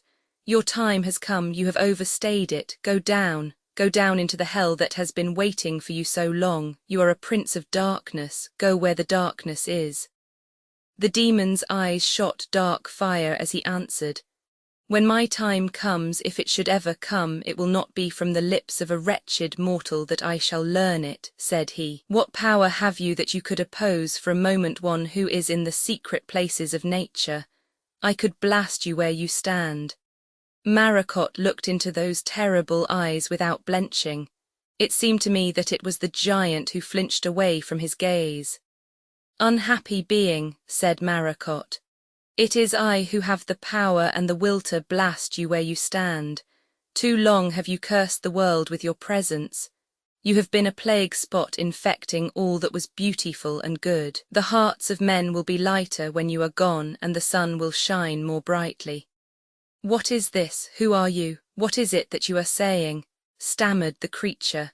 "You speak of secret knowledge. Shall I tell you that which is at the very base of it? It is that on every plane the good of that plane can be stronger than the evil. The angel will still beat the devil. For the moment I am on the same plane on which you have so long been, and I hold the power of the conqueror. It has been given to me. So again I say, down with you, down to hell to which you belong. Down, sir, down, I say, down." And then the miracle occurred. For a minute or more, how can one count time at such moments? The two beings, the mortal and the demon, faced each other as rigid as statues, glaring into each other's eyes with inexorable will upon the two faces, the dark one and the fair. Then suddenly the great creature flinched. His face convulsed with rage, he threw two clawing hands up into the air. "It is you, warder, you cursed one. I recognize your handiwork. Oh, curse you, warder, curse you, curse you." His voice died away, his long dark figure became blurred in its outline, his head drooped upon his chest, his knees sagged under him, down he sank and down, and as he sank he changed his shape. At first it was a crouching human being, then it was a dark formless mass, and then with sudden collapse it had become a semi-liquid heap of black and horrible putrescence which stained the dais and poisoned the air. At the same time, Scanlon and I dashed forward on to the platform, for Dr. Maracot, with a deep groan, his powers exhausted, had fallen forward in helpless collapse. We have won," he muttered, and an instant later his senses had left him and he lay half dead upon the floor. Thus it was that the Atlantean colony was saved from the most horrible danger that could threaten it, and that an evil presence was banished forever from the world.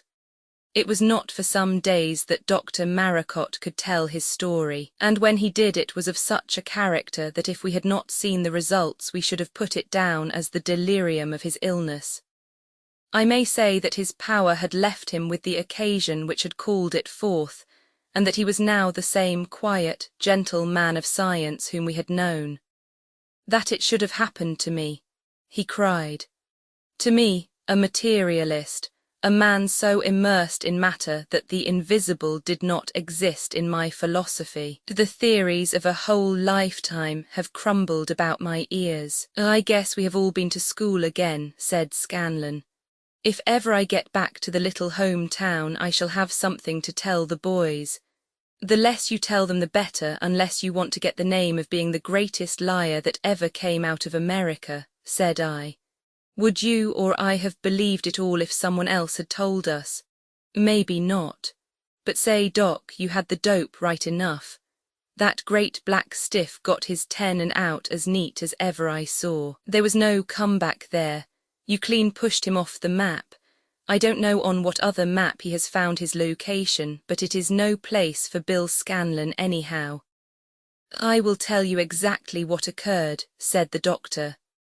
"You will remember that I left you and retired into my study. I had little hope in my heart, but I had read a good deal at different times about black magic and occult arts. I was aware that white can always dominate black if it can but reach the same plane. He was on a much stronger, I will not say higher, plane than we. That was the fatal fact.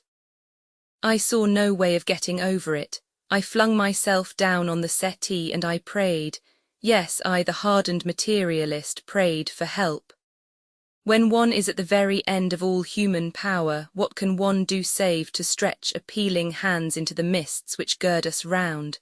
I prayed, and my prayer was most wonderfully answered. I was suddenly aware of the fact that I was not alone in the room.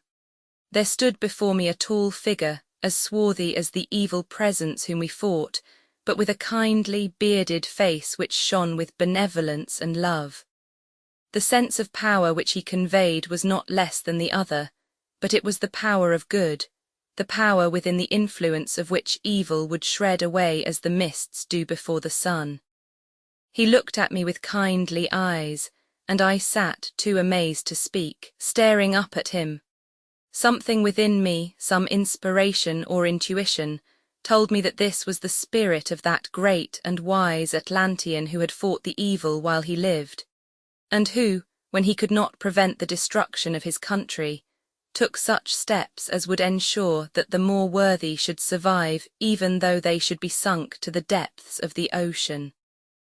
This wondrous being was now interposing to prevent the ruin of his work and the destruction of his children. With a sudden gush of hope, I realized all this as clearly as if he had said it. Then, still smiling, he advanced, and he laid his 2 hands upon my head. It was his own virtue and strength, no doubt, which he was transferring to me. I felt it coursing like fire down my veins. Nothing in the world seemed impossible at that moment. I had the will and the might to do miracles. Then at that moment I heard the bell clang out, which told me that the crisis had come. As I rose from the couch, the spirit, smiling his encouragement, vanished before me. Then I joined you, and the rest you know. Well, sir, said I think you have made your reputation. If you care to set up as a god down here, I expect you would find no difficulty. You got away with it better than I did, Doc, said Scanlon in a rueful voice. How is it this guy didn't know what you were doing? He was quick enough on to me when I laid hand on a gun. And yet you had him guessing. I suppose that you were on the plane of matter, and that for the moment we were upon that of spirit, said the doctor thoughtfully. Such things teach one humility. It is only when you touch the higher that you realize how low we may be among the possibilities of creation. I have had my lesson. May my future life show that I have learned it. So this was the end of our supreme experience. It was but a little time later that we conceived the idea of sending news of ourselves to the surface, and that later by means of vitrine balls filled with Levigen, we ascended ourselves to be met in the manner already narrated. Dr. Maracot actually talks of going back. There is some point of ichthyology upon which he wants more precise information.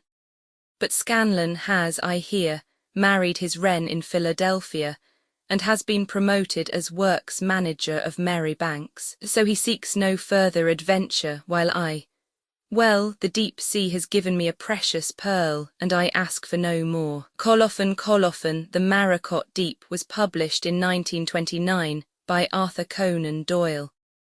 This ebook was produced for Standard eBooks by Hendrik Kuyber, and is based on a transcription produced in 2006 by Barry Howarth and Roy Glashan for and on digital scans from Google Books. The cover page is adapted from Submarine Rocks with Green Corals, a painting completed circa 1867 by Eugen von Ransonnet-Villers. The cover and title pages feature the League Spartan and Sorts Mill Gaudi typefaces created in 2014 and 2009 by the League of Movable Type. This edition was released on June 30, 2026, 248 a.m. and is based on revision 1 DF0A87. The first edition of this ebook was released on January 1, 2025, 9:01 a.m. You can check for updates to this ebook, view its revision history, or download it for different e-reading systems at Standard Books. org/ebooks/Arthur Conan Doyle/The Maracot Deep. The volunteer-driven Standard eBooks project relies on readers like you to submit typos, corrections, and other improvements. Anyone can contribute at Standard Books. Org. Uncopyright, may you do good and not evil. May you find forgiveness for yourself and forgive others. May you share freely, never taking more than you give. Copyright pages exist to tell you that you can't do something. Unlike them, this uncopyright page exists to tell you that the writing and artwork in this ebook are believed to be in the United States public domain. That is, they are believed to be free of copyright restrictions in the United States. The United States public domain represents our collective cultural heritage, and items in it are free for anyone in the United States to do almost anything at all with, without having to get permission. Copyright laws are different all over the world, and the source text or artwork in this ebook may still be copyrighted in other countries. If you're not located in the United States, you must check your local laws before using this ebook. Standard eBooks makes no representations regarding the copyright status of the source text or artwork in this ebook in any country other than the United States. Non-authorship activities performed on items that are in the public domain, so-called sweat of the brow work, don't create a new copyright. That means that nobody can claim a new copyright on an item that is in the public domain for, among other things, work like digitization, markup, or typography. Regardless, the contributors to this ebook release their contributions under the terms in the CC 010 Universal Public Domain Dedication, thus dedicating to the worldwide public domain all of the work they've done on this ebook, including but not limited to metadata, the title page, imprint, colophon, this uncopyright, and any changes or enhancements to, or markup on, the original text and artwork. This dedication doesn't change the copyright status of the source text or artwork. We make this dedication in the interest of enriching our global cultural heritage, to promote free and libre culture around the world, and to give back to the unrestricted culture that has given all of us so much.